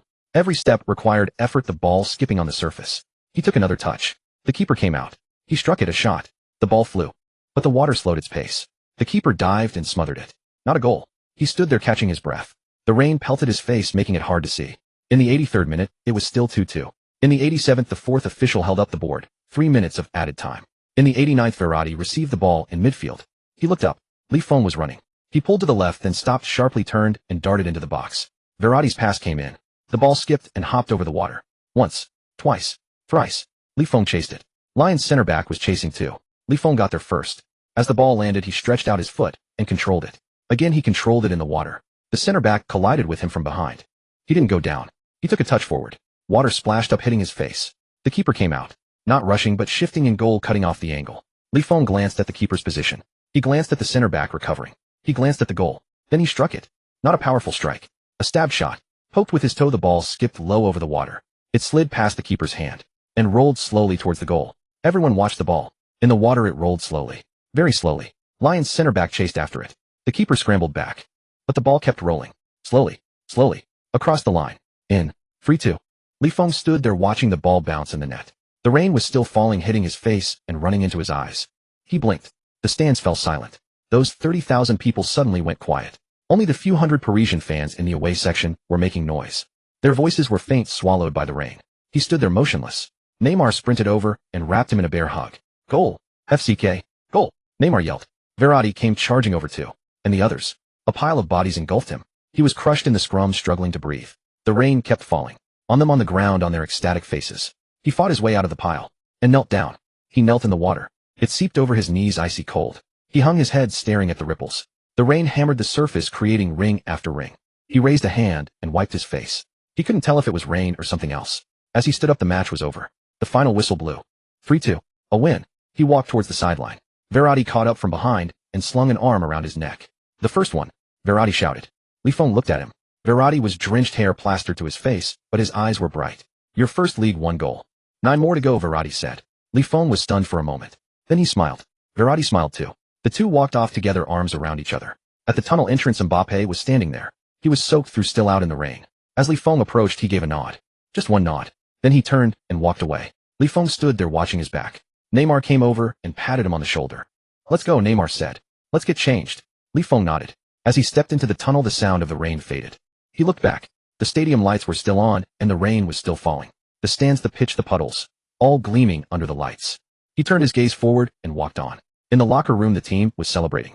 Some were singing, some were shouting, some were splashing water at him. He sat in front of his locker, drenched, water dripping off him. His phone buzzed in his bag. He took it out. A message from Ivan Goal. He stared at those two words.